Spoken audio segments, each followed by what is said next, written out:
Let's go, let's move, side to side, let's go. Let's go, let's move, side to side, let's go. Let's go, let's move, side to side, let's go. Let's go, let's move, side to side, let's go. Let's go!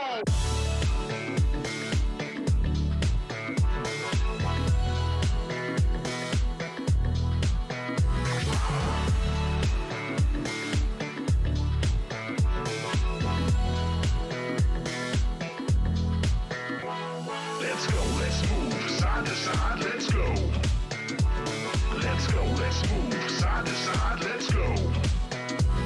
Let's go, let's move, side to side, let's go. Let's go, let's move, side to side, let's go. Come on, everybody, bring it in.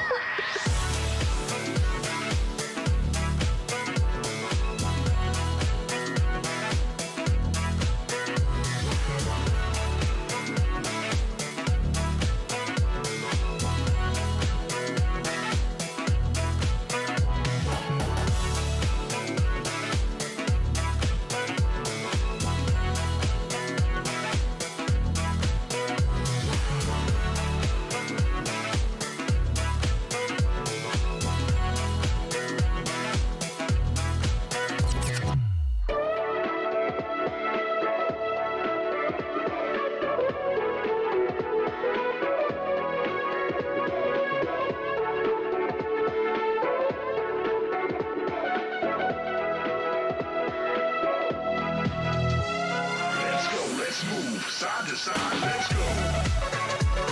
Let's go, let's move, side to side, let's go. Let's go, let's move, side to side, let's go. Let's go, let's move, side to side, let's go.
Welcome, ladies and gentlemen, to LCK Summer 2022. I'm Atlas. I am joined by Chronicler on this wonderful occasion where we may just have the fastest day of LCK that we've had all season.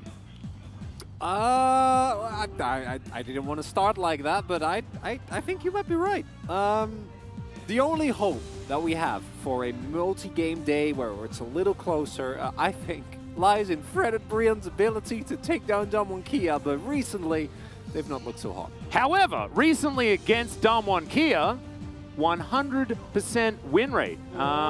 It was the last time these two teams clashed. It was a victory. So we'll just have to see whether that is going to happen again.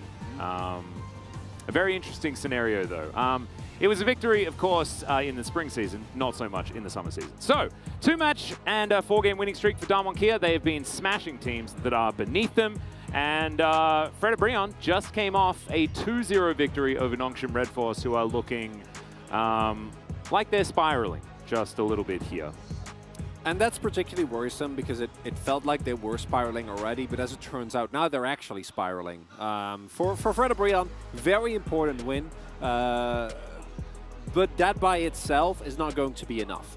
Even though we saw some glimpses of the true Fred and Brion highlight moments, the expectation, especially with the form that Damwon Kia is in right now, is not looking great for them. However, as has been pointed out already, Round 2, bro! It's every time they get one of the wins over the course. So maybe this is. I mean, it has to be the year of summer, right? Because they already lost in the first round robin. So they're going to have to win right now. Fred and Brion just have a habit of doing this. When we saw the 2-0 earlier on in summer, you have to cast your minds back. Yes, it says 2-0. Definitely not a clean 2-0. Nothing to see here. There were some of the longest games we've ever seen with a 33-minute first blood in one of them. Yeah. The longest of the season. I'm just baffled by how many 34, sorry. 2-0s there are between these two teams. As will we see the Belviv again? I don't think Belviv is great. I hope not. No, you're very outspoken. I'm a little on the fence, but the more I see of it, the less convinced I am. So Omti actually is the only one that I think played it well, and the team played around it well, and it was still kind of okay. Maybe wish that there was another champion, and generally not great. If we pick scaling picks, maybe go in the AP or in the AP department where there's a lot of great ones that we completely ignore. Yeah, skill very well. Canyon's played a few of those. There's that Talia thing that worked out relatively well for them. I think they'll steer clear from the Belveth unless they want to have a bit of fun. Having a look at some of those team stats here, of course, Damwon Kia not all that impressive in a lot of their early objective control. They, in fact, don't really care about Herald at all. They often give away Drakes. As you can see, 10th place in both First Herald and First Drake. We saw this actually demonstrated in their last series, even if it was as dominant as it was. And for Damwon Kia, it's a really interesting split where they have not really been able consistently to match the top teams, and that's for the first time in quite a while. Even when they had Birdle, even when they had Hoya, where they were struggling, it felt like the team, at least against the best teams in the LCK, was more competitive. Now, when it comes to the middle to lower pack teams, they are still very dominant. 6-3 losses to Gen.G, T1, and DRX. DRX obviously being the most notable one, as that team has been kind of on a downwards spiral as well. Yep.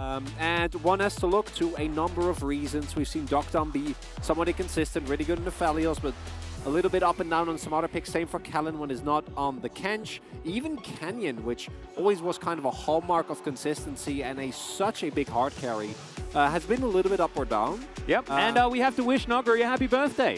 Yeah.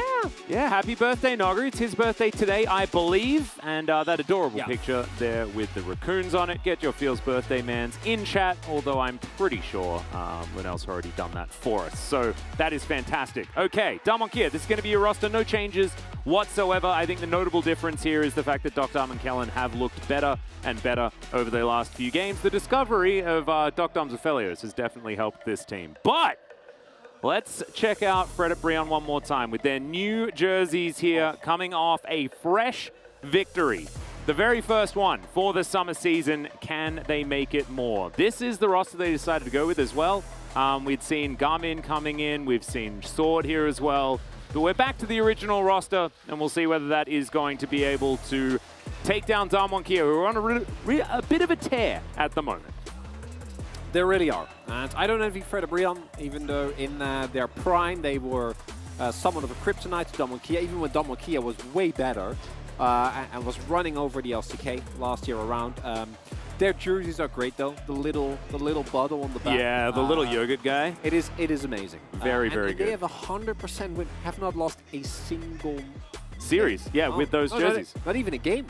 Oh, that's true. It was a 2-0. Yeah. So as soon as they dropped the Jill stripes and switched to the happy yogurt bottle, everything. So basically, like their last match was release day. Yeah. That was when they got out, and now it's winning time. Apparently, they've been winning scrims as well. Edgar's been pretty happy with the team atmosphere recently as well. But it may not be enough to get them over this hurdle, which is a Damwon Kia that are looking much, much better and have always been good at defeating opposition that they think are beneath them. It's just a fact. It's just how it goes.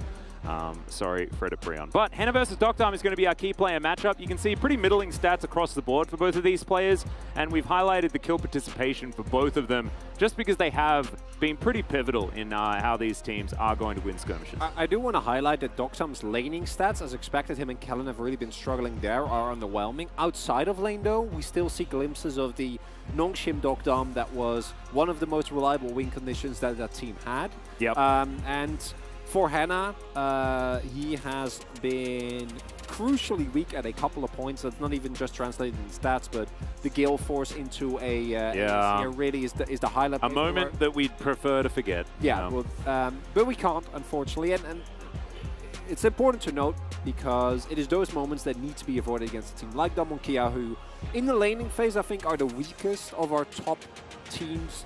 But when it comes to team fighting, they are still a force to be reckoned with. Yep, and if you just play around the top side in the early game and then allow them to pick up side lane farm in the mid game, generally things are going to work out. That's why we thought that Damwon Kia were going to be so formidable, even moving into the spring season, but now definitely with Noguri back in the summer season. Hasn't really found that flavor just yet, but we'll see whether we're going to see more of a demonstration of it as we hop into this game. Damwon Kia do have side selection. They have decided on the blue side.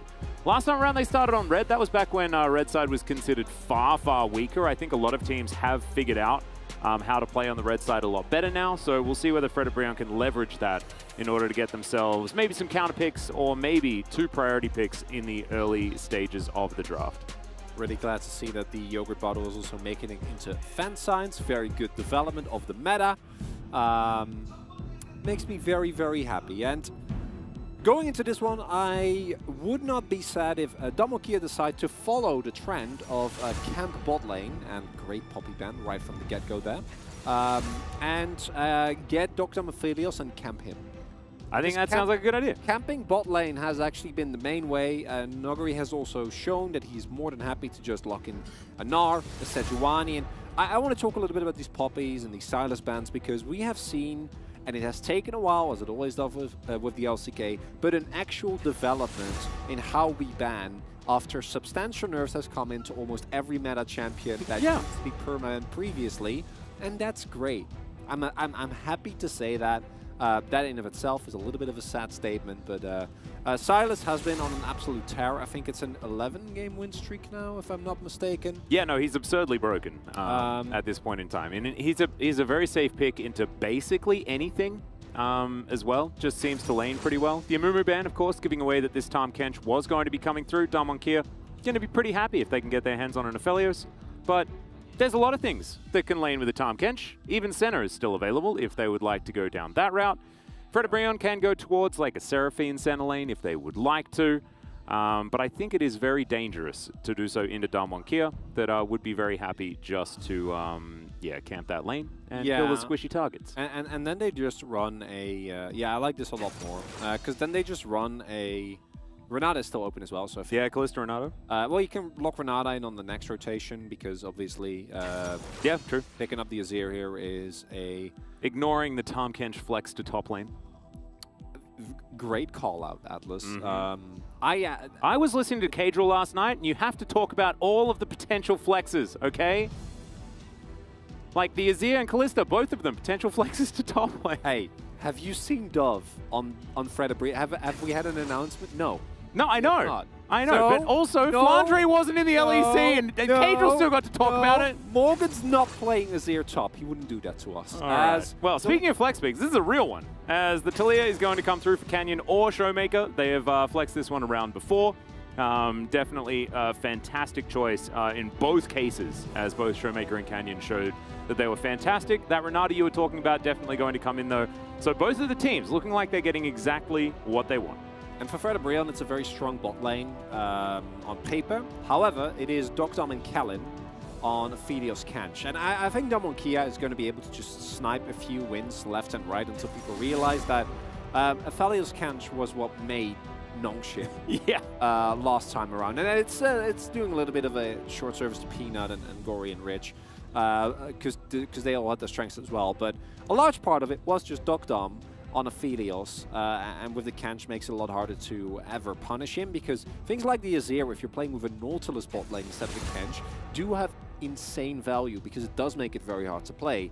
Not going to be the case this time around. In terms of raw laning power, Henna and the Light are obviously going to have the edge, but that in of itself not necessarily enough. And playing a Kalista into a Taliyah in mid to late game is always going to be unfortunate. Fredabreon really needs to secure himself a strong early game jungler here because you need something that can actually utilize the pressure of this Renata and this Kalista in the bot side. So the Poppy ban really unfortunate in this scenario because anything that can dive early, Xin Zhao also comes to mind. I think going to be very high priority here for Fredabreon. And Trundle is another one which early game damage like level 3, especially if you go press the attack and the pillar can get a lot done. And I feel like Damwon Kia are baiting out an Ornn pick, because now that Trundle is banned, Ornn is so free, right? You're definitely going to be picking that one up. I hope Nuguri has a plan into exactly what's going on here, because that was about as face-up as it could possibly be, and Damwon decided that it was going to be there by removing Subjugate themselves. So kind of a weird idea. I think that the Trundle ban was almost unnecessary, just because it would have also worked very, very well on Damwon's side into the Kalista. But Viego is going to come through first, and that will mean that Taliyah will be in the mid lane for Showmaker. Going to be taking that one into the Azir. There's now Kellen. What is Nuguri going to play that can deal with this Ornn? That is the question. Camille comes to mind. Doesn't fit super well with this comp, but it does give you opportunities for some 1-3-1 shenanigans. Sejuani is at this point the Nuguri staple. In terms of role laning, obviously not going to be a very interactive top lane, but does really complement the comp well. Means you have double front line with 2 AD threats, obviously Dokdom being the biggest one, and Umti rounds it out with a comfort pick of his, the Wukong still high power overall, did get nerfed repeatedly, and we still end up with Wukong Viego, so none of it apparently mattered, and very Fredabreon, a lot of hard engage, a lot of team fighting power, but a rough comp to play if any of your main carries, which is Lava and Henna, falls behind. Yeah, I do think that Fredabreon have a much better, well-rounded composition, though. Just with the fact that Ornn versus Sejuani, Ornn is just a better tank, in my opinion. That's interesting. AoE CC versus the single-target CC. I guess that Canyon and Nuguri will have a lot more synergy together, given how Sejuani works. But still, I'm not a huge fan of just giving over an unanswerable on towards Fred Brion, who do want to make sure that this game goes as long as possible. It is likely that it doesn't matter, chronically, you're right, just because of hands, but I did want to point it out. I find it interesting. It depends to me on the execution, because I think in terms of skirmishing power, the Damwon Kia comp is miles ahead. If you look at 2v2s, 3v3s, and the ability to quickly respond around the map, the Damwon Kia comp has a lot more going for it. When it comes to raw 5v5, yeah, Fred Brion is generally going to have an edge, but I don't think that they should be able to just get to the late game unless they're able to really utilize this Kalista pressure lane. Yep, or capitalize on some mistakes that you might be correct, may not necessarily arrive. But still, it's a lot of comfort, and I do kind of like how the whole thing sort of comes together as it goes on. See what it works out here as we hop into game number 1.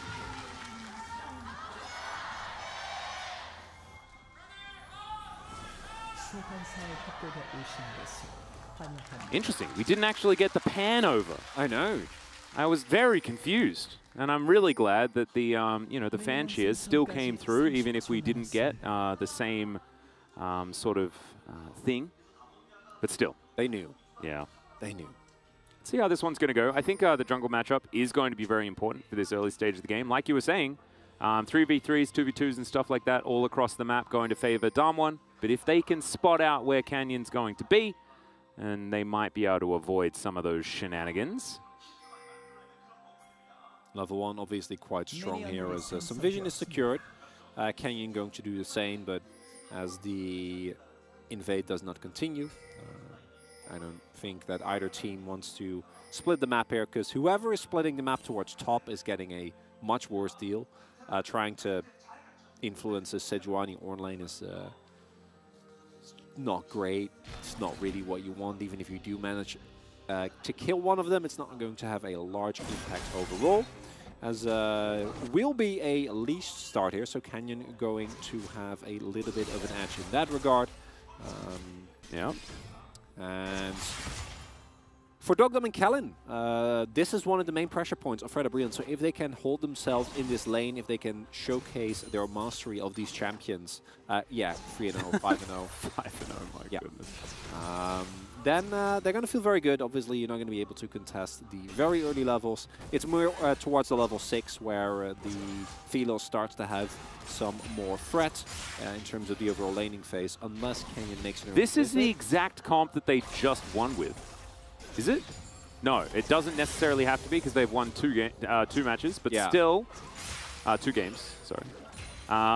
But all of these champions have been tried and true for Fred Brion, and there's not very many of those examples. There are 3-game wins thus far this season, and at least there's a win on every single one of them for each of these members of Fred Brion. So you got to take your positives where you can get them. As I'm kind of wondering what happened on top side, because I assume that Nuguri, due to his leash, got completely zoned off of the first wave, because he's currently sitting on only 2-3 CS. Which it's into Ornn, so dives and really big punishes are not really going to be available, but regardless, it gives a little bit of pressure on top side, and I think even if Nuguri catches most of the wave that is coming into his turret, he's still going to be a sizable amount of CS behind, so hopefully Canyon can actually utilize that, but as we look towards him pathing back up, not really an opportunity to make a play on bot side, so not really going to gain anything out of it, and Nuguri sacrificing his early lane to give Canyon a lead that doesn't really amount to much, at least for now. Yeah, and we've seen Canyon sort of floundering a little bit in the early game in a few of the less impactful games for Damwon Kia. I think it's been a big change for where a lot of their dominance has gone. And it's a lot to do with Canyon not necessarily finding a lot of early access. He was actually outspoken before this series, saying that, you know, last time these two teams faced off, it was very slow. And he's like, well, we'll try and show you some more aggression moving into that one, as Showmaker's ghosting the lane with his Unsealed Spellbook. I love it. Love the old ghost to lane. We haven't seen that for ages. We might see it. I've seen the preview for the 12.14 changes, and the teleport is about to get even worse. So ooh, nice. Maybe. This is the tech to be. And the Showmaker is just ahead of the meta, and as you pointed out, does have the unsealed spellbook. Another champion like Taliyah that really likes to weave in and out of fights and maximize the utility of your Q and try and keep your distance.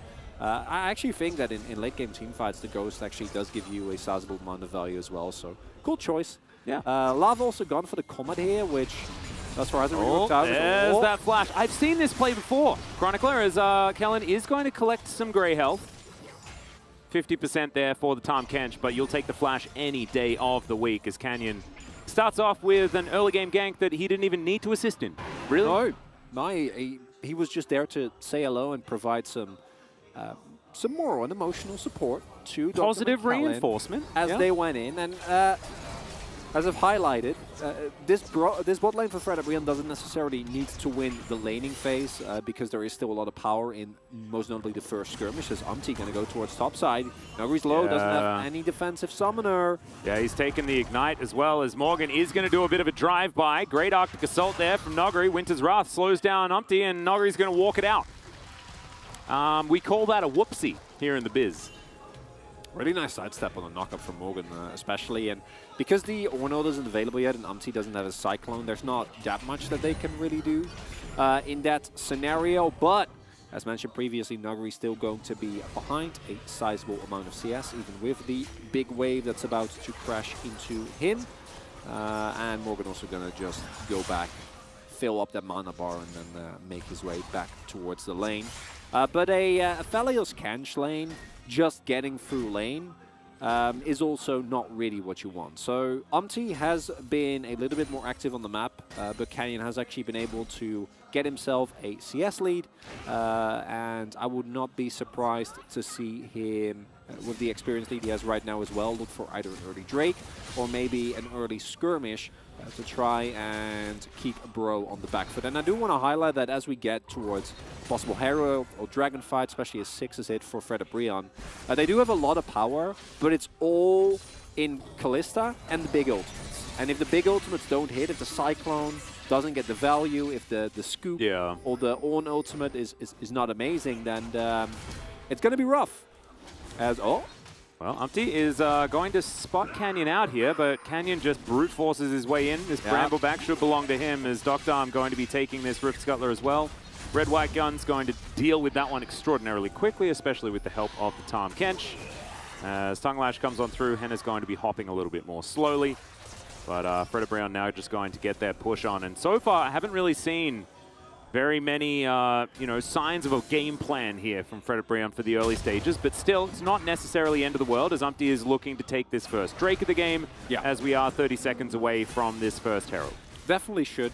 Good read here from Umti. But you do see the clear nerfs to Wukong actually rearing their head here, as well as, Canyon there, he's just a level up. Showmaker has the roam, and I think was also level 6, so you can't really ever contest there.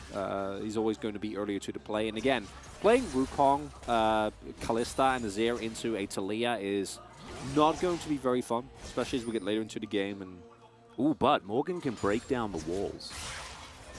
Yeah, but I was talking more about Showmaker's E.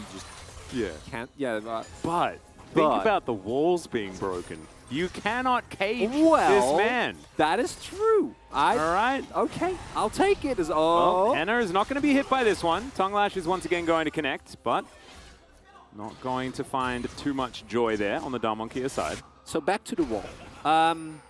So in a hypothetical scenario, as Canyon just ignores Billy, the ward, poor Billy. where Darmonkey tries to lock him down, then you are correct. Morgan can save him. Well, we're going to see Kellen have to flash here as well, as Delight now going to change his focus over to Doctom. Shakes Kellen's hand, though, as Umti's going to come in. There's the Cyclone. Kellen needs the Grey Health, but he's still dead, ladies and gentlemen. And that is going to be first blood going over to Henna. 9 minutes into the game, much earlier than we have seen here. As Lava's also in trouble. Showmaker finds a very, very nice flick, and Lava is going to lose a bunch of his health bar. However, Canyon is going to secure a Rift Herald. So early neutral objective for Darmonkey. Congratulations. They might get out of 10th place in that stats position, but still, first blood going to Fred Brion, huge news.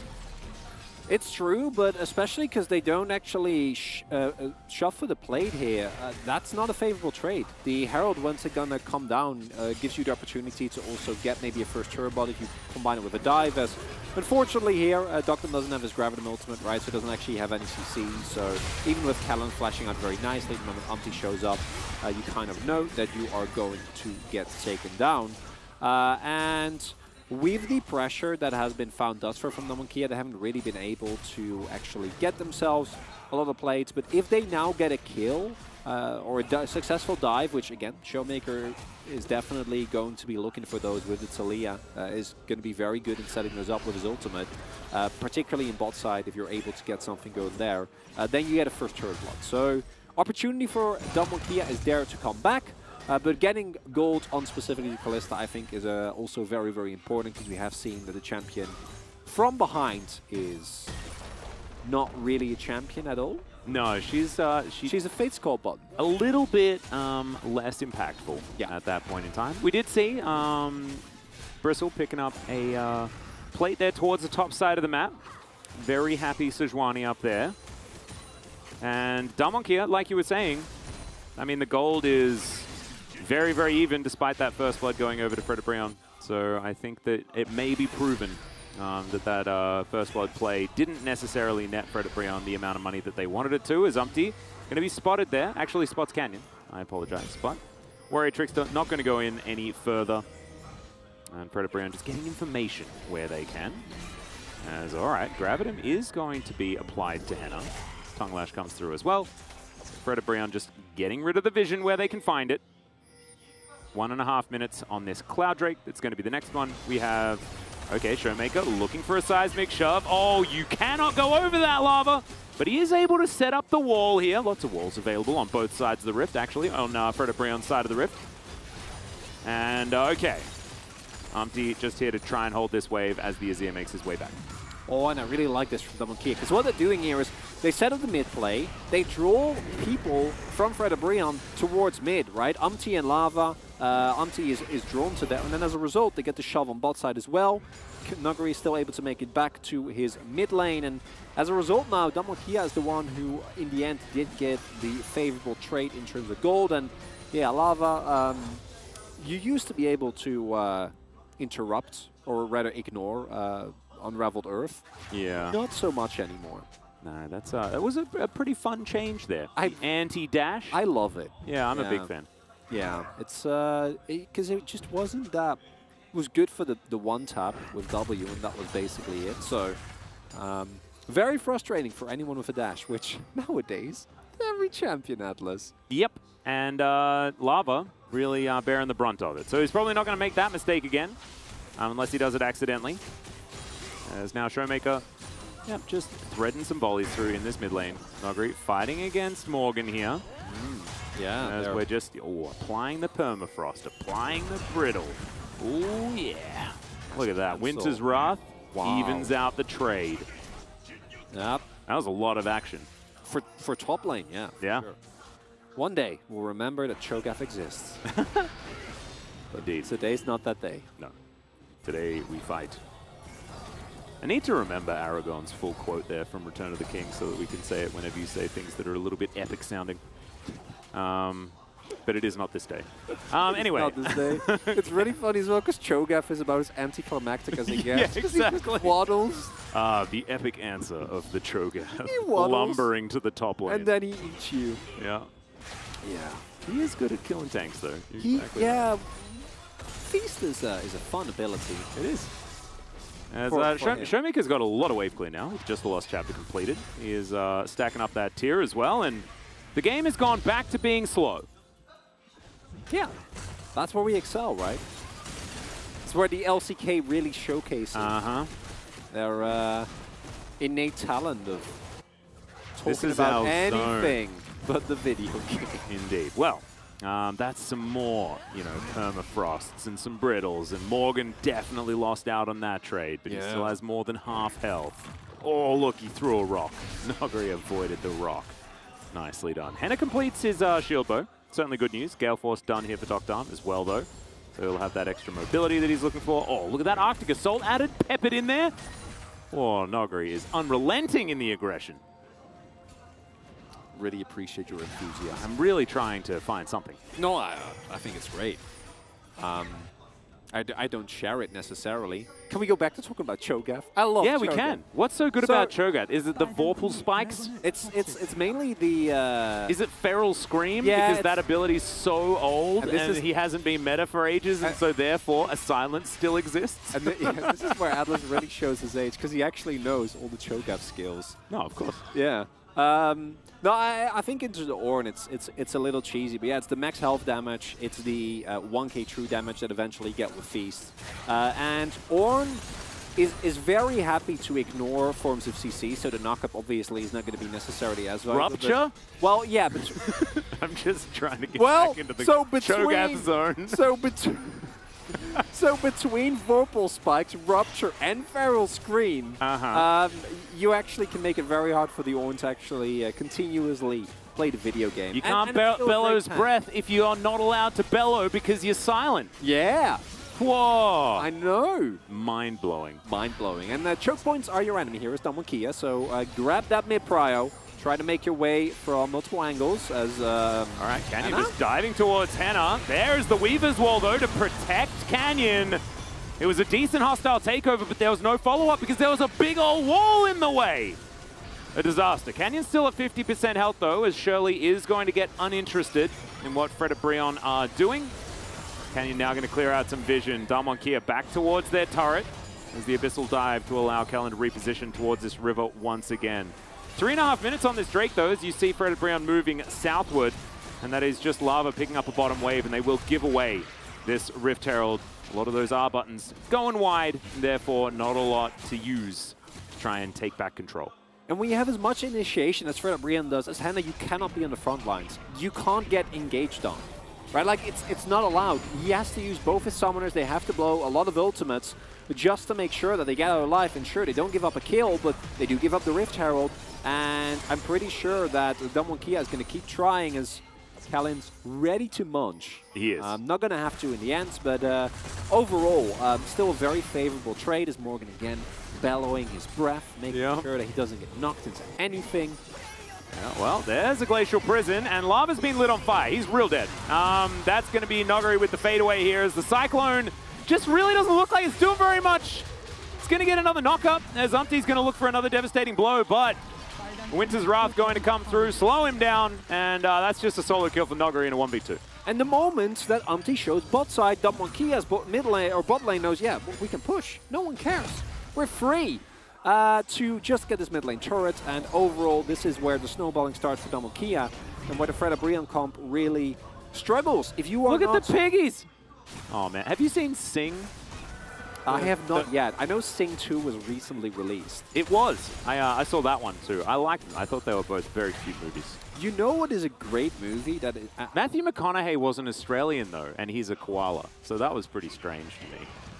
Well, but still, let's check this one out. Put a pin in that. Yeah. As we have seen countless times, the moment that the double permafrost comes through, you die into Ignite Sejuani. Not quite sure why Lava thought that he could 1v1 the Sedge at this point in time, because Noguri has actually been doing pretty well overall, staying on parity and... Yeah. I don't know. The burst from Sejuani at this point you should be very well acquainted with, as the champion has been around for quite a while. Oh, dun-dun-dun-dun. Dun-dun-dun-dun. Okay. There's no objective. I don't think we should fight. But Fred and Brion were walking towards a brush with they also have 5 people. So Fred and Brion might want to fight. True. Oh, we don't know necessarily who it was scary for. No, that's the real question. Indeed. So back to Sing. Got it. Well, not Sing. So a movie that I recently watched that... what was that? What? What was the movie? Oh, well, I was going to tell you before okay. You interrupted me. Yeah. I wasn't interrupted. I was just trying to get into it. Oh, I appreciate that. Is Mitchell's versus the Machines. What's that? And it sounds like a movie that is not good, but it actually is. It's from... 3 Health. Yeah, and that's where it's going down in the next wave. It should, yeah. Really recommend it. Yeah, very fun animation movie. Kind of reminded me of Cloudy with a Chance of Meatballs. Ah, yeah. Yeah, same vibe. Nice. Quite fun. All right, I'll have to check it out. You should. I think you'd enjoy it. Has a certain type of zany humor, some great voice acting as well. Mm-hmm. Yeah. I like zany. It is. As we might get a big fighter because Damwon Kia cannot give up this soul point. Infernal Drake gives an incredible amount of power to Fred Brion. What happened to Billy Zane? Interesting guy. Anyway, let's Soul point fight out. let's prepare for this particular soul point fight. As the Drake has been started, Morgan down relatively low as the Weaver's Wall going to come through. Showmaker from the backside of the fight. Umpty going to get taken down solo. The seismic shot, fantastic. But that is not the real Monkey. Morgan in the front line, but Canyon, he's found the back line. Morgan is just burning down Showmaker. Goes Golden, the Fate's Call going to be used, but there is no retaliation possible. And Fred and Brion just have to get out of here. Damwon Kia, they will pick up their first Drake of the game. Very important fight win here for Damwon Kia, and even though they only lose a single member, that one's got to sting for Bro, because if you're not winning the 5v5 fights, the game is going to become a whole lot harder for you, as it is Damwon Kia that is actually able to split up the fight expertly with, again, that Weaver's Wall. Canyon here initially is kind of zoned, and I think Fred and Brion could have made the call to just burst down this Drake. Instead, they opt into the fight, and as Nuguri gets out, unfortunately for Fred and Brion, a lot of their front line is very, very low, and as a result, Lava tries to go for a really big, high-impact play that doesn't actually work out. Really good stopwatch from Showmaker. I can hear Veldis yell in frustration, and as a result, they get the Drake, they win the fight, take more control over this game. Yep, the Baron just spawned a minute ago as well. Fred and Brion, I mean, their composition would have absolutely loved Soul Point at this stage of the game. Unfortunately, means they lose the fight, and now they're down about 4,000 gold. Well, actually, more like 3.3. But still, it's a dangerous deficit to be in with the fact that Damwon Kia are going to very happily scale towards Dokdam Aphelios superiority. And if you guys like to know a fun fact, Dokdam right now is 3-0 on the Aphelios, has a 15 KDA on the champion, and has only really recently started playing it here on Damwon. And it really has shown him another lease on life, as Noguri is going to Arctically assault the wall, and that allows him to escape from the potential gank here.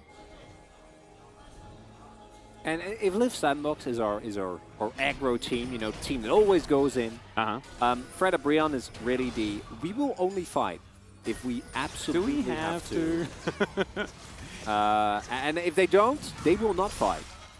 And I mean, Damwon can start fights at will if they choose to do so. But seismic shot to answer here against Lava. Gets the empowered volley as well, which is doing a lot of work here. And Showmaker just quietly is now 30 CS ahead against the struggling Lava as well. Yeah. Certainly Damwon Kia in a great position. And like it's been pretty quiet from Showmaker, but he has had a huge impact with a lot of these Weaver's Walls and a lot of his movements around the map, making sure that Damwon Kia have all the control that they need. His Taliyah has been very impressive. And it's pretty crazy that the two best Taliyahs in the LCK right now, based on performance and results, is Canyon and Showmaker. They're both on the same team. Yeah, and I'm glad you pointed out, because the specific thing that's really cool to see for me with how Showmaker's been playing this pick is how he controls the fight with the combination of Unraveled Earth and his ultimate. So every time, either splitting up the fight, making sure that you segment a part of Bro so they can't actually 5v5. Because again, if you are fighting 2v2s, 3v3s, then the composition of Damwon is feeling a lot stronger as they have so much upfront burst. And Unraveled Earth just, it ruins Umpty's ability to get into the backline, it ruins Lava's ability to go for big shuffles, and it ruins Hannah's everything because he's So the pick has a lot of carry potential, and we haven't seen a lot of fights, so we haven't actually seen that much of it, but every single time that we did have one, it was definitely a large impact from the Damwon mid laner, and that's good, because his spring was, by his own admission as well, it's pretty lackluster. It's not the Showmaker that we got used to seeing. No, definitely not. Certainly good to see him finding some form. Currently, I think ranked 8 and 10 on both of his accounts in Challenger. Jug King still #1. Wow. Viper #3. And some support guy who I know nothing about is currently ranked 2. So is it impressive. Still, Don't know who that is. Duro? I have no idea. because I know this is actually very impressive. Is Liv Sandbox Duro from the Challenger team. Oh, actually really? got to rank 1. I mean, I don't know if it's him, but he got to rank 1 as support, which is quite the achievement. I didn't recognize his name, Well, I mean, but I don't know a lot of the pro players' names either. As all right, possible fight over the blue buff here as Nogari's going to walk it out. Canyon looking for some sort of approach. There's 30 seconds on this Infernal. Damwon Kia have full control of the area. They also have all of the vision on the Baron as well. Can choose to go for whichever fight they would like. That is the danger that Fred at Brionne put themselves in by giving away that most recent dragon, because they don't have the soul point. They can't threaten. So Baron and the Drake both definitely objectives that either team can prioritize the same way. As Canyon moving on over, looking to protect some of that vision control that they do have put together. Teleport towards the Sun Disk. Canyon does make sure that Umti is going to get out of the Baron pit. Still, full vision available for Damwon Kia. Seismic Shove going to mean almost the end of Delight. Finds the empowered threaded volley as well as he has to flash. Nogari going down relatively low, but Showmaker is still looking for this Renata, and he still has flash. He's going to be able to use his Zhonya's here to keep himself alive as he's going to get gobbled up. Actually, he didn't have flash available, so I told a lie there. Still, the Devourer is going to come through. It's about as good as a flash. And Delight is going to move on down once again. Hostile Takeover is still available, but he doesn't have a lot of health bar. As Seismic Shove not going to find Umti. The Drake is going to get mad. Heartbreaker over the wall. Oh, Nogari! Yeah, looking for that teleport play. This ward has been turned off as well, but they do see him with the sweeper over the wall. Damwon Kia now going to hold on to this Drake as Weaver's Wall going to cut them off. Glacial Prison separates Lava from the rest of the team, and that is a beautiful pick. Unanswerable. He still has flash. He had no time to use it. They're not done yet. They can actually take down the entirety of Fred at Brionne here. Yeah, they're corralling them as Canyon looks for the stun, gets it onto Henna there. As the hostile takeover comes in, but it does absolutely nothing at all. And Damwon Kia will wipe out Fred at Brionne on the bottom side. They took the Drake as well, and now they can just go towards Baron. Barrel down the mid lane. They can do whatever they want.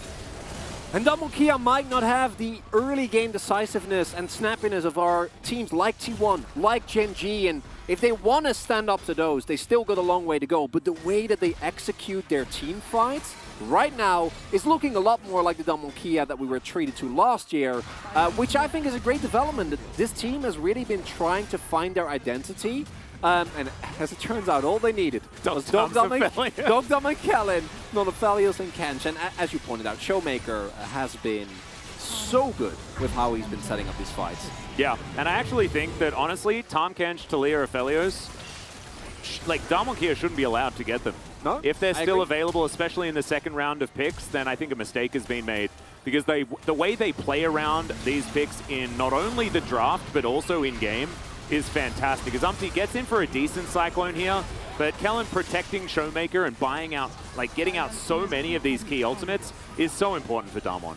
And Dogdom going for a cheeky blue ult doesn't actually crit, so Bro is relatively healthy here. Although the health bars are overall low, in some scenarios maybe it works out, but what happens instead, Nogari gets the flank.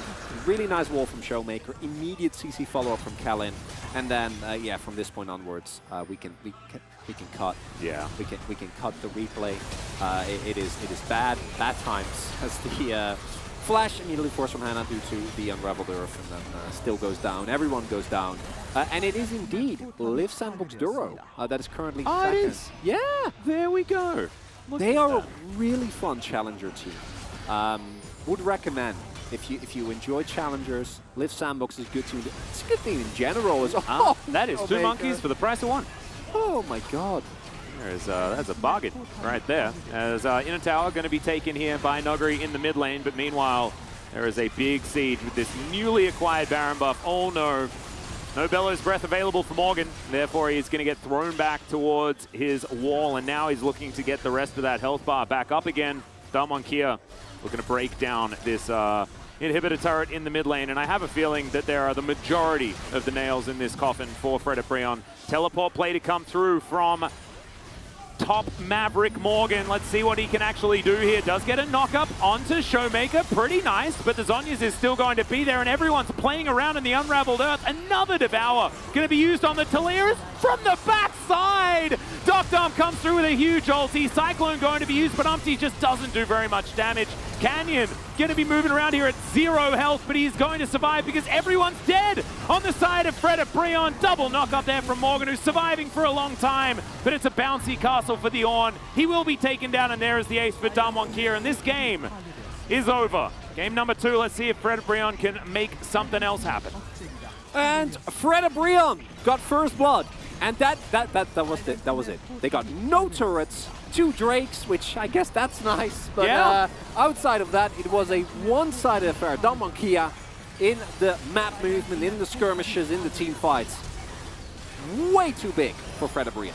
Yep, I think that they also had a Draft Kingdom in that game with what they wanted, right? I think that Damwon Kia went in and said, well, I guess we've just got all of the things that we wanted in order to win this game.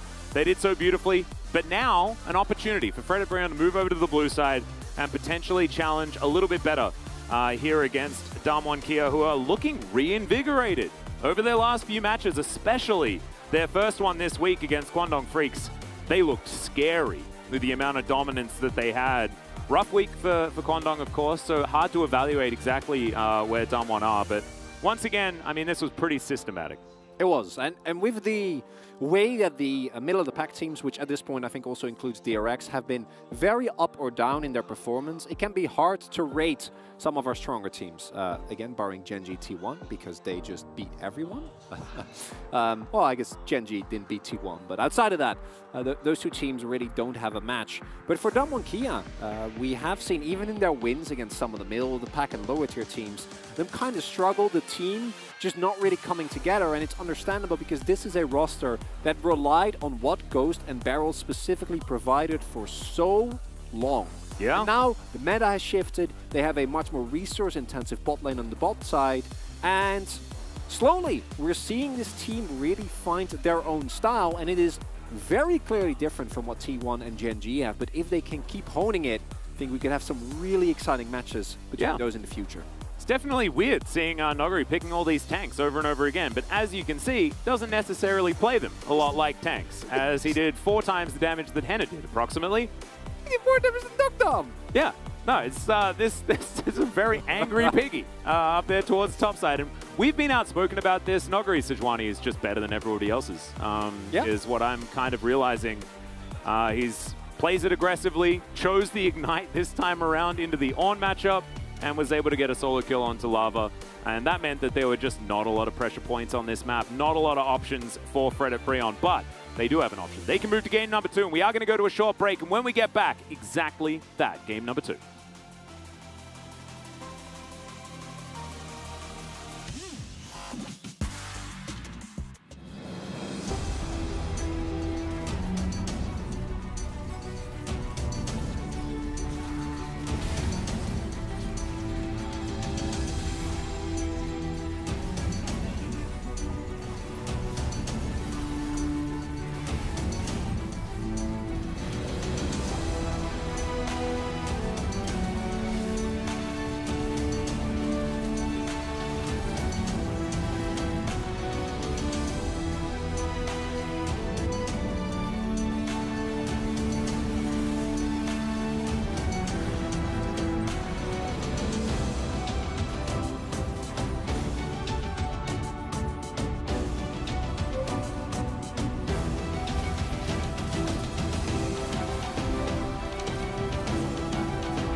살리 눈 였어 볼래? 벗겨 맞을게요. 나 이 깔아놨어. 나 먹어줘. 바로 먹어줘. 바로 먹어줄게요. 나 뛰었다. 빼면서. 아래 딜라인 끝났어. 딜라인 끝났어. 오른스턴. 이거 나봐줘. 빨리 잡아. 앞에 봐줘. 앞에. 이 깔아놓을게. 아직 나갔어. 스톤 걸어줄게. 먹어줄게. 나 살았어. 이 또 걸었어.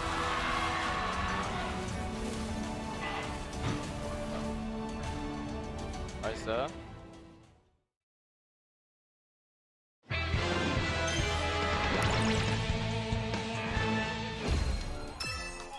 상대 코르키 원딜하면 어떡해? 그럼 우리 큰일 나는 거야. 아주 큰일 나는 그렇게 거죠. 원딜하면 너의 아수호 시켜줄게 하나만. 아수예요? 오케이. 내가 하고 싶은 거 다 시켜줄게. 신드라도 시켜줄게. 잡아내. 바텀 한다. 바텀 온다 얘네. 이거 아지르 바텀 조심. 선턴, 맞을게, 아지르 일로 와봐. 선턴. 파이크부터 잡았고. 얘 맞아. 바위 맞아. 바위까지만. 나이스. 나 무빙 중. 앞에 맞아. 바위부터 맞아. 바위. 바위 높을. 바위 높을. 나 가는 중. 바위 잡았어. 여기 텔부터 텔. 아지라. 아지르부터. 아지르부터. 아지르부터 나 올게. 구에 빨았어. 아지르부터 맞아. 아지르 스턴 해놨다. 아지르 높을. 여기 앞으로 가야 돼, 아래로 앞으로 가. 가. 3초. 나이스. 오케이, 앞에부터 볼게. 앞에부터 헬 찍어놨고. 또 전화 날아와. 아. 앞에 광남부터. 앞에. 앞에부터. 앞에부터 가. 그래. 들어가도 돼. 아지르. 파이크는 잡아줘 하나만. 나이스. 다음 판 잘해보자. 네. 우리가 충분히 이길만하다. 라칸 라칸 넘어. 앞에 나루부터. 앞에부터. 나루 잡아. 나 맞아, 죽었고. 잡아. 오너풀. 얘네 천천히 킬할 때 천천히 박아주긴 하나만. 했다. 파이팅 해야 될 미카엘 듯. 있어. 미카엘 있어 하나만. 미카엘 있어. 리산. 하나만 아래 가자. 오케이, 나 할게. 막았어. 잡고. 나이스. 오른쪽 차야. 4회까지 가볼게, 4회까지. 결국 한타 한 번이야. 멘탈 나가지 말고 하자, 우리. 멘탈 잡아야 된다. 야, 천천히 산 보자. 리산 오른쪽. 빼자. 야, 리산 맞을 수 있고, 리산 맞을 수 있고. 잘 빨렸어. 잡았다. 믿어.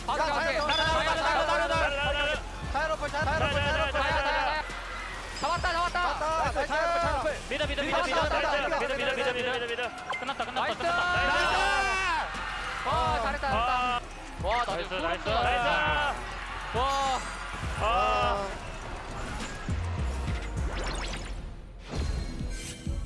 세라핀 하면은 야수 다이나 뽑았긴 해야 돼.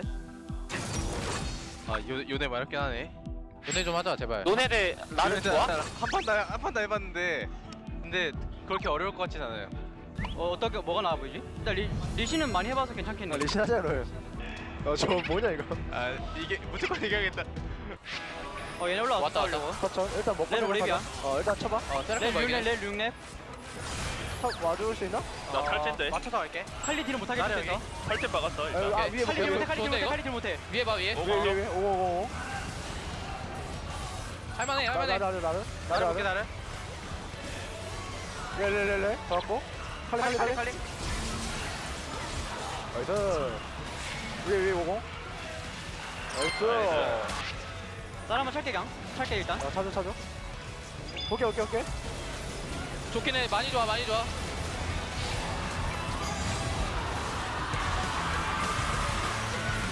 이 맛이지. 나이스. 세라핀 빠졌네. 낭만의 조합이니까 낭만 있게 하자. 바닥 살짝 삼갖고 잡았어. 킬딸 뭐야 이거? 아싸. 천천히. 킬게 이거. 나 다음 엉덩이. 먼저. 빼자, 조져. 빼다가. 야, 오케이. 아래 좋아. 뒤에 다져. 이겼어. 야 디바 줄 사람 나 진다 이거. 날 죽여서 뭐 하겠다고. 재밌네. 좋았다. 뭐야 재미있게. 이렇게 해야 되겠네, 게임을. 재밌어 보인다. 재밌어 보여. 다시 한 번만 말하는 거 같다. 뭐라고? 아니야. 아.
Thank you so much. Welcome back, ladies and gentlemen.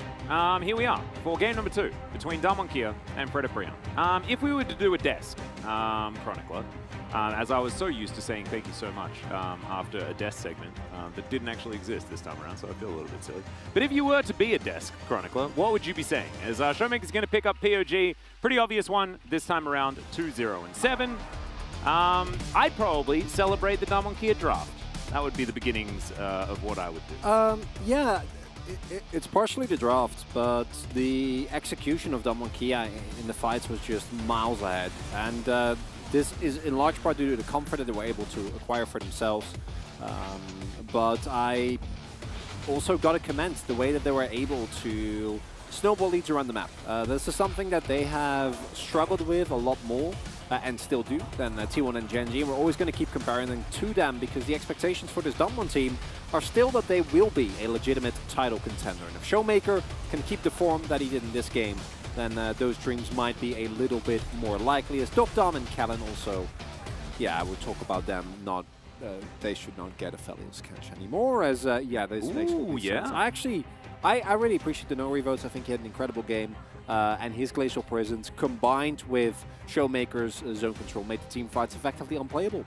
Yeah, and also this looks like a 2020 Damwon POG vote, right? Like in a lot of ways. Yes, a lot of them would be into the jungle. However, with Noguri and Showmaker both playing this well, that is definitely what you're looking for.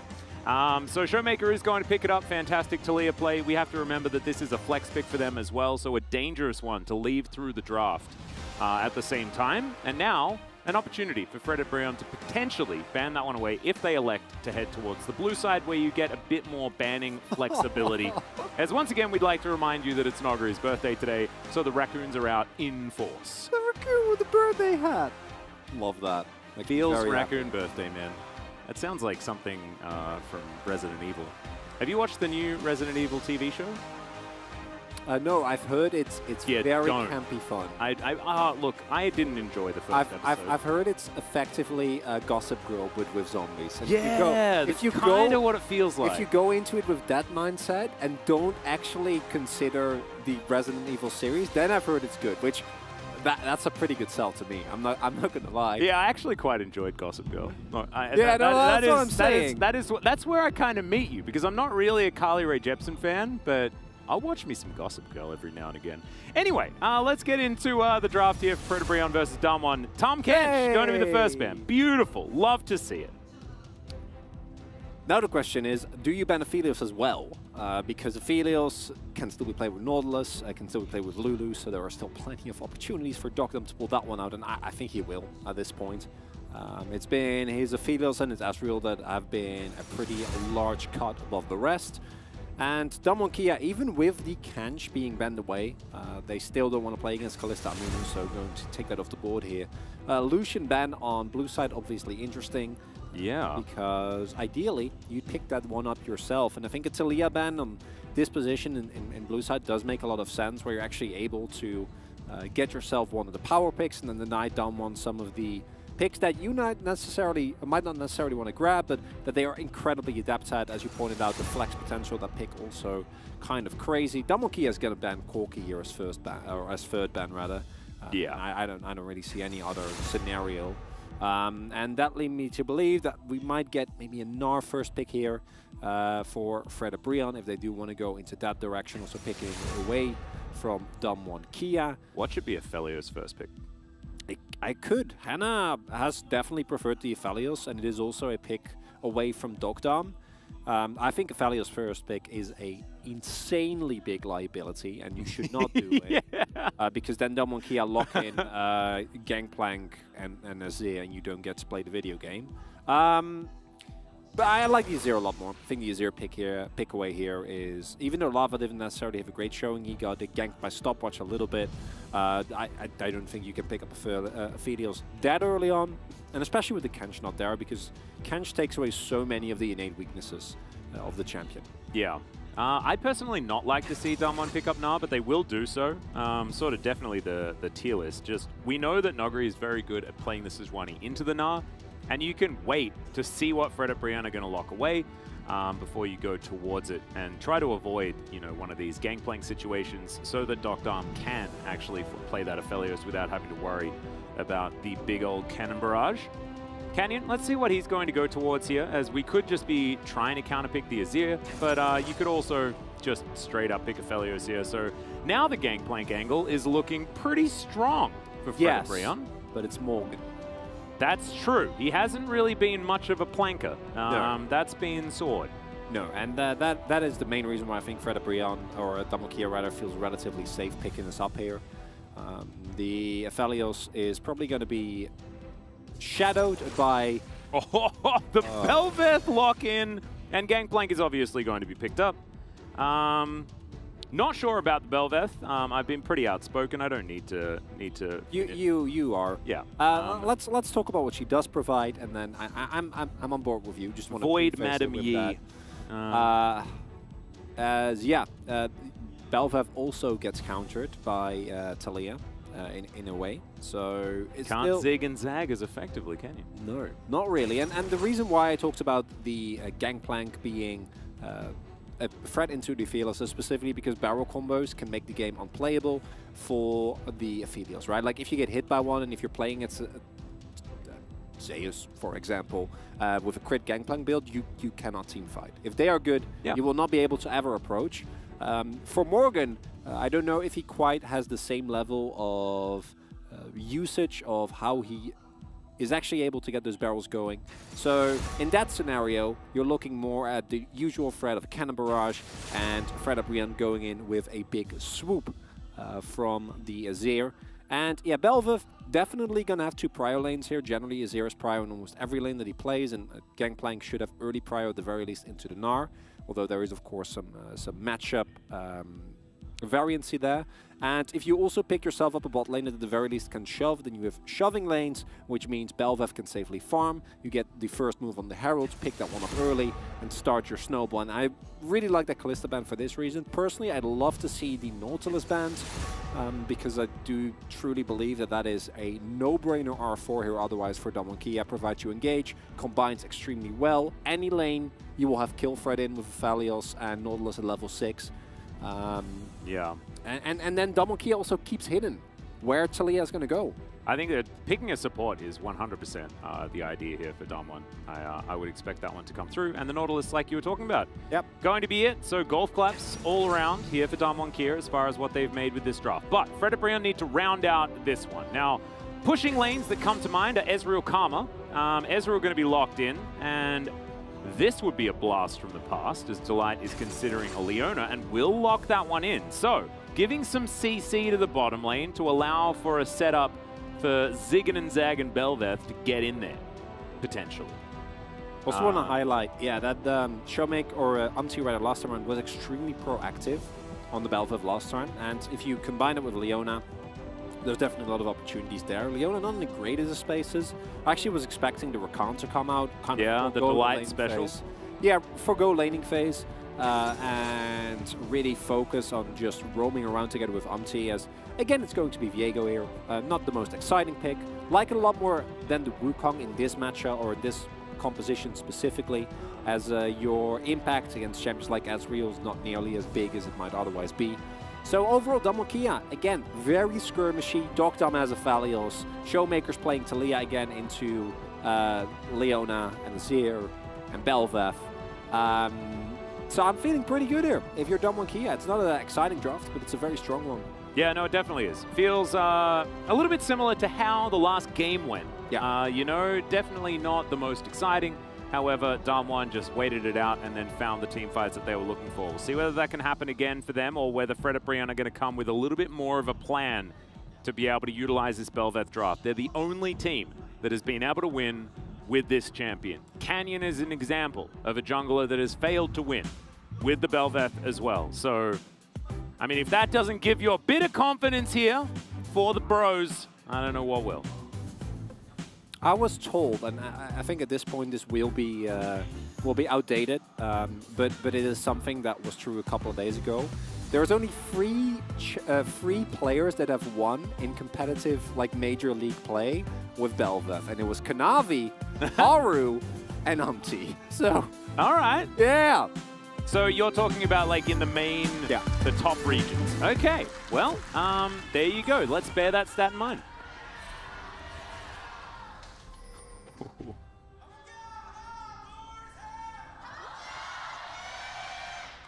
All right, the Fred Brion fans, there may not be as many of them, but boy are they loud.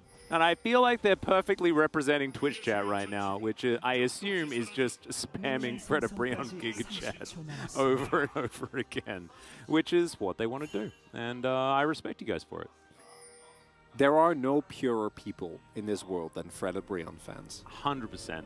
It's I don't think any statement could be true. It's like Jin Arrow fans. There's It takes a special kind of person. It does. And do you know what's beautiful? Snowflower is going to be coming back. And if you're a Jin Air fan, you'll remember. You know, there was a player. His name was Teddy, and he debuted on a Jin Air Green Wings many years ago, and he was alongside a gentleman called Snowflower. How's Teddy's team doing again right now? Yeah, well, pretty Jin Air. It's not quite that bad, but it's not great. It's a bit Jin Air. It's just a little bit of Jin Air cosplay. Yeah, it's a bit of Jin Air. Just a little bit. It's all right. Dr. McKellen, I'm going to be fighting. This is a very old school sort of lane matchup. I feel like we've gone back a year, as it's just, you know, Nautilus Leona every game, Ezreal Aphelios. Ezreal's like trying to have as many years as Aphelios, and he doesn't.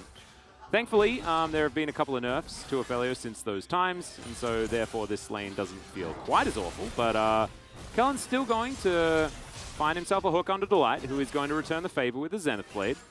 And it seems like the more things change, the more they stay the same. Quickly want to highlight the rune choices. Doctom going for Absolute Focus and Gathering Storm, which I'm a big fan of. I think it's way better. Also, Cookies are getting nerfed, as is Time Warp Tonic on the next, or on 12-14. So in the distant future, we will see maybe finally no more Cookies in lanes where they don't belong.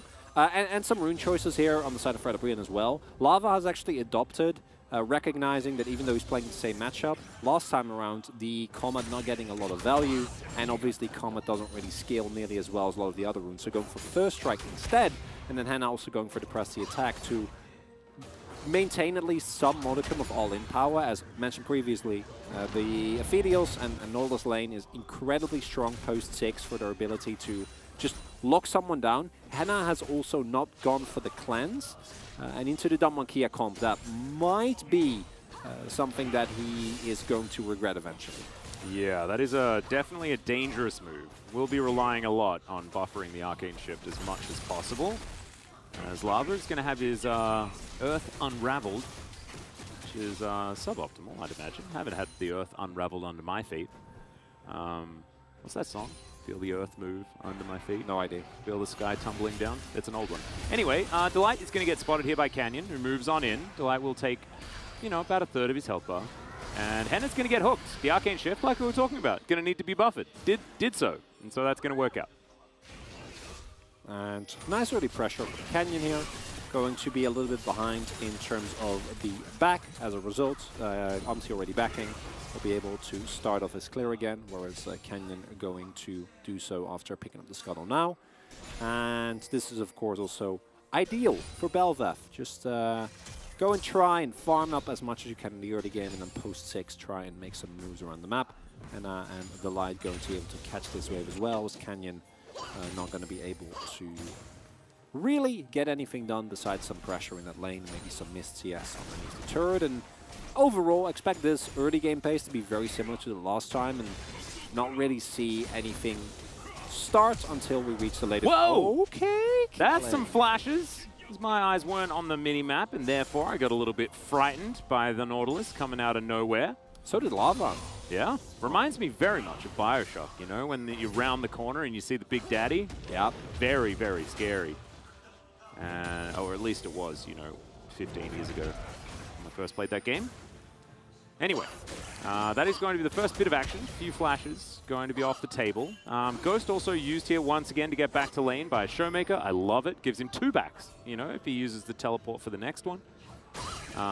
Just means that you can stay in item parity pretty much more comfortably. So this early prior talked about for top side. Ah, yes. Yeah, as mentioned, is definitely execution-based. And Nagari is a big Gnar enjoyer. He is. Has been for a long time. And he's slowly getting, I think, in better and better form. One of the players that is definitely still improving within our league. And it's a good sign. It's Lava. Okay, he's going to take a bit of a trip underneath the turret. Didn't enjoy that. All right, Delight is seeing Canyon here. Henna over the wall, looks for a W.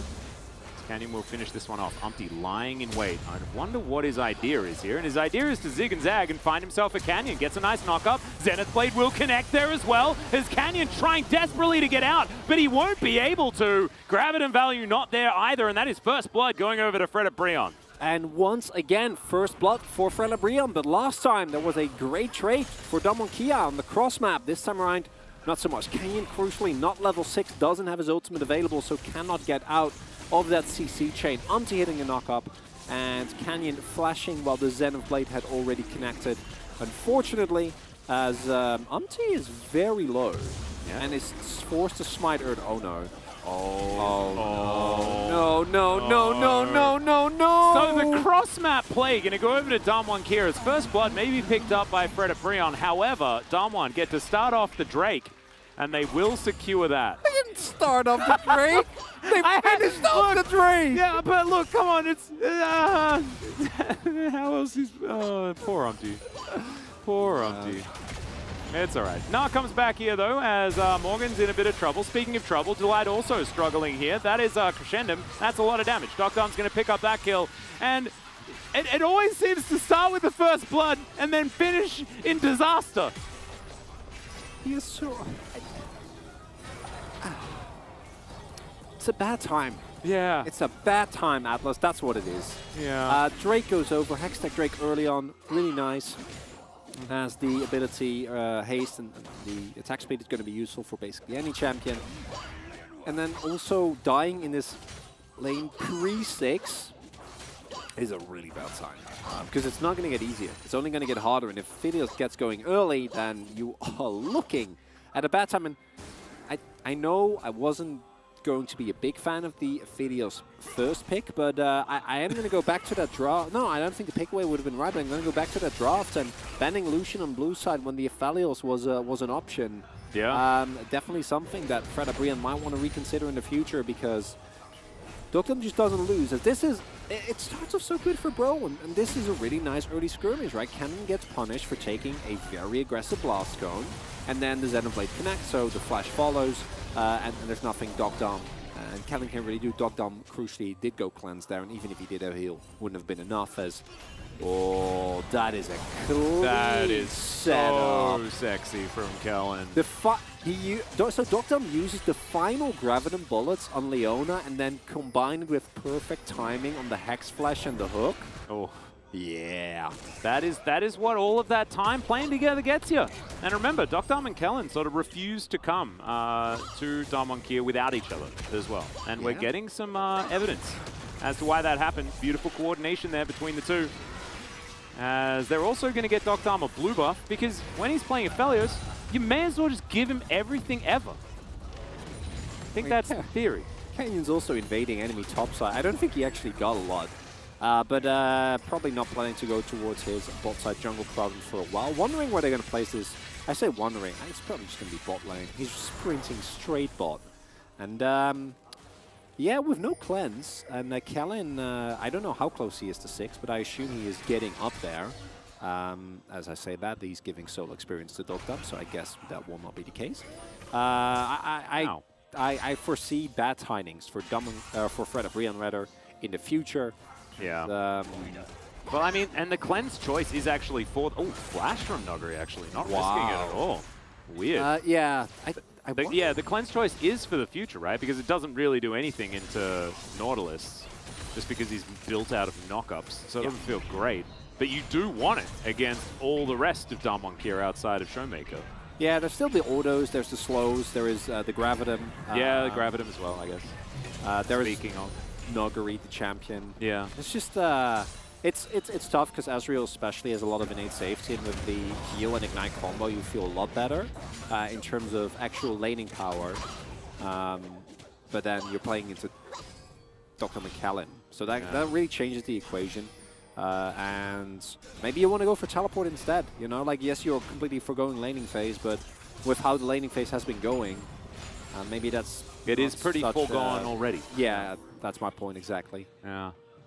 Well, and Aphelios with a 1,000 gold lead here at 10 minutes is not end of the world, but it is the beginnings of the end of the world.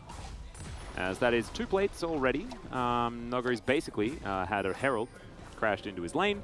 Speaking of Herald, about 50% off the cooldown of that one, and Canyon can put it down. Shout-outs to Damwon Kia being able to take the Drake and the Herald first this game as well.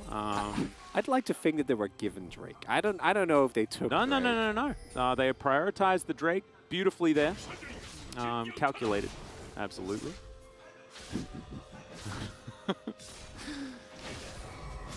And now we're in a situation where Damwon Kia are probably going to get first turbo bot off of this Herald because they have only 2 plates, both in top and bot. So either whichever Canyon chooses is going to be very tasty.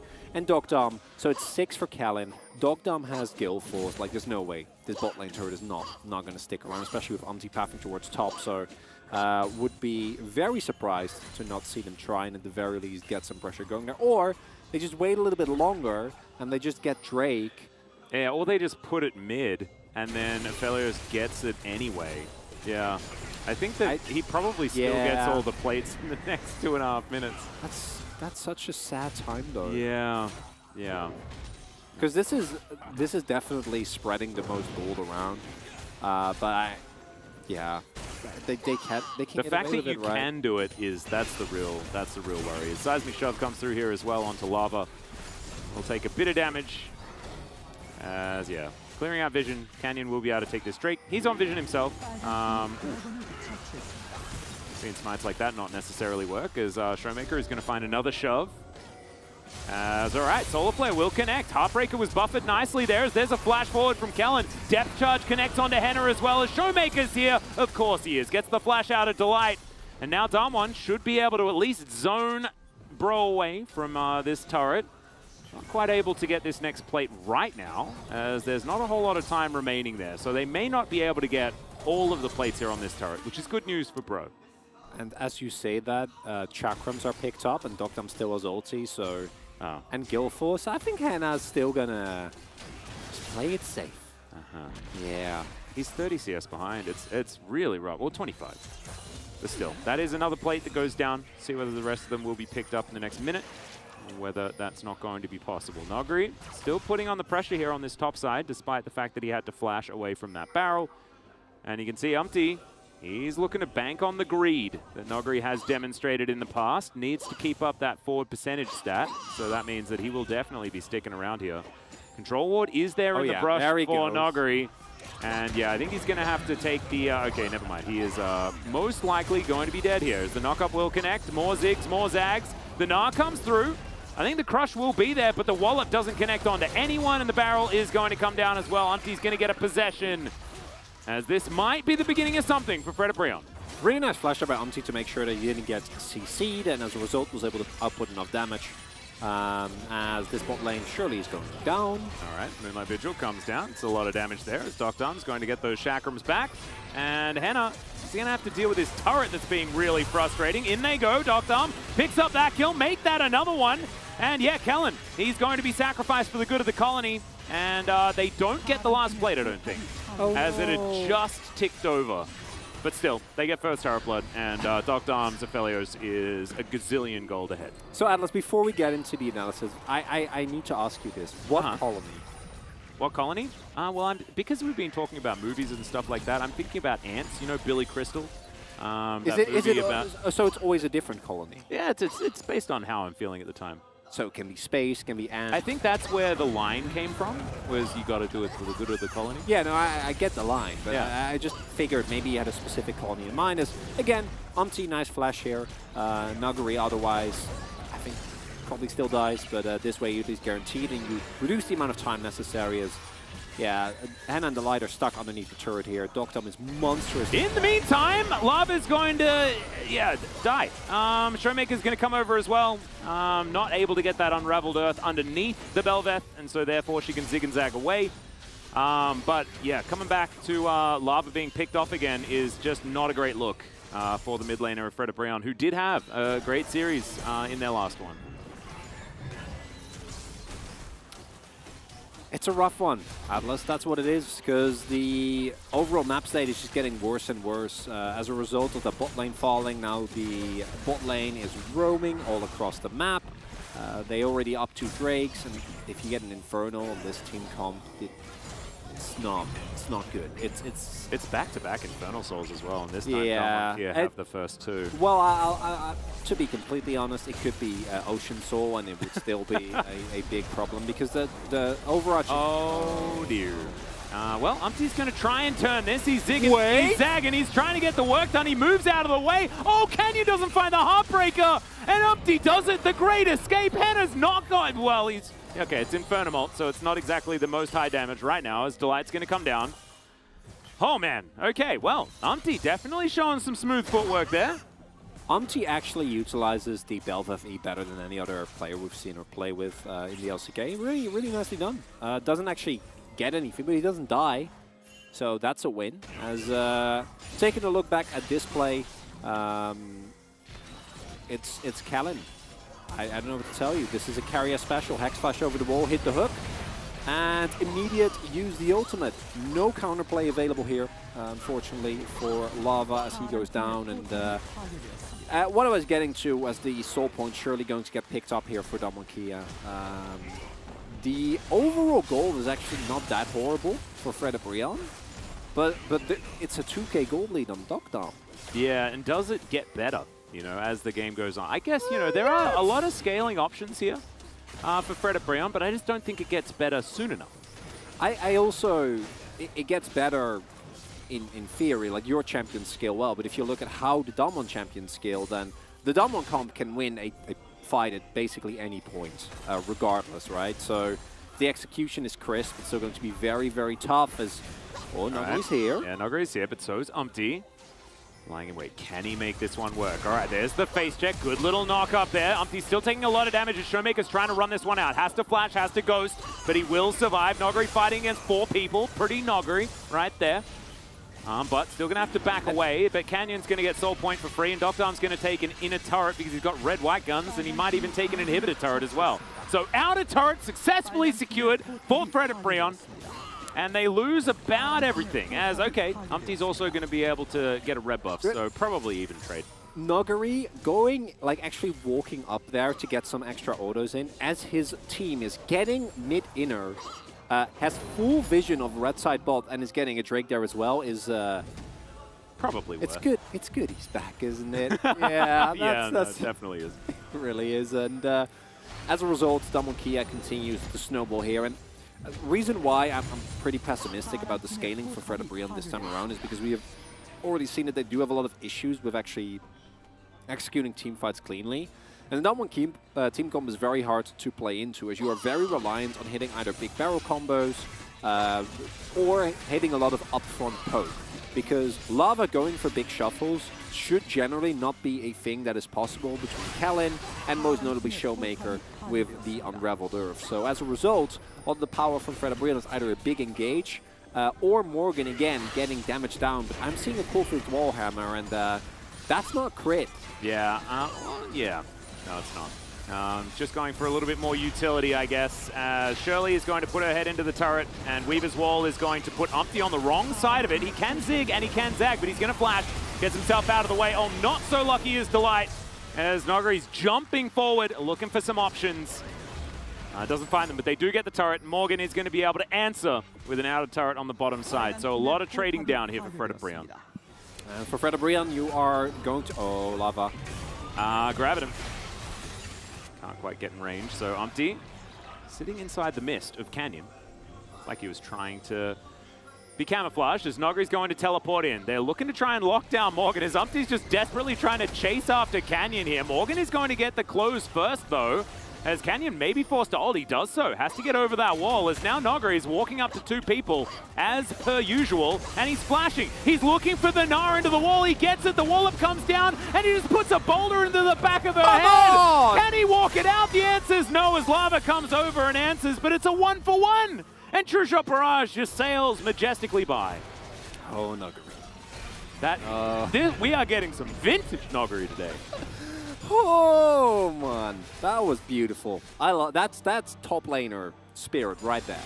As unfortunately here, something we saw last time around as well comes through, where the Weaver's Wall was used very proactively to zone off. Now Lava and Hannah both can get over this wall, but the real problem is that Delight can't, and as a result is stuck, will get taken down immediately, and it's very funny to me as even in a 1v2 scenario, this is already pretty hilarious. And then add to that like Nuggery does no vision. Like he can safely assume that someone is coming. And if Lava wasn't there and teleported in, and yeah, he gets out. He gets out. He might get sniped by Hannah, but overall, oh my goodness, Kellen, stop! Okay, Weaver's Wall comes through here as Showmaker gets off the ride early and gets a nice double shove there onto Umpty and Delight, and now Lava was like, I'm just walking here, and he's going to get a Aphelios. Fred and Brion are well and truly on the ropes here, and Damwon are not letting up this time around. It's Baron time, and there's a minute 20 on the Drake. They can take this Baron, they can grab themselves an Infernal Soul, and you don't want to call it until the fat lady sings, but I think she's getting ready. Yep, vocal cords are getting warmed up. I don't know what else. I'm not an expert in Oprah, unfortunately. I've been to one in my entire life. Oh, I thought you said Oprah, not opera. Ah. Yeah, make fun of the non-native guys. Like, I also have not been to Oprah. I haven't looked under my chair and got the thing, you know. It would have been really... There's a car! Never happened. And it would have been fun. Kellen, his Nautilus, we talked a lot about how incredibly consistent his Kench has been. 6-0 right now, if I'm not mistaken. But this Nautilus, I actually think, is the highest impact pick because the amount of hooks that he's been able to hit have been incredible. Every single time he hits one, and he always does, it leads to really, really good times for Damwon Kia. And now Baron is taken. They can start sieging up in mid. They can also choose to 1v1 because, as we have seen, Nuggery knows no fear. Not even the fear of death will hold him back. Absolutely. And in 10 seconds, there is Infernal Soul. And Fred and Brion, they forced to fight for this. I think as Damwon, you could even just send someone mid and just give up the Drake and not care and end the game. But you can also just fight. Well, you can blast cone it over? That's really cool. Special turret delivery. Oh, that's cool. That's a bit of tech. A little bit of tech right there. All right, gives away the Aphelios' position completely. Probably wasn't what they meant to do. As True Shot Barrage is not going to find anything. Weaver's Wall comes down. Kellen finds another hook onto Delight. As Showmaker turns up a beautiful flick yet again. And all of Fred and Brion are just falling down. Nuggery is just going to exit stage right. As Canyon Heart breaks his way out, and now Doc Dump's frontlining. Emperor's Divide comes in, finds a knock-up, but that's a triple kill for the Aphelios. They get themselves the Infernal Soul. And yeah, I think she's about to start singing. Quadra kill coming through there for Doc Dom, and Damwon Kia today unmatched in their team fighting. And the only difficult thing about this match remaining is, do I vote for Doc Dom or for Kellen? Because that's actually a thinker. Ooh, I know. I would be Kellen pretty hard. I am going to Kellen, and if it is a big boom damage vote and I miss the memo, I'll take it, because Damwon Kia looking great here, showcasing that the power of this Talia and this Aphelios should probably not be given over to them anymore. And you know what's even better, Atlas? What's Talia's getting buffed in 12-13. Yeah. And Damwon are only going to look stronger. It is only one ban to get rid of both a jungle and a mid lane pick, but let's have a look at this yet again. The splitting of the fight, the seismic shove connecting. Oh man, everything just worked out beautifully there for Damwon. As Canyon, he gets to have some fun zigging and zagging.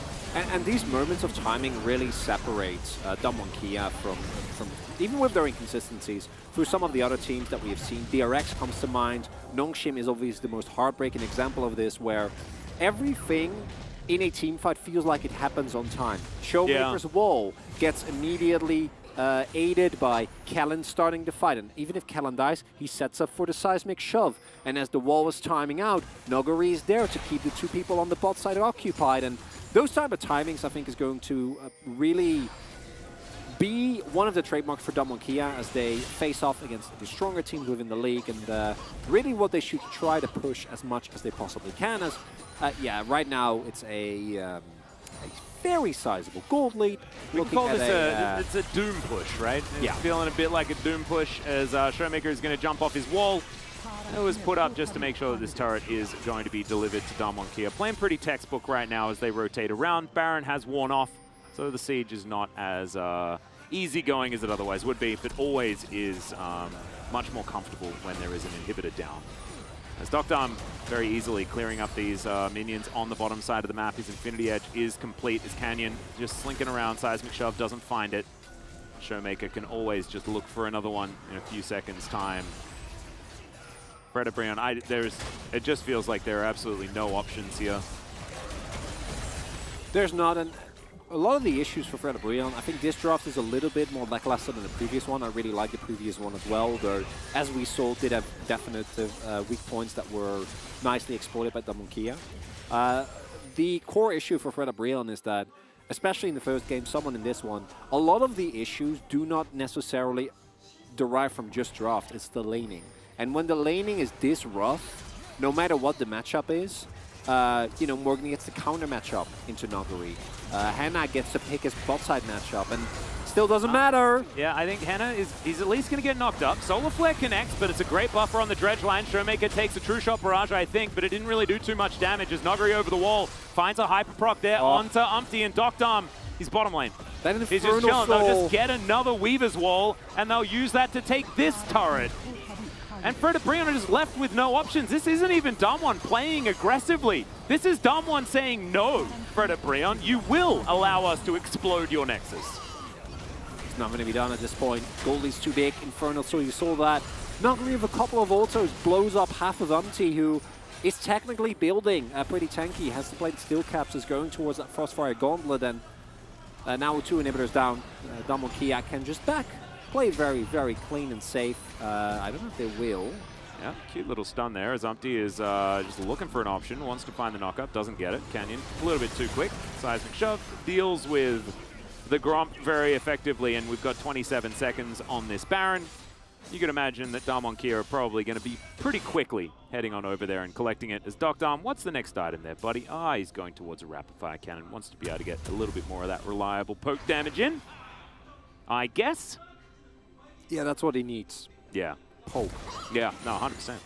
Yeah, because I mean, they are sieging, so theoretically, I do understand why he'd do it. But just to let you guys know, we disagree with all of the rapid-fire shenanigans that are going on here in the LCK. However, we do understand that a lot of our AD carries just like to be able to shoot from further away. Yeah, they enjoy it. Okay? There's scenarios where we're on board, there's scenarios where we're not. It's just the autopiloting. Yeah. In this case, though, it doesn't matter. Ooh, that anchor was pretty close. Canyon hunting for a stun as well, gets it onto Lava there. As Umpty is looking for that flank, as that's a Gravitum ult, and that is a dead Azir. He goes golden for a little while as the Solar Flare doesn't get the stun. It's Delight that falls down first, though, and Lava is given a way out for now. Showmaker dives off this one, and Hannah has been exhausted, and I just don't think that there's anything left yet. Threaded Volley comes through. Aphelios is going to grab one of these kills as well, as it's a double for Showmaker. And a Nara into the wall. Umpty is not safe under this inhibitor turret, as Nuguri and Canyon will be able to deal with the Bel'Veth. He goes golden for a moment, but the Seismic Shove, not actually going to land in the right timing. That's okay. Canyon can zigzag and get towards these Nexus turrets that they've been working on earlier. Teleport to come through. It's a very early one there for Nuguri as Kellen's like, kill the Nexus, please! Oh, they don't do it in time, and it will go down now. So Damwon Kia pick up the 2-0. Really clean play from this team, and it's an unfortunate time for Breon to go up against them because Damwon Kia look like they're charging up towards the second round robin here, and are looking real strong in their first game of it. And naturally, even with the win that they got over Nongshim, Damwon Kia is expected to win against Breon. They're expected to be the favorite here, and they're expected to have a good showing.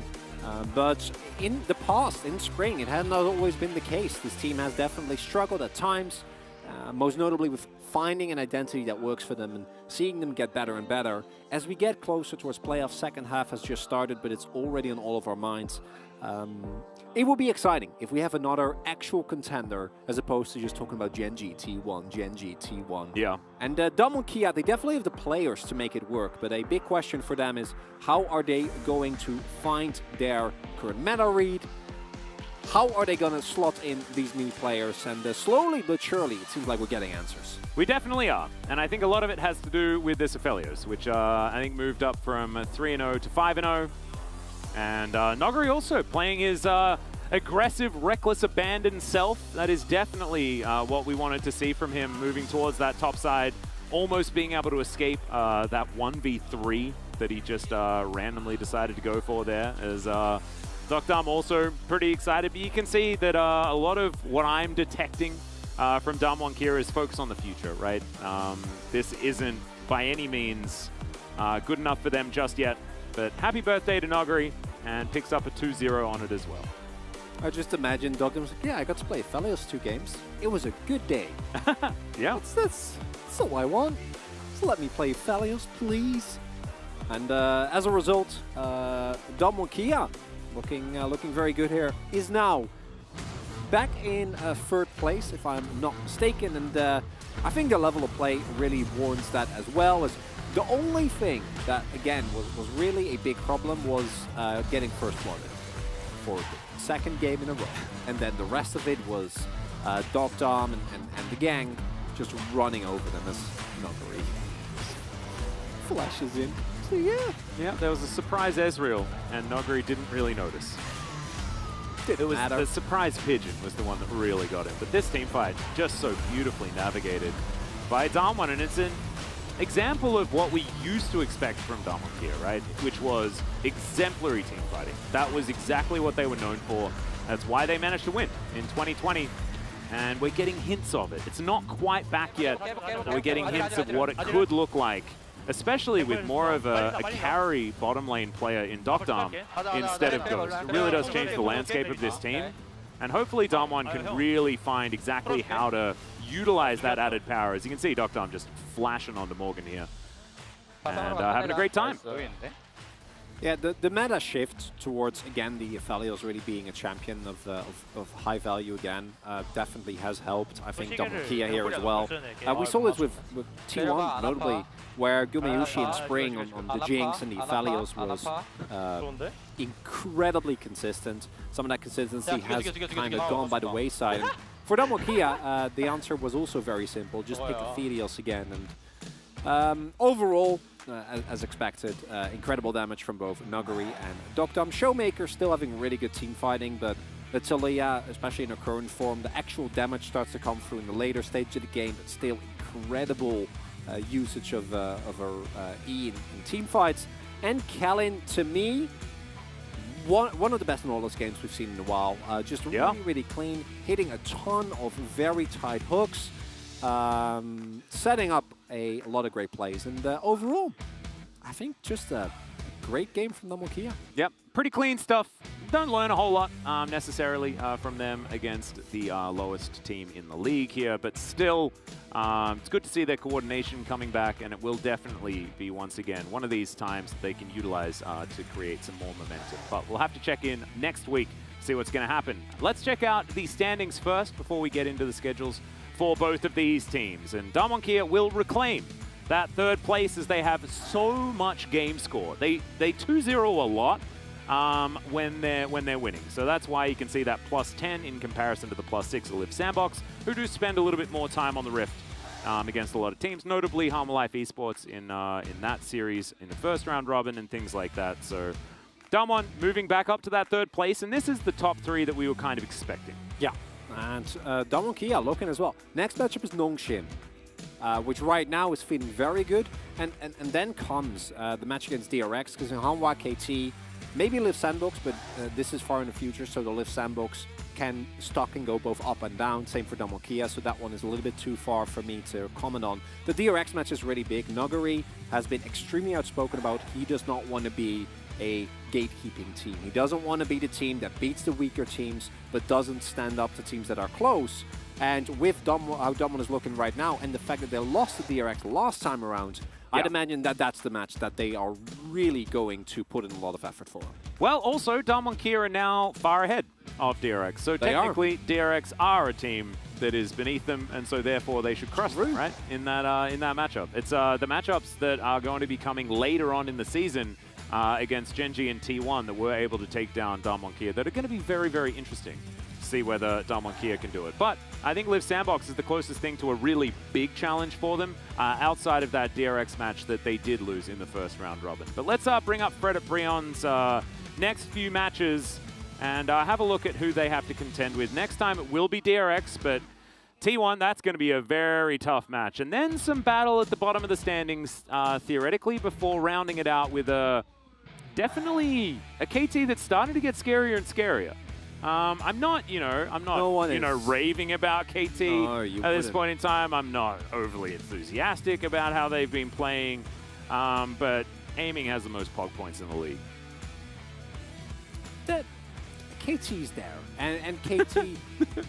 it's so hard navigating the E word, isn't it? It really is. And for Kwangdong, they seem right now kind of lost, but they have been oscillating pretty heavily towards looking incredible on a given day, and overall pretty lackluster. Keen not having a great split, Ellen being very obviously a weak point, and as much as I love to joke about Moam, he has been marginally better than Hoyt, which in of itself is not a glowing recommendation, unfortunately. No.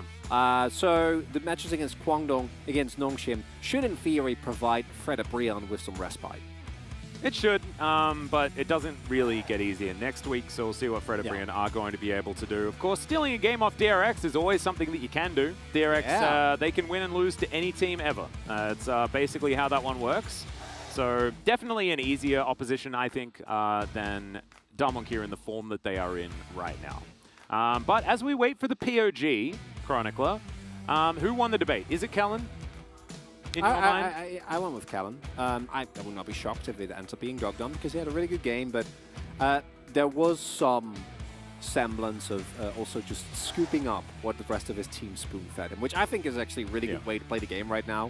There's a reason why we have Aiming, Ruler, and Prince all very high up the POG point. It's because AD carries are really strong right now. Yeah, and the only reason Gumayusi isn't up there is because Zayas just keeps getting all of those POG points. He still has 400 points, which definitely ain't bad, but he's in the team with the best player in the league, so that'll do it. The other reason why I think Kellen is going to get the POG is because Gorilla is on the casting desk alongside Cloud Templar today. So I think that he might be able to influence a lot of what the Korean side are thinking, which I think is absolutely fantastic. There's just often a few extra support votes when it's Gorilla there, but also Kellen played absolutely amazingly, so I'd be absolutely unsurprised as that one's going to happen. Let's bring it up on your screen right now. Who's going to pick it up? And it will be Kellen. I told you. The Gorilla effect. It always pays off. Very happy to see this. Very deserved. Kellen was one of the more often criticized points of this roster initially.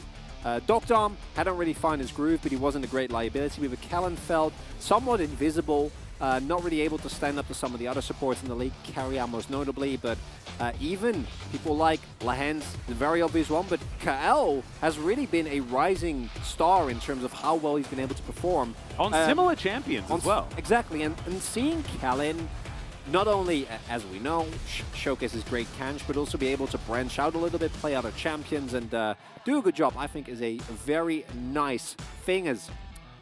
Look at these boom boom damages over here. So I like the casual Showmaker vote. No, what? Just like, I just want the interview to be with only Showmaker, please. I thought it was going to be like the one Canyon vote. Where I'm like, I was thinking like the one Noguri vote for his 1v3s. Yeah, like that's the dirty vote. Yeah, I like the one Showmaker vote. That's a vote that you could make though. So there you go. He did win the last POG, so he is playing very, very well. The Taliyah pick, definitely fantastic. Maybe they were thinking like, it's a shout out to Taliyah being picked. But let's get to the interview now and hear from Kellen and Showmaker.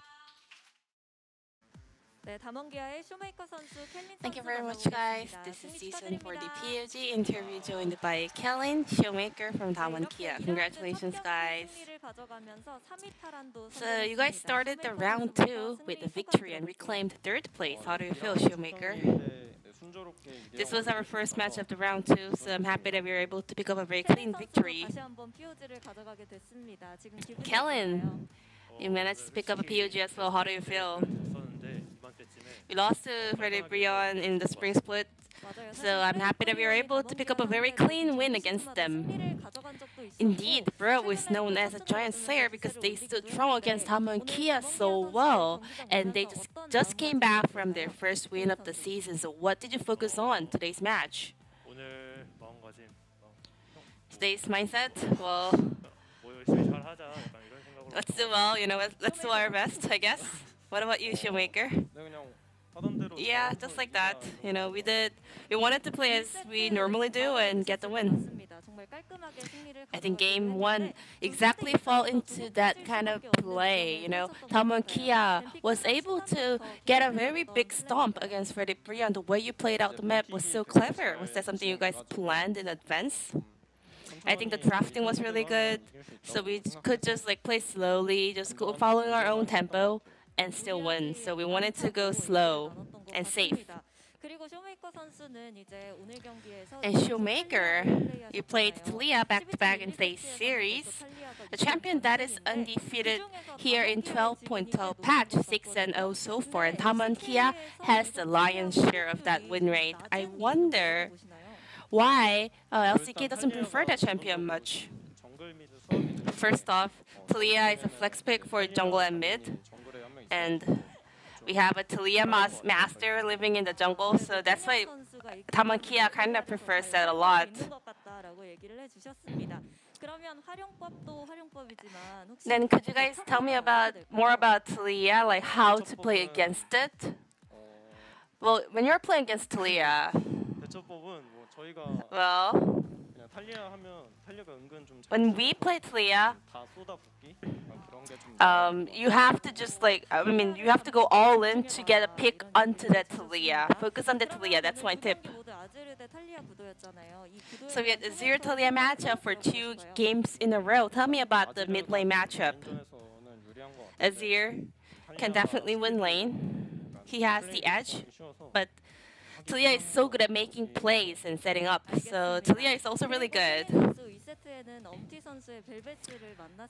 And we had Belvest by in game 2, a pick that Damwon Kia had the debut on the LCK. How was playing against it this time around? Belvest has a lot of weakness, so we are able to kind of definitely figure that out, you know, just by playing against it.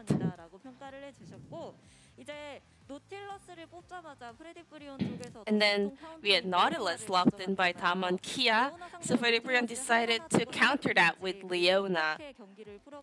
Tell me about the matchup and what was your plan for the game?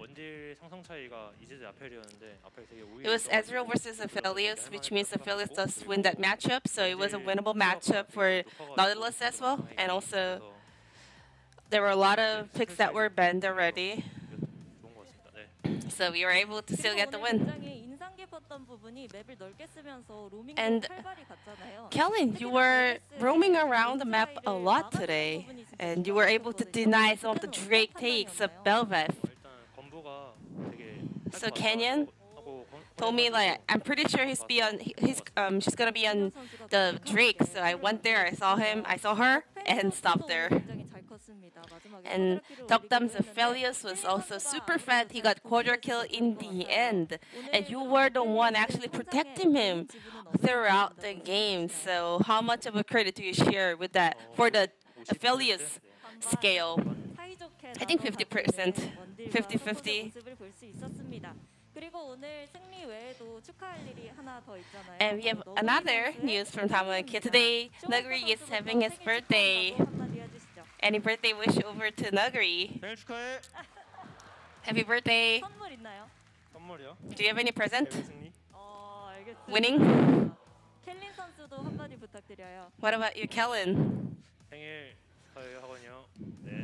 Congratulations, Nuguri. Happy birthday. We could see Nuguri in the coach's box behind the Kellen just a little bit. And your next opponent will be Nongshim Red Force. We will do our best for that upcoming Nongshim series in order to continue our winning streak. What about you, Kellen? We will do our best to prep that series and do our best. And this will be the end of the interview from Kellen Shoemaker from Damwon Kia, and back to the casters. Thank you.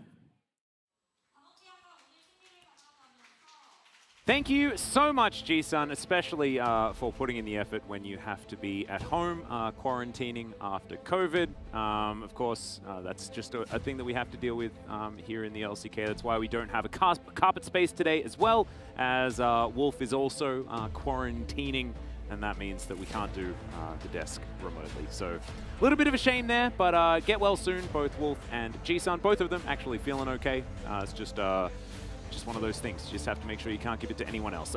Next up, we do have Gen G versus Nongshim. It's not soon. It's actually in about an hour and 10 minutes or something like that. Sometimes Damwon do be that way. Yep. Just one of those things. But ladies and gentlemen, we hope you stick around because that next one could be interesting. Let's. There might be some new faces, and everyone likes watching Gen G. We'll see whether Nongshim can fight back. We'll see you there after a very long break.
상대 고르키 원딜하면 어떡해? 그럼 우리 큰일 나는 거야. 아주 큰일 나는 거죠. 그렇게 원딜하면 너의 아소 시켜줄게 하나만. 아소예요? 오케이. 내가 하고 싶은 거 다 시켜줄게. 신드라도 시켜줄게. 바텀 한다. 바텀 다이네. 이거 아지르 선턴 아지르 러번. 파이크부터 잡았고. 얘 맞아. 바이 맞아. 바이까지만. 나이스. 나 무빙 중. 앞에 맞아. 바이부터 맞아. 바이 노플. 바이 노플. 나 가는 중. 바이 잡았어.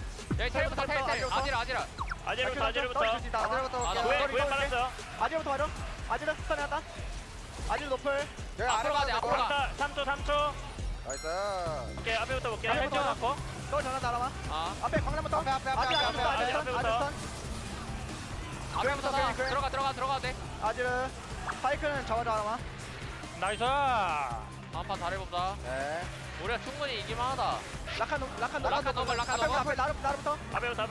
나루 잡아. 나 죽었고. 오너플. 천천히 칼지 알아. 미카엘 있어 하나만. 미카엘 있어. 리산. 하나만 아래 가자. 오케이 나 할게. 막았어. 나이스. 오른쪽 차야. 4회까지 가볼게. 4회까지. 결국 한타 한 번이야. 멘탈 나가지 말고 하자 우리. 멘탈 잡아야 된다. 천천히 산 보자. 리산 오른쪽. 빼자. 리산 맞을 수 있고 리산 맞았어.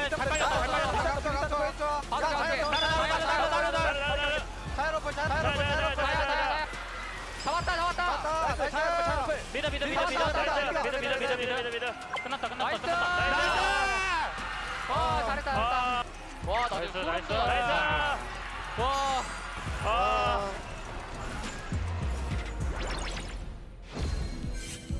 세라핀 하면은 야수 다이나 뽑긴 해야 돼. 아 요네 마렵긴 하네. 요네 좀 하자 제발. 너네들 나는 좋아? 한판 다 해봤는데 근데 그렇게 어려울 것 같진 않아요. 어떻게 뭐가 나와 보이지? 일단 리시는 많이 해봐서 괜찮겠네. 리신 하잖아요. 저 뭐냐 이거? 아 이게 무조건 이겨야겠다. 얘네 올라왔다. 왔다. 그렇죠. 일단 먹고 렐 올리비야. 일단 쳐봐. 렐 6렙. 와줄 수 있나?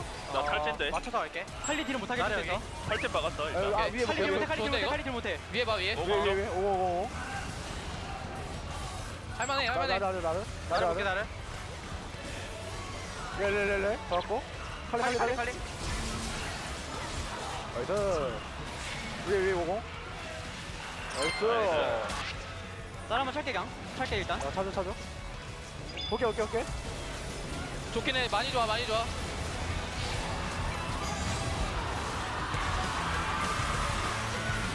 이 맛이지. 나이스. 세라핀 빠졌네.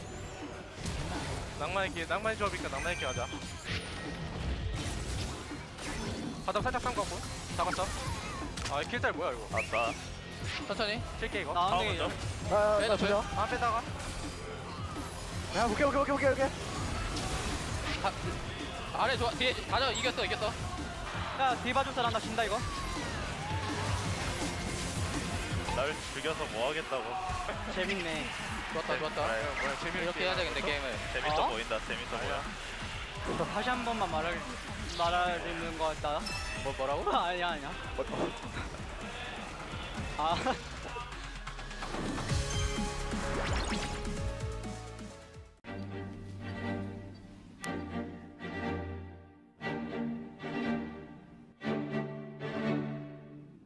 이야, 다이야? 해린턴 승진 축하하네. 이제 해린턴이라 하면 안 되나? 헬펠로 받아. 감사합니다, 교수님. 근데 이거 0LP인 게 좀 걸리긴 하는데 더 노력하겠습니다, 교수님. 그래도 이번에 고생한 상으로 별소자 스킨 좀 주겠네. 감사합니다. 우야, 럭키 다이스키. 오마야 뭐 신데이루 하와이 데스.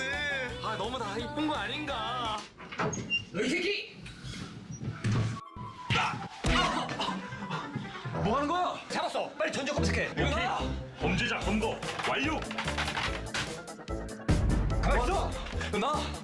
이 새끼 이거 교수도 아니면서 지금 교수 행세를 해? 마스터에서 떨어졌으면 떨어졌다고 말을 해야 될 거 아니야? 너이 새끼.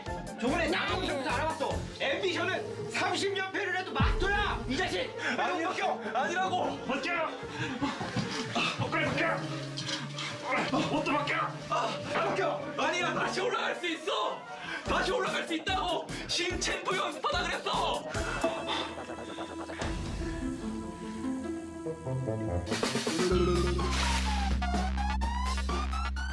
자, 오늘 주제가 롤 챔피언인데 일단 최근에 나온 신챔프들에 대해서 어떻게 생각해? 가장 좀 마지막에 나온 거는 벨베스지. 벨베스. 그리고 여기서 보이는 건 비에고가 첫 번째고. 근데 비에고가 처음 나왔을 때 난 말이 안 된다고 생각했던 게 라이엇이 이렐리아 한번 손대더니 공격 사거리 가지고 장난질을 많이 하더라고. 근접인데. 근거리 대 근거리인데 막 카이팅하고. 개사기 챔피언이었지, 개사기 챔피언. 그 아래 있는 그웬도 그래? 가위 사거리가 좀 더 길어. 그러니까 컨셉 자체가 다른 애들은 125, 150 이런데 자기들은 이미 팔이 좀 더 길어. 그 25 차이가 엄청 큰데 그 근거리 싸움에서. 게임 모르지만.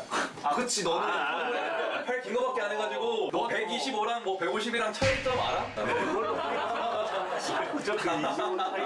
난 처음에 이제 비에고 나왔을 때 정말 갈 때까지 갔구나. 그웬 나왔을 때 이 정도면 괜찮은데? 근데 아크샨 나왔을 때 정말 갈 때까지 갔구나.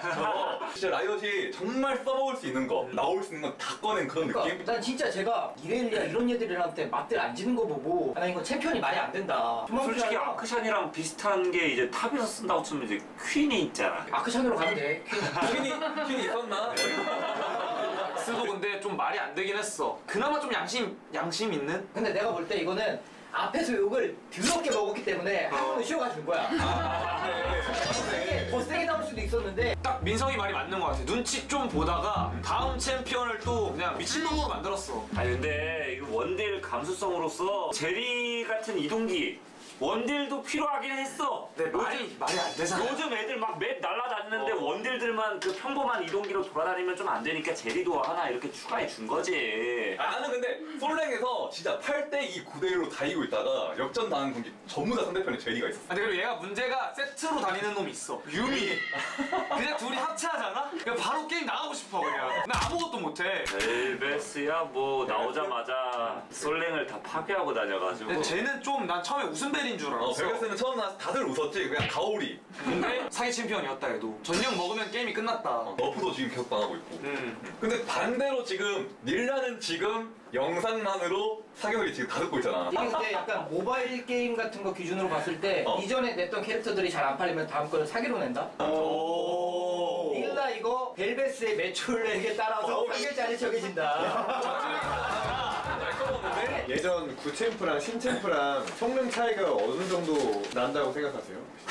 어느 정도 나냐고요? 그냥 하늘과 끝까지 나죠.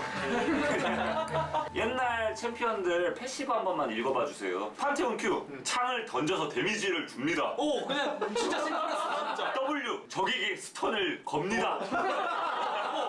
뭐 11르 얘네들 패시브 보면 한 줄입니다. 그래 11르 얘기 잘했다. 11르 그 스펠 쉴드 쓰면은 그 스킬 한번 맞고 만화 차는 거잖아. 정말 형편없어. 그치. 아니 요즘 나오는 챔피언이랑 비교하잖아. 진짜 형편없는 요즘 거야. 애들이었으면은 막자마자 만화도 차고 체력도 차고 공속도 빨라져. 상대방한테 다음 공격 추가 데미지. 그런 거 맞아. 그리고 폭신챔 나오면 나이엇이 집어넣는 거 뭔지 알아? 세대 때리면 추가 데미지. 맞아. 세대 진짜 좋아해. 세대 진짜 좋아해. 아 그리고 옛날에는 또 그 스킬 같은 거 공격 스킬 2개 있다가 보조 스킬 하나였나? 막 이런 약간 그런 게 정석이긴 했어. 얘한테 진짜 이 사기 스킬을 하나 줬어. 그럼 다른 거는 좀 약간 밸런스를 맞췄어. 근데 요즘에는 모든 좋은 챔피언의 스킬을 하나에 섞여. 그래서 이걸 Q로 만들고 맞아. W로 만들고 이거를 E로 만드는 거야. 패시브도 원래 그냥 무조건 패시브 칸에 하나였잖아. 근데 요즘은 패시브 칸에 패시브 하나, Q 스킬에 하나, W에 하나. 맞아. 패시브 여러 개 있는 애들 그냥 이렇게 널리고 널렸어. 극혐이다 여기 그렇게 해서. 그러면 구 챔피언들 중에서 가장 리메이크가 시급한 챔피언이 있다고 한다면 어떤 챔피언이죠? 저는 소나요. 무조건. 소나랑 스킬 컨셉이 거의 완전 비슷한 캐릭터인 세라핀이 이제 신챔프로 나왔다 보니까 소나가 그냥 너무 붕 뜨는 느낌? 소나는 옛날에 그런 것도 있었어. 우리 그 할 때는 마우스 그냥 가만히 놓고 QW야 하고 세라핀은 마우스까지 활용을 해야 된다. 더 어렵다. 사실상 같은 캐릭터인데 난이도 차이가 있다. 뭐 빌드업 캐릭이야? 소나 이제 좀 마스터하면 이제 세라핀 넘어간다. 2차전직 느낌으로? 나는 근데 좀 웬만한 구식 챔피언들은 좀 리메이크 한번 해주는 게 맞지 않나 싶어. 우디르? 아니면 말파이트? 우디르는 진짜 좀 해줘야지. 나서스도 쓰는 사람들은 많지만 나서스 한번 해주는 게 좀 괜찮을 것 같기도 하고. 아이번도 너무 특이해서 안 쓰이는 거지. 쓰는 사람들은 또 쓰잖아. 근데 이렇게 보니까 챔피언들이 그래도 어떻게 다 쓰이긴 쓰인다. 그치. 뭔가 좀 버릴 애들은 없지. 굳이 패치 안 해도 되겠는데? 나는 롤에도 쉬운 캐릭은 존재해야 된다고 생각해. 그건 맞지. 그러니까 예를 들어 미스포춘. 얘가 상위권에선 절대 안 쓰이는데 하위권에선 되게 많이 쓰인단 말이야. 인기 챔피언이지. 인기 챔피언이야. 쉽고 단순하고 일단 궁 버튼 누르면 세니까. 그러니까 이런 애들까지 굳이 리메이크를 건드려야 할까? 건드리지 말죠. 오늘 뭐 끝난 것 같은데요? 해결했네. 저희 햇바다터스에서 이제 신챔 제안서를 사전에 의뢰를 드렸었는데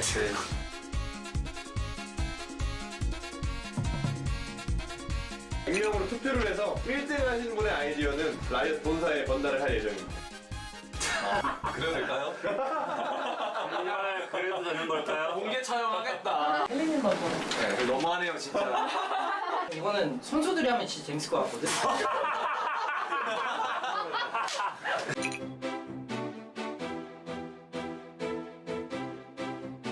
일단 챔피언 명은 붉은다리 협곡의 경비병입니다. 혹시 너 원피스에서 가져왔어?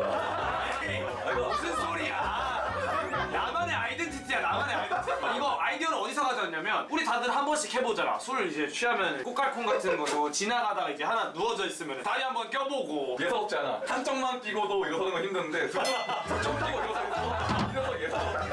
챔피언 아닙니다 이거. 그러니까 왜냐면 난 이 챔피언이 있어야 된다고 생각하는 이유가 요새 롤판이 너무 통제가 안 돼. 애들 그냥 게임 던지고 막 그러잖아. 그런 챔피언들을 좀 통제하기 위해 만든 거야. 뭐 어떻게 통제를 하는데? 일단 Q스킬 통제는 멈춰! 야, 동자! 멈춰라는 건가요? 멈춰, 통제하는 거예요, Q로. 정글몹에게 사용할 경우 몇 초 동안 상대는 이 정글몹을 먹을 수 없어. 나만 먹을 수 있어. 아 이거 많이 굶어가지고. 그치. 그러니까 통제하는 거야. 나만 먹겠다. 이거는 대포 미니언한테도 쓸 수 있어. 아군 대포에다가도 쓸 수 있어. 아군 대포한테 왜 써? 그러니까 내가 먹겠다고. 근데 네가 다 먹으면 캐리할 수 있어? 캐리 못할 건데 대포민이야. 나 용납 못하겠는데. 보자고. 얼마나 캐리할 수 있길래 이렇게 통제 스킬을 가지고 있는 건지. 다리 강화!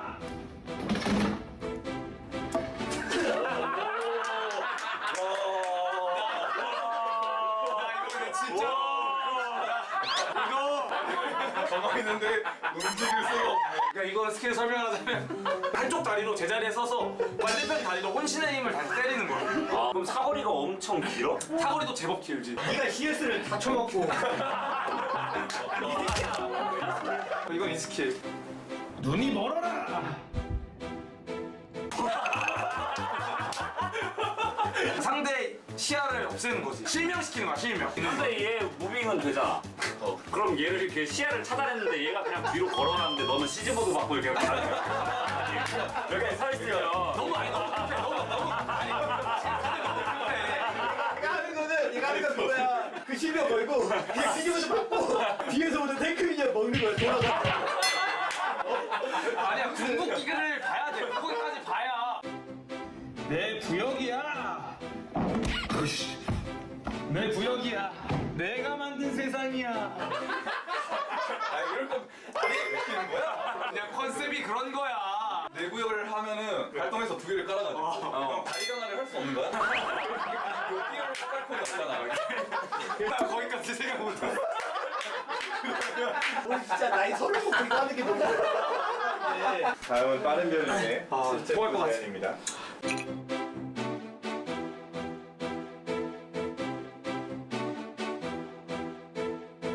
진짜 이거 표절 아니에요? 아니지. 아니 자크잖아. 이거는 약간 모티브, 오마주 뭐 이런. 오마주. 아니야. 이거는 차이가 있어. 돈 내야 될 것 같은데. 그냥 난 또 그분을 생각하면서 일단 만들었고. 아, 그분을 생각했다. 그러니까 스토리까지 자세하게 짰다고. 진짜 쓰레기 같아. 자크의 몸에서 떨어진 그 액체 있지. 그게 이제 공허로 들어간 건데 왜 들어갔냐? 강타를 쓰기 싫어서. 나 이제 라인전만 가겠다. 라인전. 라인전. 그리고 Q 스킬. 공허의 바운스. 공허의 바운스. 이거는 너무 공허해. 이 챔피언은 피지컬이 필요가 없어. 나 미칠 것 같아, 이 진짜. 챔피언은 그냥 가만히 점프를 하면은 보안 쪽에 스킬범 있지. 저만큼 이제 침묵이 1.5초가 걸리는 거야. 점프 한 번으로 이 정도의 효과를. 그래서 솔직히 길게 하려고 힘들었거든. 1 증가. 그다음에 기본적으로 뭐 간주되지 않는다. 이거 만드느라 힘들었는데. 왜 일이야? 너무 많이 주면 또 욕먹잖아. 너무 적게 준 거 아니야 이거는? 나중에 뭐 해치우고 이제 수치 조정하라고. 오케이. 그리고 두 번째 스킬. 뭐 하는 거야? 아, 나 저거 너무 힘들었어. 저 젤리를 피디님이 사와주셨는데 저게 아래로 흘러내리는 거야. 아니 근데 피디님 얘는 왜 대사 넣으라고 안 했어요? 이게 컨셉이야. 말을 못해? 그럼 말 못하고. 너 대사 넣으라 그러니까 바로 그냥 말 못한다고 하는 거야. 장소리 있잖아요. 전 챔피언이 대사가 없어요. 이게 공허의 물질인데 말자 W 있지? 말자 W인데 말자 W보다 2배 정도 세다. 그리고 지속 시간이 무한이다. 그리고 주변 미니언의 공격력도 상승하고 공격 속도도 상승. 나는 빠른 별 거는 높게 사는 게 요즘 챔피언 트렌드에 맞춰서. 그러니까 스킬 봐봐. 원래 스킬 올리면 화면 가려야 돼. 쳐야 돼. 이건 뭐야? 이 스킬. 이 스킬. 오케이.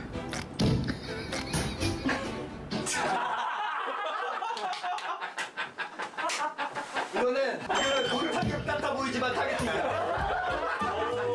공허물 물질을 던져 데미지 주는 건데 이것도 같은 말자. 내가 말자한테 좀 많이 따왔어. 이거 표절 아니고 오마주인데. 그거 물질을 던져가지고 이게 부착이 되면은 거기서 이제 도트 데미지를 입고 이게 터지잖아. 터지면은 한 대상만 동격하는 게 아니고 2개 대상. 터지면 여기서 3개 해가지고 6개. 이거는 나오면은 협곡을 그냥 뒤엎겠네. 요즘 챔피언 트렌드 아니에요?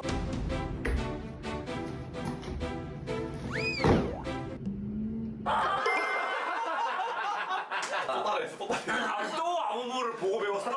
표절 아니에요. 오마주예요. 이게 아무무의 궁극기인데 이거는 좀 더 스킬 사용을 하기 편하기 위해서 우리 팀한테 붙이는 거야. 그 우리 팀이 상대방한테 체력을 뭐 깎았다. 그러면 그 점액 스킬이 옮겨 붙어서 거기서 이제 승부를 하는 거야.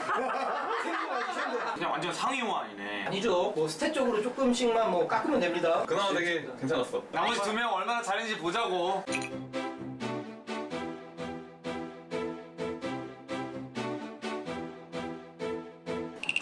진짜. 이제 내가 설명할 시작이구만. 잠깐 역해예요? 금발 뷰티 초색실에. 판타지 게임이라면 정통적으로 있어야 할 엘프 궁수가 없지. 프렐류드, 애쉬 이런 건 이제 워낙 옛날 챔프잖아. 그래서 스토리 어느 지역에서도 발견되지 않은 숲속에서 이제 엘프 종족이 발견되었다. 그래서 참가했습니다. 일단 Q 스킬이야. 원딜이라면 D 스킬이 있어야지.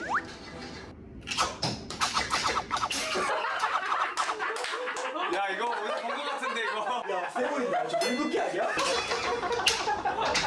스킬 이름 슈슈슈. 일직선상으로 화살을 3발 빠르게 발사합니다. 각 화살마다 온hit 효과가 발동돼. 쿨타임은 짧아.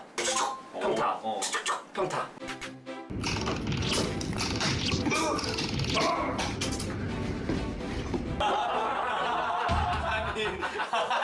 두 번째는 패시브지. 포커스. 적에게 평타 3번을 맞추면 적이 아파합니다. 발동되면은 내 공속이 더 빨라져. 그리고 추가 마법 피해를 줘. 상대한테.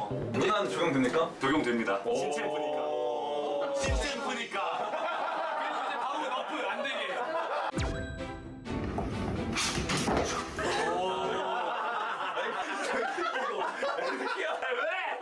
왜? 어디서 본 거 같아? 진짜 표절이다. 샤샤샤! 뒤로 후퇴하면서 화살을 3발 쏩니다. 근데 얘는 잠깐 동안 무적이 돼. 왜냐? 신챔프니까. 3발을 쏘잖아. 패시브 적용돼? 되지. 신챔프니까. 대신에 훅시를 살짝 조절하기만 하면 되잖아.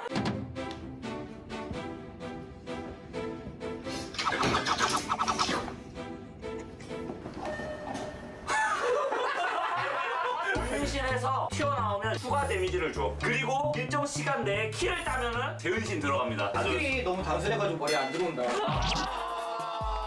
짧아가지고 읽기도 싫잖아. 근데 스킬 명도 근데 좀 그래. 쓱싹. 진짜 나왔어요, 쉽게. 그럼 해설자들 야, 쓱샥. 유니큐도 슈루롱 타니까 보시기 뭐 이렇게 설명하는데. 아, 접니다 이제. 네. 설은. 오른 동생의 서준입니다, 챔피언 명. 오른 동생 같지 않은데요? 왜 오른 동생이죠? 이복 동생이에요, 이복 동생. 프렐류드 출신으로 자, 오른의 하락을 못 이기고 서른의 희망이 되기 위해 등장했어요. 큐스킬이죠. 네. 검쓰는 캐릭이네요.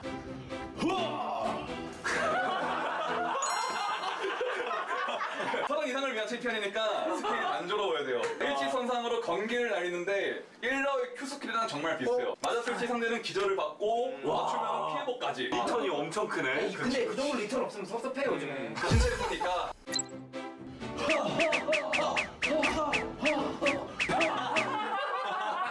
뭔가요? 아버니 내 주변들을 못 모이게 하는데. 사회 자체를 좀 딜템으로 했기 때문에 좀 반응 스킬을 하나 만들어봤습니다. 자, 스킬 사용 시 2초 동안 무적. 끝난 후에 심지어 주의 장판 슬로우가 생성됩니다. 오리아나 궁처럼 상대를 땡겨오는 효과까지. 혹시 내 땡길 때 딜이 있나요? 한번 넣어볼까요? 절대 던지! 이동 스킬을 하나 만들어보고 싶었어요. 병력기 가능하고요. 저질부를 닫았습니다. 네, 그리고 사용 시 실드 이속 증가 해가지고 EW 콤보 싹 가는 기죠. 네, 다른 연계까지. 카메 궁 뚫어요? 밖으로 나갑니까? 어떻게 한번 뚫어볼까요? 뚫을 수 있을지도. 나중에 나온 챔피언이 뚫는 게 맞아. 끌어야 돼 이거. 아, 그치.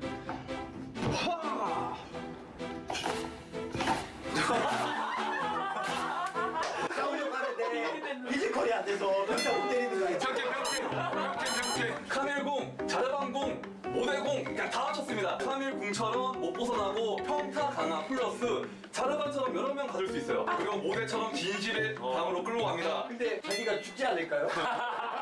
준비했어요. 다른 공간으로 끌고 감. 하지만 끌고 간 인원당 능력치의 10%씩을 뺏어요. 근데 그래도 3명한테 뺏어봤자 30%고 그런 전력이 그러기 위해서 절대 방어 W. 여기까지 신챔 제안서를 잘 봤고요. 투표를 한번 해서 1등만 본부장님께 전달을 하도록 하겠습니다. 저는 이 챔피언들이 세상에 나오면 안 되니까 헬리오스로 접을 거예요.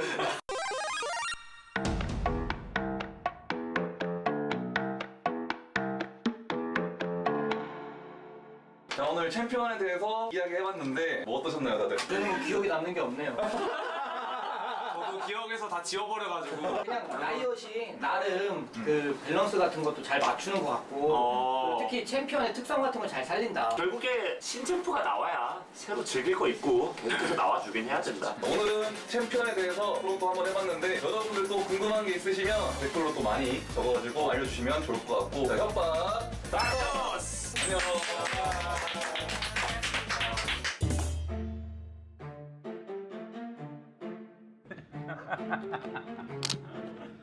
아 보셨어요? 헬리오스? 맞아요. 헬리오스가 근데 뭔지 기억도 안 나요. 뭐 발에 콩콩콩 끼고 말도 안 되는 그런 거 아니에요? 아 이거 그게 1등 했다고요? 저희 그 너무 재밌던데 난. 너무 재밌다. 아니 이거 해주셔야 되는데 진짜.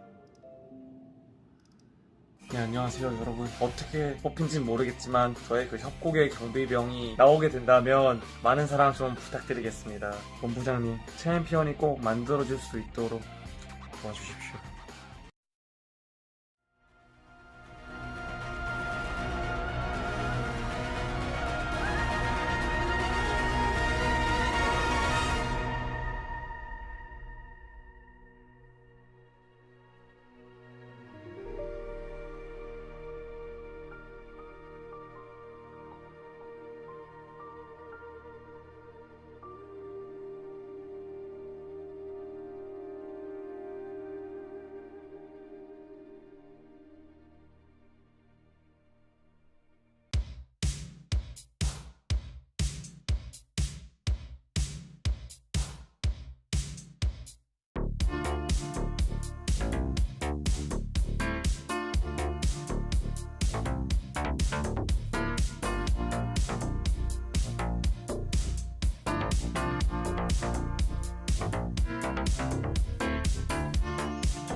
Let's go, let's move, side to side, let's go.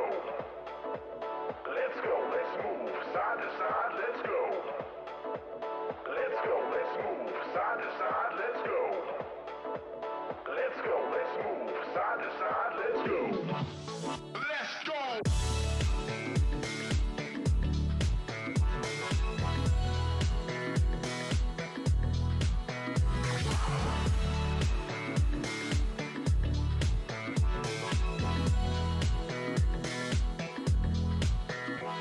Let's go, let's move, side to side, let's go. Let's go, let's move, side to side, let's go. Let's go, let's move, side to side, let's go. Let's go, let's move, side to side, let's go. Come on, everybody, bring it in.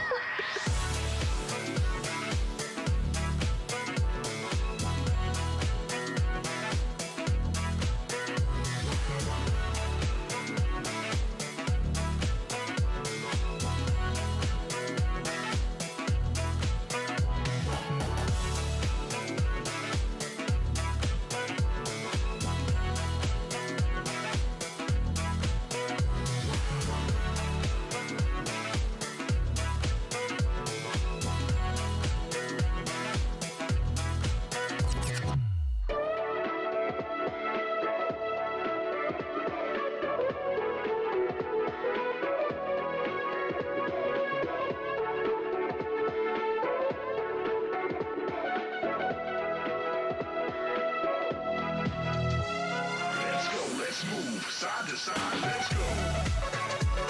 Let's go, let's move, side to side, let's go. Let's go, let's move, side to side, let's go. Let's go, let's move, side to side, let's go.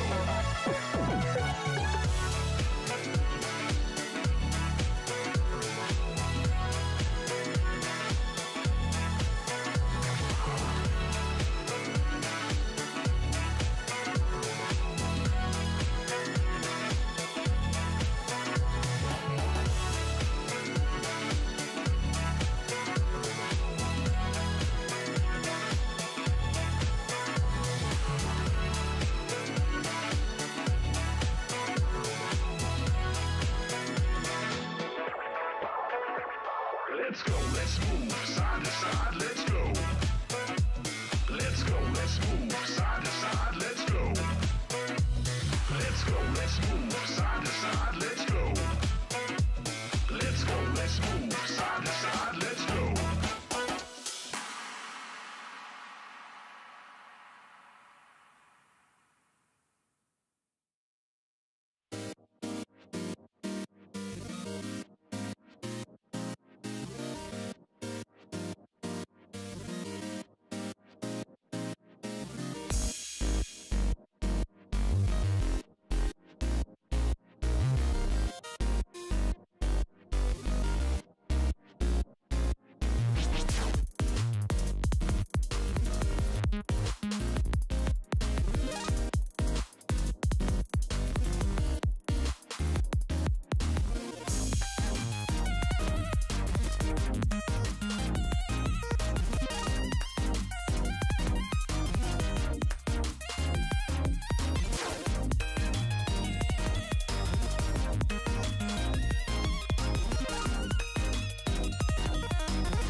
Don't try to make yourself remember, darling. Don't look for me, I'm just a story you've been told. So let's pretend a little longer, 'cause when we're gone, everything goes on. 웃으면 네의 빛은 starlight, 언제나 반짝인 my heart for you. 영원하자던 그 말로 서로를 비추던 시간 속을 걷던 우린 너무 아름다웠어. 환하게 비춰줄게. No, you won't have to. to the grieving while I'm by your side like always. 또 다른 시작일지 몰라 Darling. 잠시 머물던 우린 스토리 안에서 난 더 흐릿해져도 괜찮아. 떠나는 외도 Everything goes on. 어둠 속 멀리 비춰줄 뿐인 여린 빛을 지킨 너의 마음.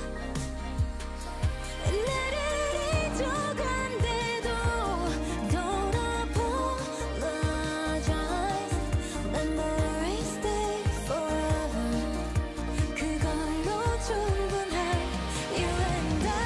그 언제보다 아름다워 넌 Darling. 화려히 반짝일 너의 스토리 안에서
Welcome, ladies and gentlemen, to LCK Summer 2022, and I'm welcoming you as if it's the start of the day, because that break makes me kind of feel like we're on a full reset as Damwon Kia took down Frederick in record time. Now, we have Gen G taking on Nongshim, and Nongshim have been struggling a lot, but there are some new things that we need to talk about, some changes that are running amok in the Nongshim house, and we'll see whether that is going to affect how they play here today. But I personally don't think that it's going to change much. I think it might. Not against Gen G though. That's the key difference. I think maybe this is what Nongshim needs, some fresh air, but it's Gen G. It is. Let's get into points of the match here as we start this one off. Gen G meets the 8th place. Yes, it's time for Gen G to try and reclaim first place. Any sort of victory will do it. They are tied in game score with T1, but T1 have played an extra game. And so therefore, if Gen G wins, they'll have the same match score, but Gen G will be up either 1 or 2 points.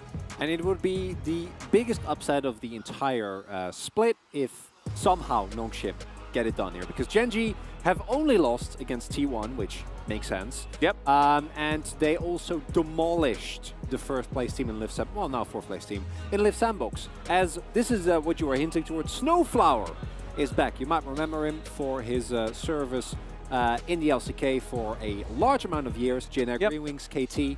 Also... And Afrika back in the day, yeah. Also, the duo with Kakao when they were on Supermassive in 2020, when they were like, let's get a TCL team to Worlds. That'll be fun. Yeah, and they did do that. I mean, Kakao getting teams to Worlds is like, that's the thing he's extraordinarily good at. It is, absolutely is. I believe Snowflower and BDD actually played together on KT, but were almost relegated. Which is... So they're familiar with the territory. It's a rough time. And of course, after that season, Snowflower retired and has been spending a lot of time streaming and things like that. But we'll see. He is certainly a veteran, and Snowflower is someone that has come up through the LCK with players the likes of Teddy, right? Like, he's certainly played with many, many different people. But Chovy versus BDD is going to be the mid lane matchup that we're going to be focusing on.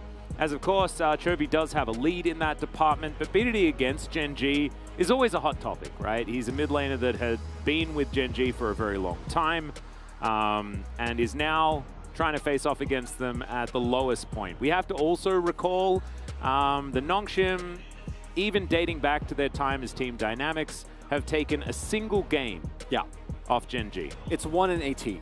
Yeah. 1-18, Atlas. That is... The stats do not say very many good things about Nongshim. And look at the Herald percent, though. There you go. Yeah. I take it all back. Stats looking real good. No, the interesting thing to me is that unlike teams like Fred Brian and Home Alive, who fall apart in laning phase, Nongshim actually look very promising at times.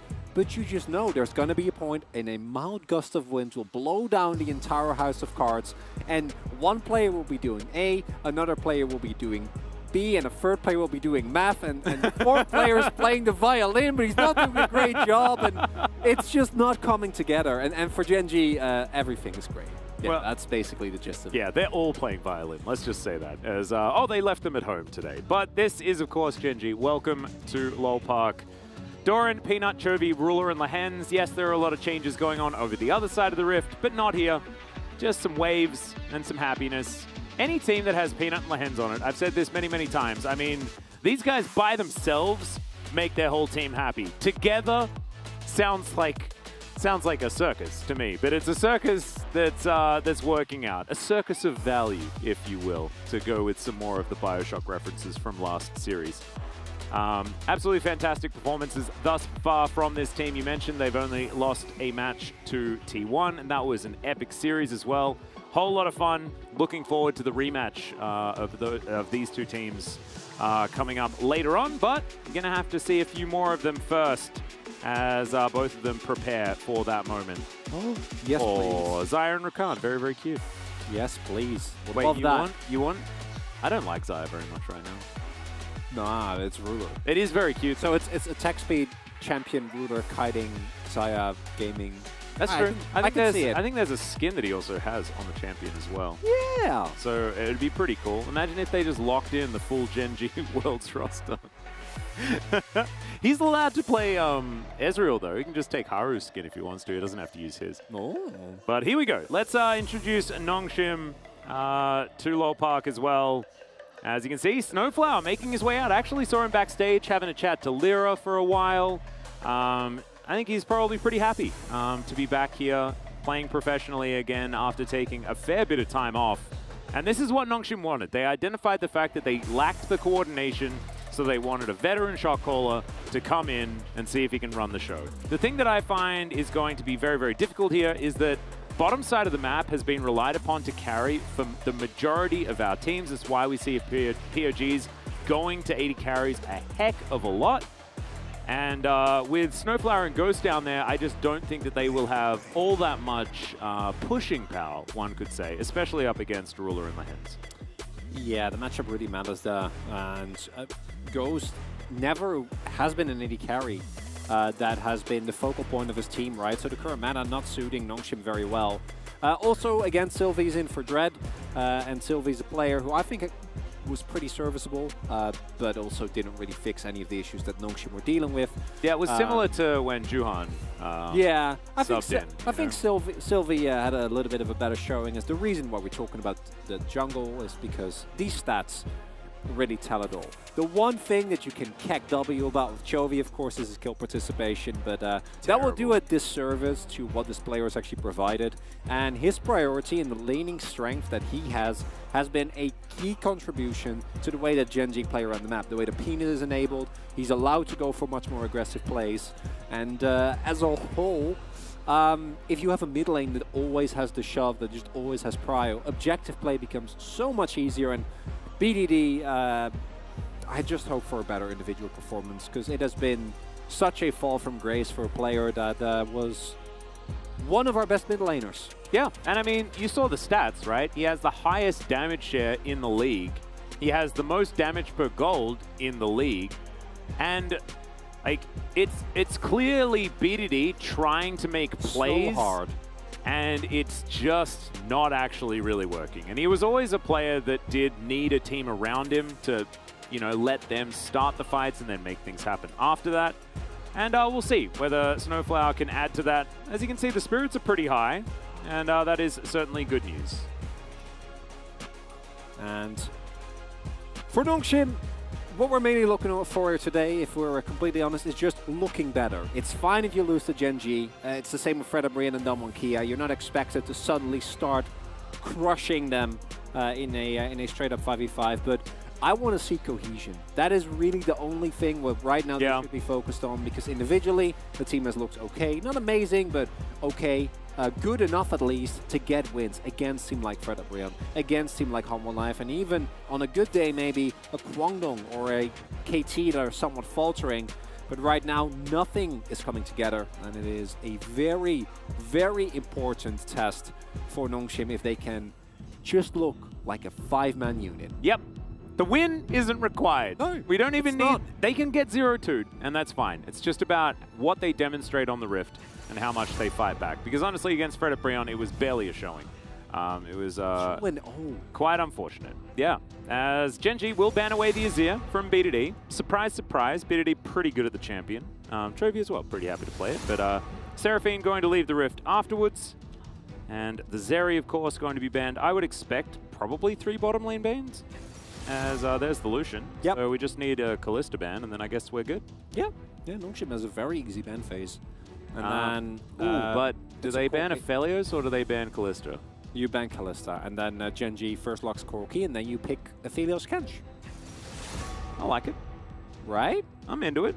I think that's what's going to happen. I mean, they might not lock Aphelios Kench. They could also just lock in the Aphelios and then save the Kench till later. That remains to be seen, but I would be very surprised if they don't ban Kalista here with how overpowering Gen G's bot lane has been, giving them access to one of the strongest 2v2 lanes in the game. Not ideal, and I'm feeling Corki Atlas. Yeah. Or Gnar. It's Corki or Gnar. I think it's probably Corki though, isn't it? You're I'd probably imagine. pretty happy. Or just lock in Silas. I love this. Because you're very happy to lane into the Corki if you have this, and it also blocks Ornn and Na at the same time.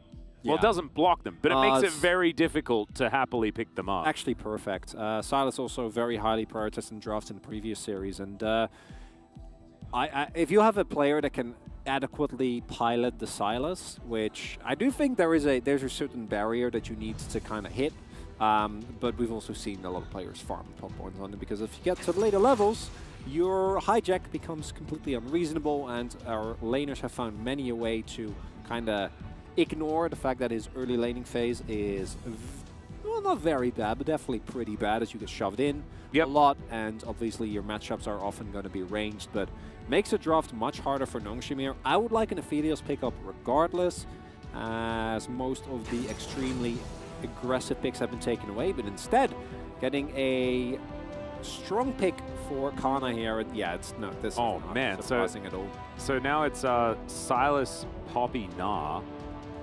I think you're happy to pick Na and Gwen this stage, aren't you? Maybe. Or are we gangplanking? Yeah, you can plank. I don't mind the plank. If you want to go real crazy, you can go Akali as well if Doran wants to have some fun, but I'd expect Gen.G to play it pretty standard. Yes. Or just Fiora it. Yes. Please do that. That's way better. This is a wonderful matchup. This is a lot more stable and probably what's actually going to happen. But we have seen the Fiora be very, very successful into the Gwen, because you actually win the 1v1.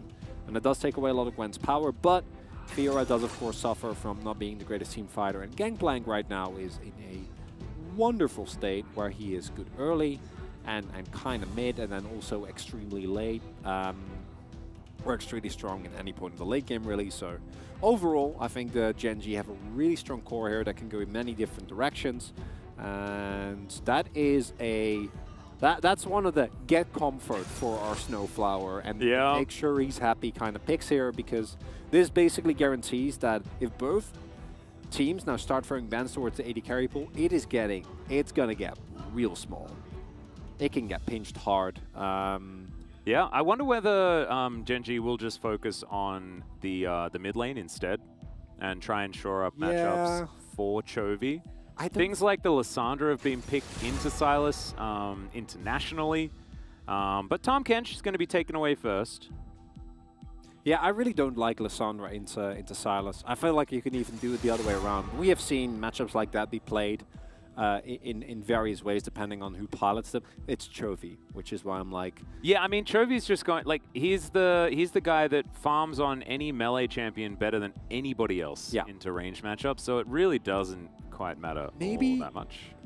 Maybe it's like Seraph? I don't know. Maybe it's Orianna. Orianna also has a completely useless ultimate for Sylas, which is quite nice. And you get a reliable threat as Lahans. Yeah. I don't get to play Yuumi. Obviously, as Nongshim, you can't really pick Yuumi because Lahans plays Singed support whenever he gets the opportunity. And no pinging on the AD carry pool, so probably going to end up with Aphelios for Nongshim and then Jinx for Gen.G, unless Ruler wants to throw down the gauntlet and pick something much more aggressive. Taliyah, one of BDD's old favorites. Probably something that he's been putting some time into as well. Yeah. I like good ban, especially into Poppy and Sylas. Both of those two are not very fond of the old unraveled Earth. Yep. Well, Ghost, let's find the Aphelios button, shall we? Yep. Which is likely where he's going to go, but instead, BDD going to find the Syndra. Something the Wolf's been calling for a really long time. But what if this is Ghost on Syndra? Oh my goodness. And then BDD needs to lock in an AD threat because they don't actually have any of those. Or they just lock in Ezreal, and then BDD just takes Ezreal mid lane. Sure. Yeah, if you want an AD threat, I wouldn't go Ezreal, but I'm on board. I was thinking Yone. Yeah, I mean, that's probably more likely. Because you know that... Ooh, Braum. I love Braum here. Braum is... There's a lot of Braum value. Yeah, Braum is really nice in multiple ways, because not only does it disincentivize a possible Syndra bot lane, although, again, it's BDD, so I expect that to happen.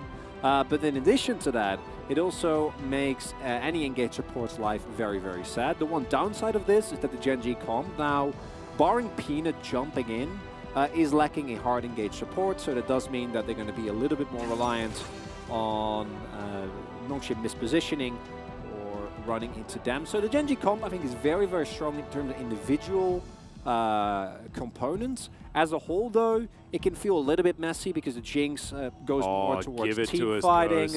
Do it, Ghost. I mean, this is like Ghost's original pick from all the way back in the day. It's the comp. But Misfortune's going to come in instead. All right. Okay, I love the Misfortune. I think Misfortune has actually been kind of a one of those sleeper OP picks. Not into Jinx, though, specifically into Aphelios.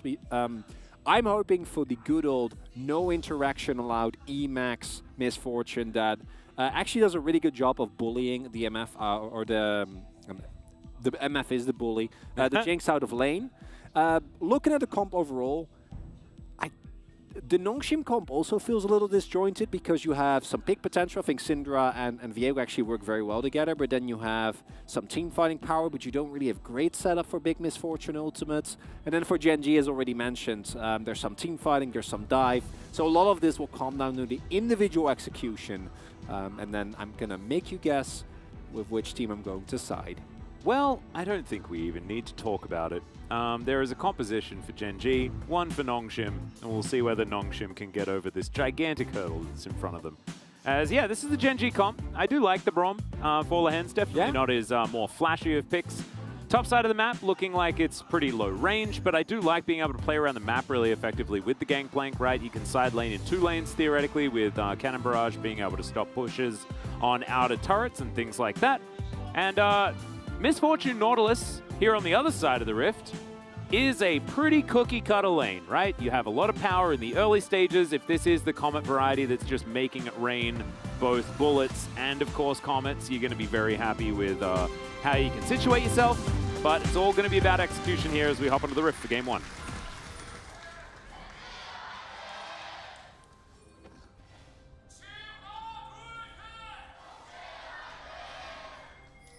All right, the Nongshim fans definitely getting those vocal cords out for today's match. As all right, Peanut already to flash, or maybe he's setting up Hex Flash. Yeah, did he just flash over the wall? Oh my God! If he did, that would. Oh my God! That'd be so. He gets the Hex Flash and even manages to get the flash out of Snowflower. Well, it's a lot of Comet value. Yeah. But still, that's cool. But Snowflower also has Hex Flash. Oh my goodness. So it's the Hex Flash wars. If it's anyone but Snowflower, that's a colossal win. Oh dear. Oh dear. We're flashing. That's a great buffer there from Snowflower. It's a decent stun to connect onto Ghost, but still, they get a heal, they get a flash, and Rule of Flashed. So this is... It's weird. Hyper aggressive. It's weird. Okay, let's talk about what this actually means, because this is kind of cool.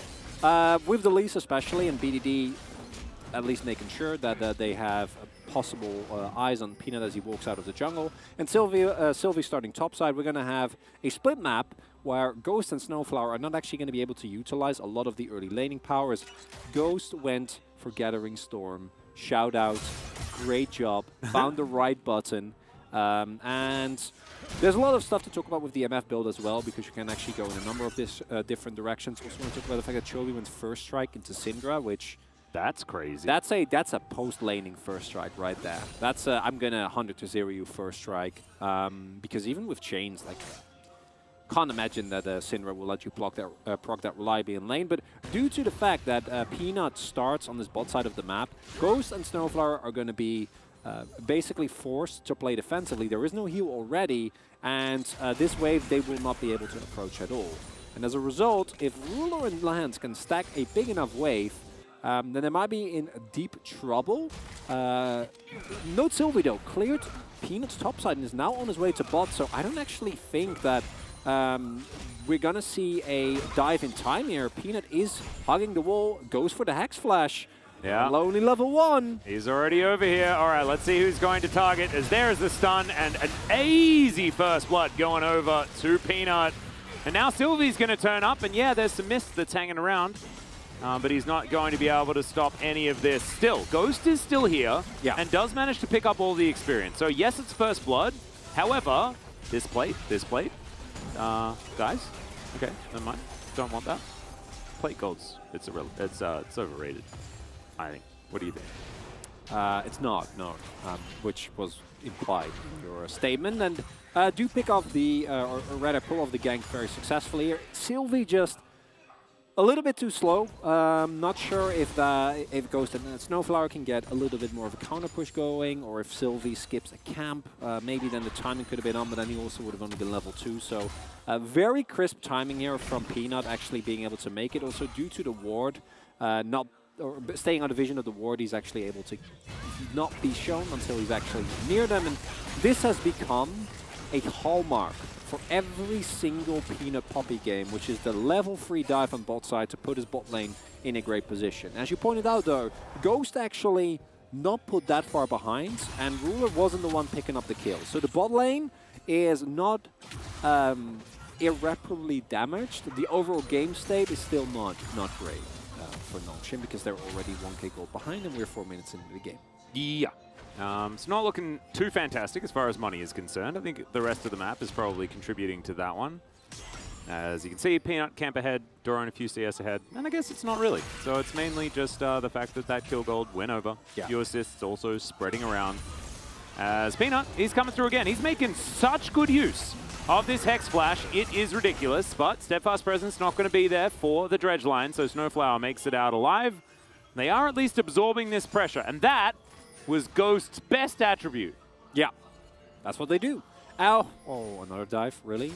What I wanted to note as well is note that due to Doran and Chovy having priority, Sylvie's only counterplay here, even though Peanut shows, is just back and go for his bot side quadrant and maybe stave off a dive here, which again, if they actually did go for one, they wouldn't have really been in time. Because Chovy and Doran both shoving in, plus the ward control that they have, means that if Sylvie would try and go for a topside invade, which normally is what you do when the opposing jungler shows on the other side of the map and doesn't get a successful playoff, you can at least counter with some camps. But playing a jungler without priority feels very sad, as Kana's ghosting. He is. He's looking for this one. Conqueror comes up as Doran is going to not find his barrel. Still, that is Ghost now on cooldown. Peanut is going to move up. Chovy is here as well. Thinks that this is his opportunity to find some money. All right, Peanut, can you stop the dash? Well, Kana says nope, because he's going to use it much earlier. And Chovy's not going to be able to get here in time either. So, Gen G unable to find the follow-up kill, and Doran is still very, very low.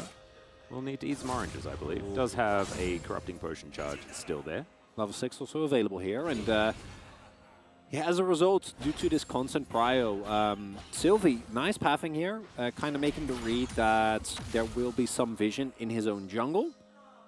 And going to try and go for maybe a Ling Gang setup here. Oh dear. That's a big wave. I don't think this is really going to work out though. Doran doesn't really have a reason to walk up, so it would be quite a big mistake from him to ever go in here. Kana can, of course, just go in for a shove and then maybe try to bait, but yeah, I think Doran just backs. Sylvie also seems to identify that and instead is heading towards the bot side again. So even though Peanut is making a lot of plays around the map and isn't really able to farm that much, Sylvie also kind of drawn apart, and it's kind of a showcase as well how as a jungler, if your lanes are getting bullied this hard or are getting pressured, then kind of putting out fires all across the map and you don't really get to farm. Yeah. And that's precisely what's happening. Peanut going to fight over this blue buff here, and with the control that the bottom lane has for Gen G, they should be able to get first rotation over. Sylvie still going to be standing here as there's the ulti from BDD, presses that gameplay button, but Force of Will not going to connect. And Chovy will survive. I believe he also threw out his own set of orbs. Yeah. Get a little bit less value with that one, as that's why Syndra has been picked a fair bit. You get less orbs on the ground, so the ulti doesn't do as much. Now Peanut was thinking about one more dive, but they're not going to go for it. And Ghost looking to go into the lethality here, which makes a lot of sense. There is, of course, still, even after the nerfs to the Epuration and the ultimate, a lot of value to be found of with going for the Liandry's on MF. Can actually really do a certain amount of damage, but I don't think any of the Gen G comp is amazing, and there's already a lot of AP damage between Kana and BDD, so Ghost just going for as much AD damage as he can find. Yep. Does make a lot of sense, as Sylvie maybe setting up a trap here for Doran. Should at the very least be able to smite this away. Yep, does so. Takes Parlay to the back of the head, but he'll be okay. Okay, looking for a stun. Scout of the week, not going to connect though. Neither is the Winter's Bite. Lahenz is like, have a present.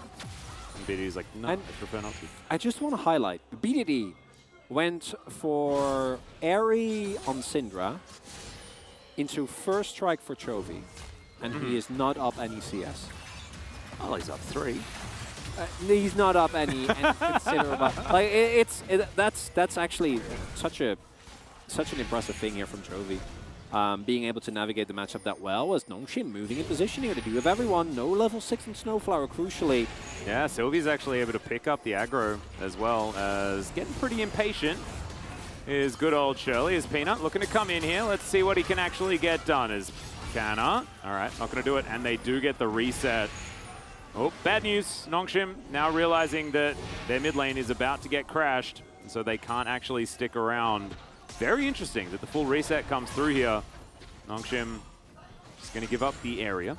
And whereas Gen G is rotating over Chovy toward the bot side to make sure that they get the shove, Nongshim, you need to make a play. You can go for Herald and force a teleport, or you need to send over some people so you don't lose out on way too many resources. And looks like that is what they will be doing. BDD making his way over, might still be forced to teleport because that is a big wave, and the cannon is not going to take that much more damage. So overall, this is still a favorable trade for Gen G, and this is a great way to accelerate your gold without really having to commit anything, because Gen G don't need a lead with this comp. You have Jinx, Sylas, and Gangplank. Like, you're fine either way. Yep, even Braum Poppy work out pretty well in the later stages of the game. Peanut, get rid of people, and Lehens to CC everyone.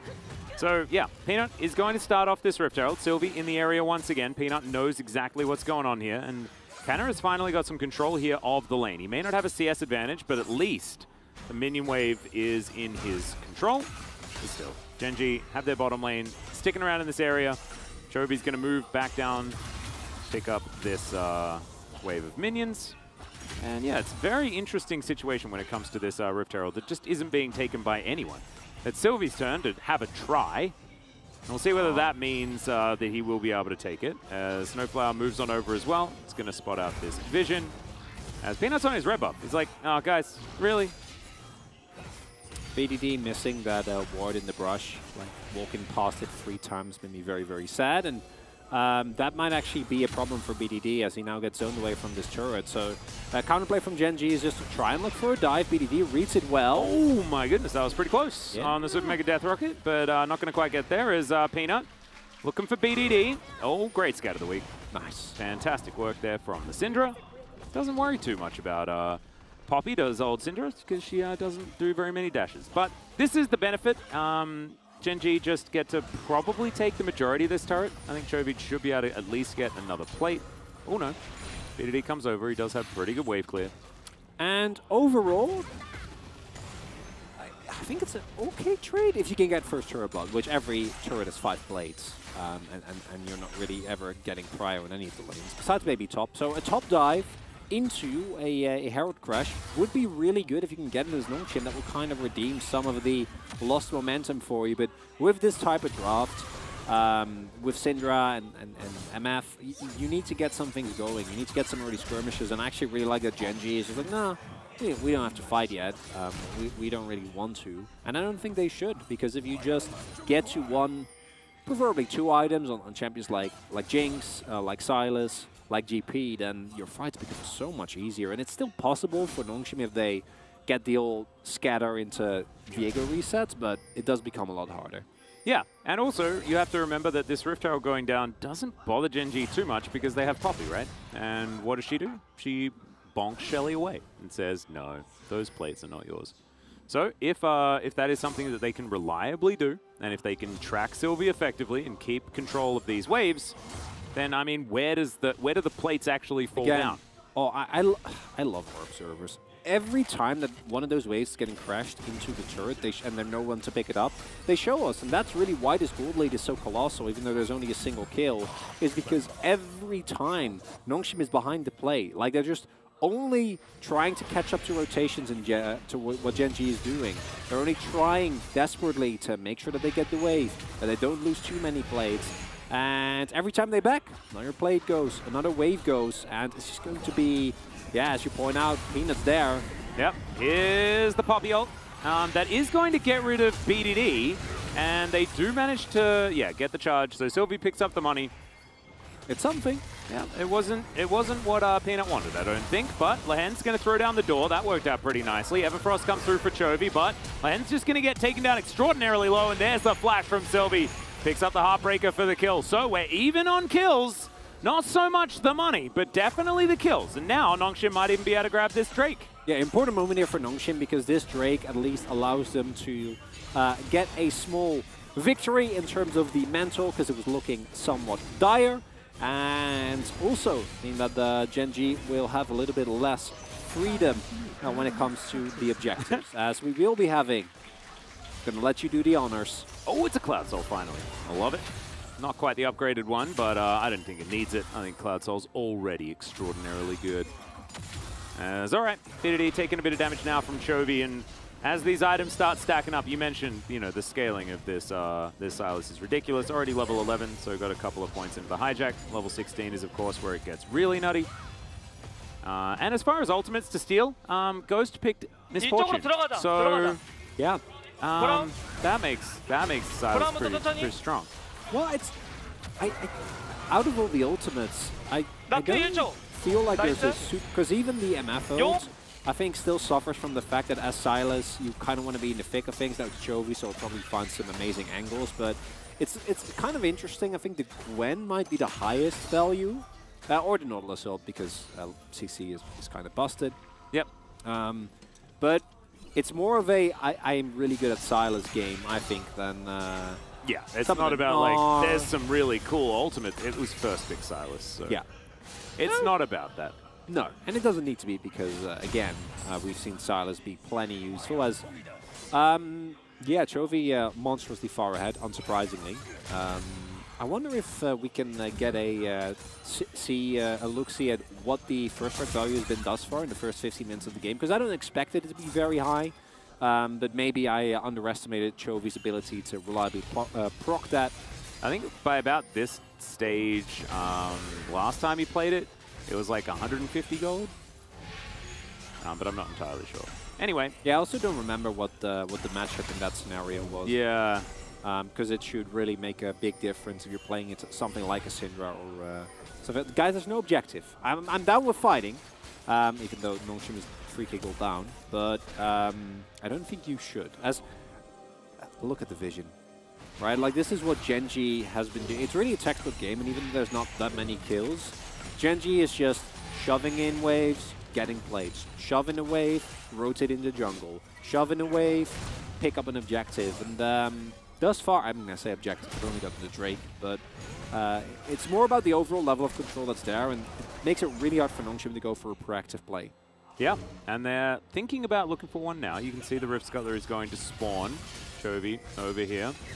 Spots Sylvie out, but he deals with that Rift Scuttler pretty quickly. Sylas going to move back here as Ruler by himself. Just clearing out waves over and over again. And Doran with some free time here towards the top side. So this is exactly what you're talking about, right? It's the fact that every time Gen.G are always putting on more pressure and Nongshim are always answering, and they're just a little bit behind the plate. And they'll just slowly but surely get further and further behind if this is how the game is going to continue. As you can see, this bottom lane turret is going to fall down. Another gold injection here for Gen.G, as Sylvie looking for Shirley. And such a starter up. Yeah, such a large part of this is Peanut's Poppy. Because the reason why these turrets are in part so low is because every time that your wave gets shoved in and you don't have vision, you need to run. Because if you stay there as Nongshim to try and defend, and Peanut's there, you die. Yeah. And now Doran going to throw down the Cannon Barrage. Ghost right in the middle of it. Death's Daughter not quite there yet, but Snowflower takes a lot of damage as well. There's a hook to bring him in. He has to flash to get away immediately as Chovy has found the backline. He goes golden to immune the ult from BDD. And Ghost, he can't get the bullet time in there because he has to cancel it to get the heck out of dodge. And Sylvie and Snowflower both fall down. Gen.G also takes Shirley, and it's a disaster for Nongshim Red Force. And at least they were on the same place, they were on the same page, and that's a win, and I'll take it. But the overall play is, as you point out, a disaster. Gen.G played the fight beautifully. Oh, dear. It's going to get worse. BDD is just going to burn down. They're going to let him burn down as well. And that is probably the game. Yeah. As now Shelly's going to get probably 2 charges. Yep, Shirley value is going to be pretty Shirley, absurd. Excuse me. That's all right, it's all right. And I don't want to see a replay of that fight, but I know he will. Yeah. There's a bunch of things that didn't go very well. There's BDD with the ultimate onto Silas that had stopwatch. There's Snowflower going in. Well, he's flashing. Hey! Does find the stun. All right, Peanut might die. As he avoids the hook, Ruler's going to come over and say, I saw that. And then he's going to walk away. So they do manage to get the kill onto the Poppy on the way out. So there's that. That's nice. So notice the setup here. Obviously, a lot of damage already comes down from Doran. Glacial Fisher doesn't get that much done, but it doesn't really need to, as Snowflower sits on some chompers, then goes in with Hooks Braum. Braum is the worst target to find, and yeah, Chovy hits an Everfrost, does a ton of damage with his passive, and then stopwatches, and then the fight is won. Yeah, and gets himself a depth charge as well to make sure that it's a really rough time. For Nongshim. There's the door for Lehens, but he's going down extraordinarily low. Bullet time is going to do a lot of damage there to Doran as well. As now, Lehens is dead. Cannon Barrage is out of position. The Drake is going to reset, though, and it's a disaster. There's Sylvie going to get taken down low here. Ruler gets excited. Oh my god, the damage as he's just chasing after Ghost. He knows that he can just kill the rest of the members later. That's a triple kill. And now Canna is going to go golden. BDD, can you find this? Can you deny the Penta? The flash is so sick, but Peanut steals the quadra kill. And you best believe that Ruler is extraordinarily upset. He does manage to get the quadra in the end, but the Penta is denied by the Ragdoll Poppy. Give me the comms on that one, Atlas.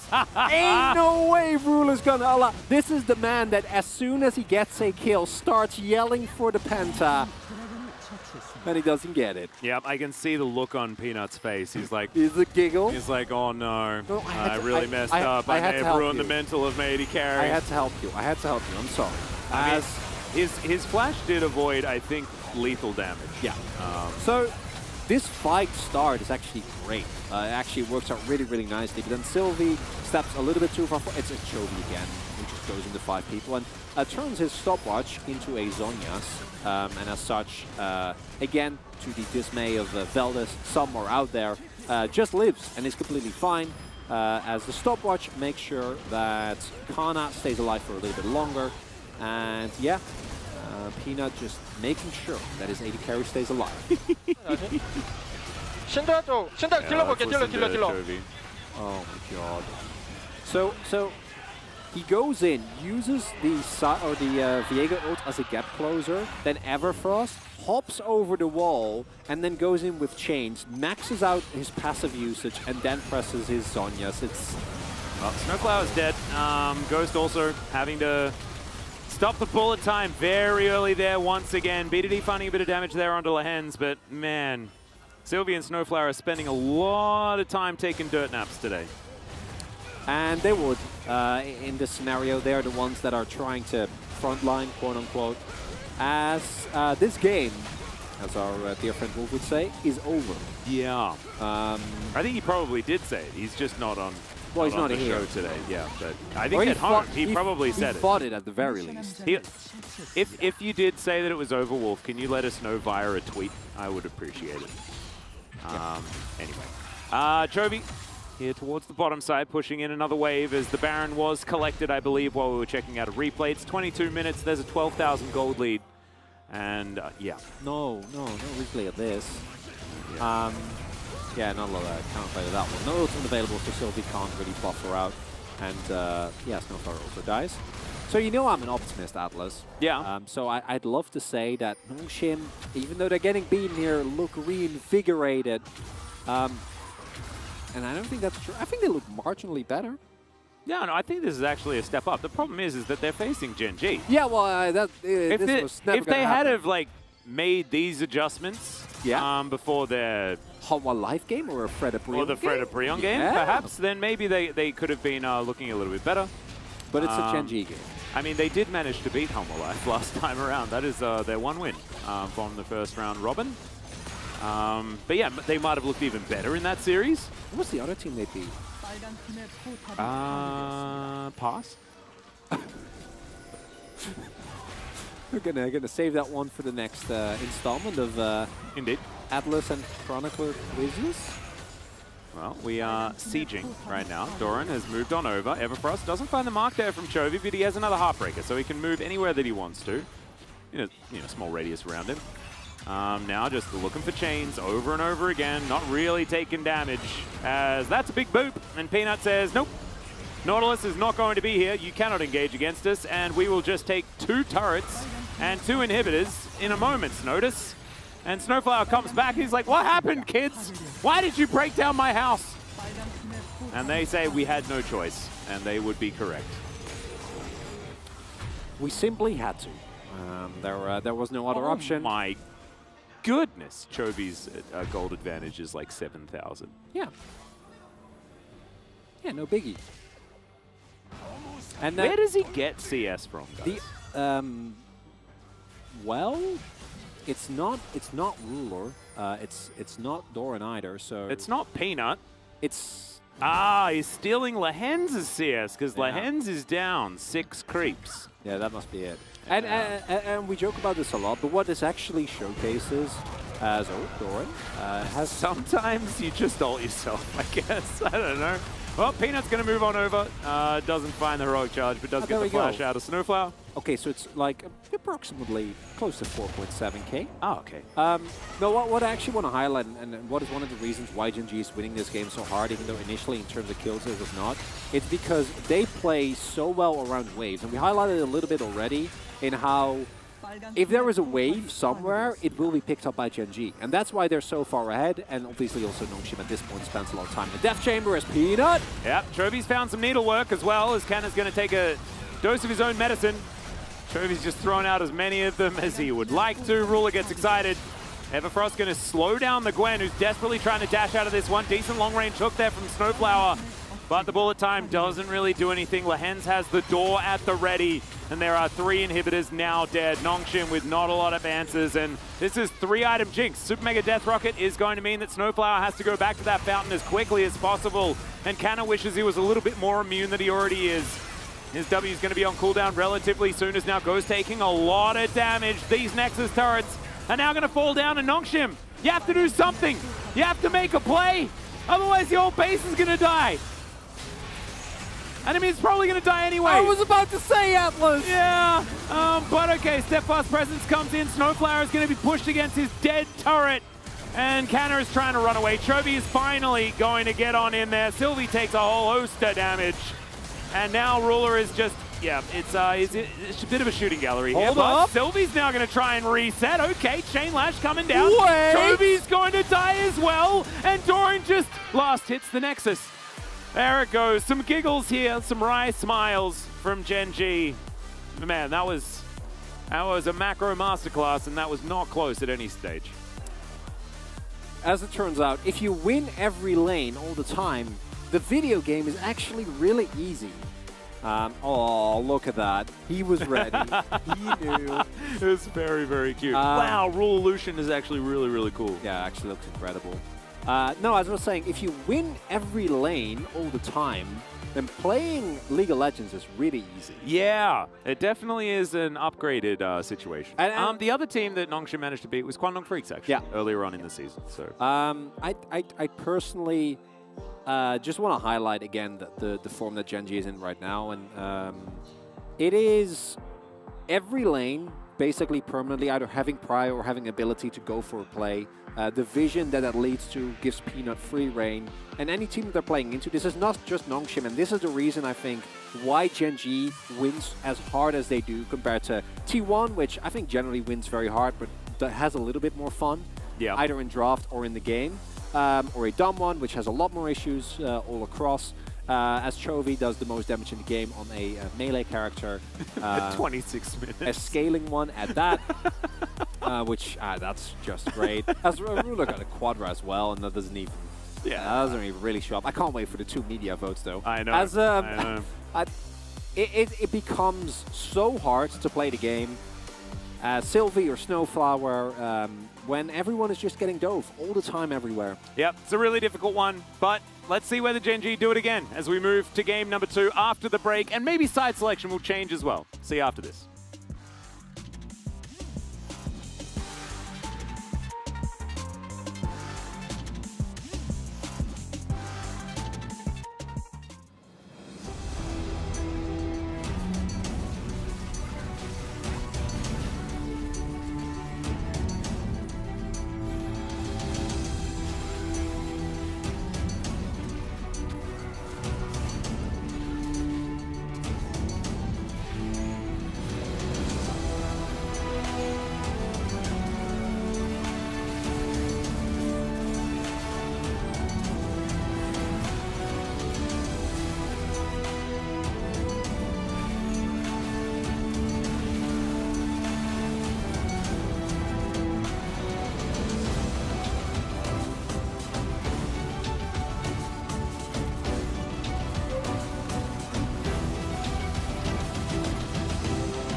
우리 브라운 방패 없고.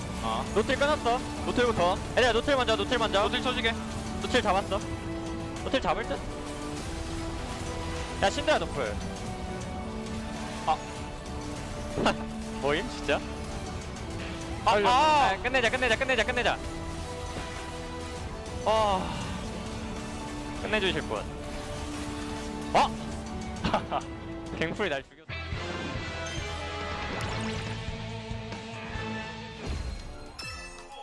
상대 코르키 원딜하면 어떡해? 그럼 우리 큰일 나는 거야. 아주 큰일 나는 그렇게 거죠. 원대라면 너의 아소 시켜줄게 하나만. 아소예요? 오케이. 야 하고 싶은 거 다 시켜줄게. 신드라도 시켜줄게. 잡아내. 바텀만 나왔다. 바텀만 나이네. 이거 아지르 선턴 아지르 선턴. 파이크부터. 나왔고. 얘 맞아. 바위 맞아. 바위까지만.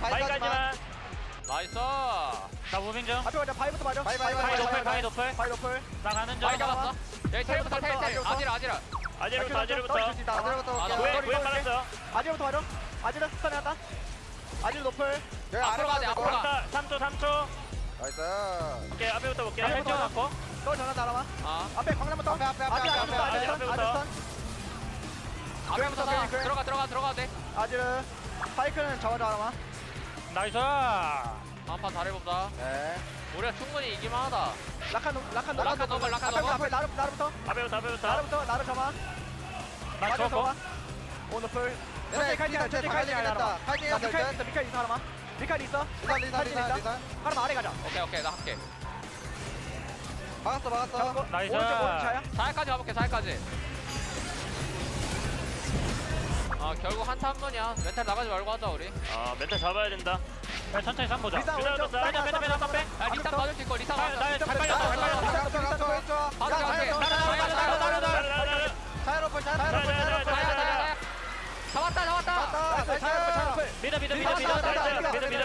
믿어. 끝났다.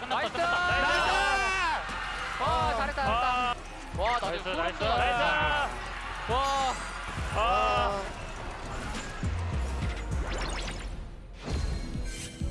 세라핀 하면은 야수 다이나 뽑긴 해야 돼? 요네 마렵긴 하네.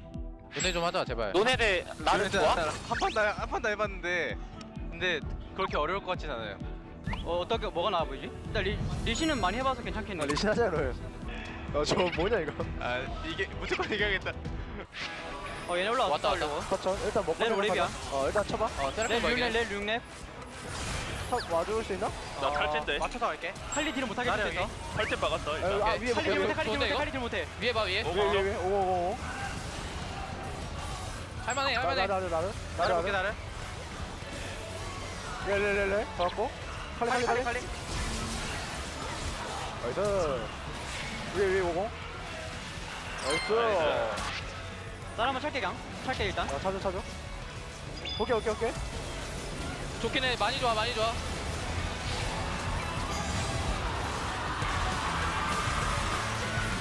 이 맛이지. 나이스. 세라핀 빠졌네. 낭만의 조합이니까 낭만의 길 하자. 바닥 살짝 삼가고 잡았어. 킬딸 뭐야 이거. 아싸. 천천히. 칠게 이거. 나 한대. 나 보자. 빼다가. 야, 오케이. 아래 좋아. 뒤에 가져. 이겼어.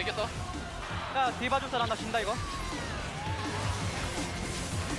날 죽여서 뭐 하겠다고. 재밌네. 좋았다. 뭐야 재밌게 이렇게 해야 되겠네 게임을. 재밌어 보인다. 다시 한 번만 말하는 거 같다. 뭐라고? 아니야.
Welcome, ladies and gentlemen, back to the Caster Desk here for game number 2 between Gen G and Nongshim.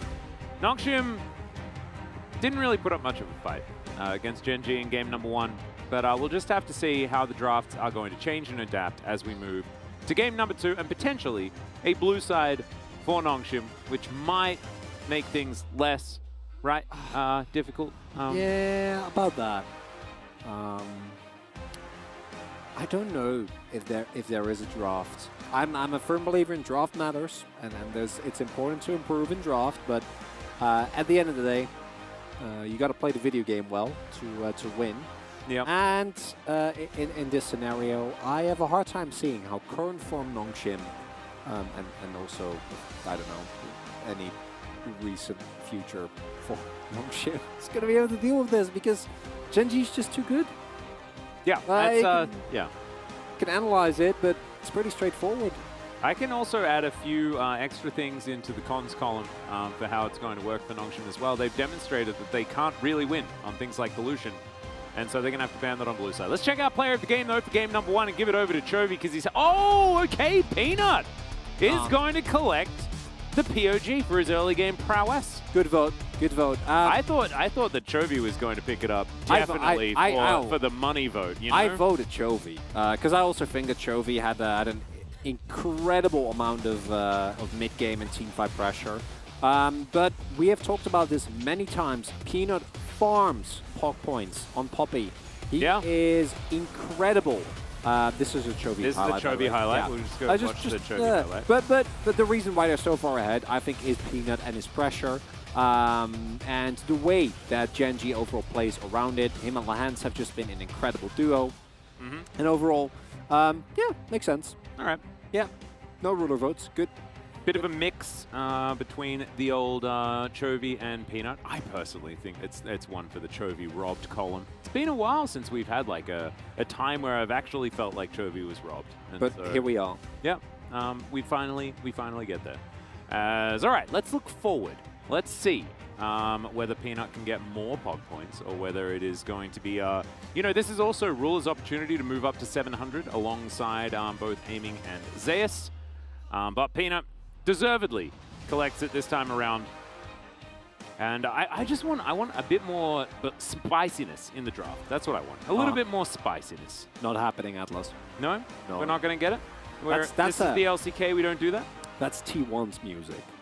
Spicy draft in second game after you stomp the first one. In this one, I think Gen G is just going to pick whatever strong picks are available and use that to violently overthrow any chance that their opponents might have. The Nongshim fans are still out in full force. Yep. Cloud Templar fan also out in full force there as well. Yeah. And you don't even need to read Korean, guys. If you see an Amumu, it's because Cloud Templar exists. He's also on the desk today, so that certainly helps there. As all right, score looking dapper. Let's see whether Gen G have anything interesting for us. Anything spicy. I just want it. Dapper in Dutch is dapper and it means brave. Really? Yeah. Wow. Same word. Well, Score, you're looking brave as well, buddy. It's a double up. There we go. Speaking of double up, let's see whether Misfortune is going to be played again as we segue beautifully into this draft. Nongshim do have that blue side, like we were talking about, and they do ban the Lucian on blue side, like we were talking about. Look at that. It's all coming together. And Nazir, Pigeon taken away again. Very good. Love the Poppy ban. I think on blue side you have a little bit more opportunity. Zeri needs to be taken away, I think, but there's an opportunity. Maybe Gen G is like, Ghost Zeri. Yeah, not impressed. Maybe they don't mind. Yeah, and I actually think Zeri can just fall for drafts as well if Nongshim don't ban Kalista here, because I would not feel confident taking on Ruler's Kalista. If you cast back your mind to a time where Kalista was not meta, she was still permabanned. Yeah. Against Ruler. Like that pick was just never there. The Zeri blue side ban? That's making me feel like Nongshim wants to pick first pick Kalista themselves, actually. Ooh, or that. And they might also go for... I don't think they go for Corki because Silas exists. So now I think you just first pick Silas as a Nongshim, and then BDD can play that, right? Yeah, 100%. Yeah, there you go. Fixed. All right.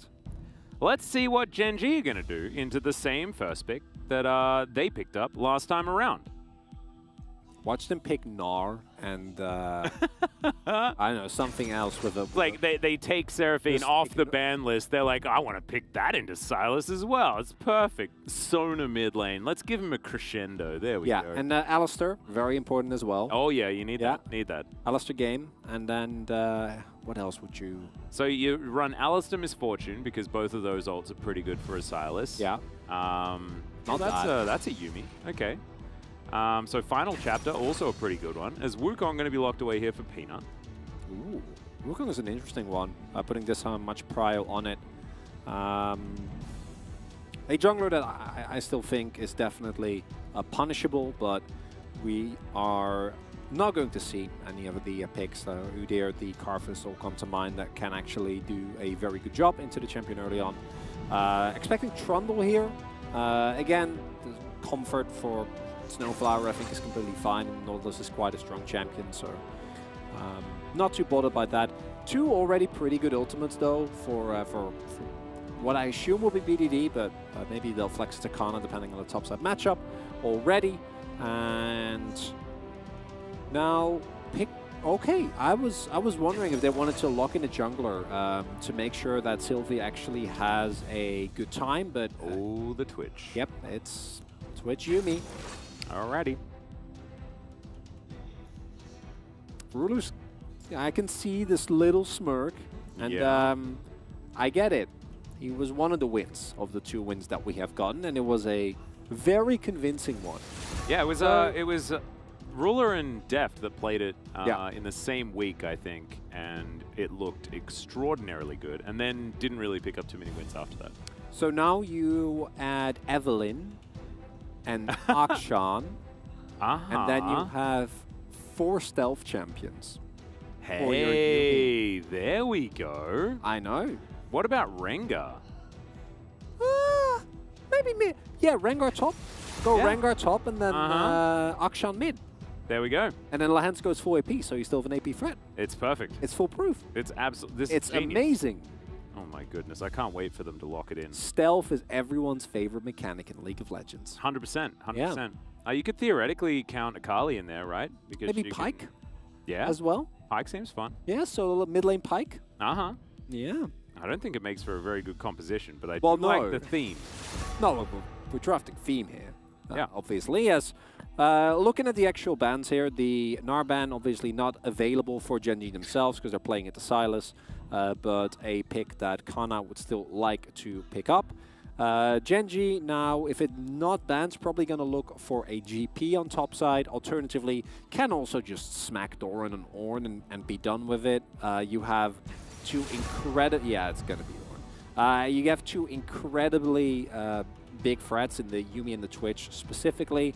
Peanut already has a lot of team fighting power, so you will kind of bolster that. And then you can just R5 a nice AoE champion for Chovy. You can also just lock in Corki here, I guess.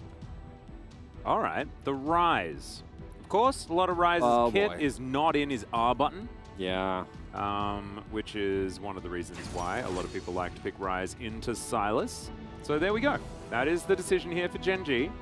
And this means that, you know, it can be a big surprise when that Realm Warp comes in and you think that it's just a Rise, and then a cat and a rat pop out as well. It's also, if you are confident in your ability to win lanes, Rise becomes so oppressive. It really is, I think, a tough call for Nongshim to play into this, because if BDD ever loses or gets onto the back foot in that matchup, then playing out the game becomes incredibly hard, because you have the same issue. Chovy's going to shove in a wave, then he and or Peanut are going to roam to a side lane, and you're going to get blown up. I love the Nongshim comp. I think it's very well-rounded. It has some rage issues, but you have so much hard engage that you can kind of work around that. You have a good front line. You have a lot of AD threat. This is a lot more aggressive, assuming this is the AP Gnar. Or the AP Gragas, rather. AP Gnar would be a monstrosity. Don't play that. But as a whole, I think the comp is... I actually like the Sejuani more. But the Sejuani is the risk of, like, if Doran then picks Fiora, you don't get to play the game at all. And Gragas is a little bit harder to counter. Well, Aatrox is going to be the choice here. The old R5 Aatrox. Here we go. Love it. Always like a bit of R5 Aatrox. And now, this Aatrox may theoretically have a Yuumi, which means good luck killing that guy. Also, I mean, I guess you get a bit of value stealing an Aatrox ult, but not necessarily a game-changing one. So I think it's Cyclone and the final chapter. The final chapter, picking it up, very difficult because you can't target the Yuumi. You can also, I think, pop the hijack if you're like mid into the animation of you and me. Maybe so I'll be able to. That's a tough one to get. So yeah, I like a different idea on how to deal with the Sylas here by picking the Yuumi and making sure that she's the only one that gets to use that ult throughout the game. But we'll see what BDD is going to be able to do with it. The Gragas into specifically Twitch is actually very good. We also saw the Jarvan ban here, and the reason why is that for a Twitch, things like the explosive cost can really be a big threat that you can't really deal with. You don't have any dashes in your kit, and generally Twitches go for more on-hit build, not necessarily things like the Gale Force. So when you look at that, I kind of like the Nongshim comp, but then I look at Gen G, and if they get a lead, your game is done, because you will get Dove, you will get Drain Tanked, and Ruler will pop up wherever he pleases. Yep, and we know that Ruler plays this Twitch so incredibly aggressively. So let's see how it goes. We hop onto the Rift for Game 2.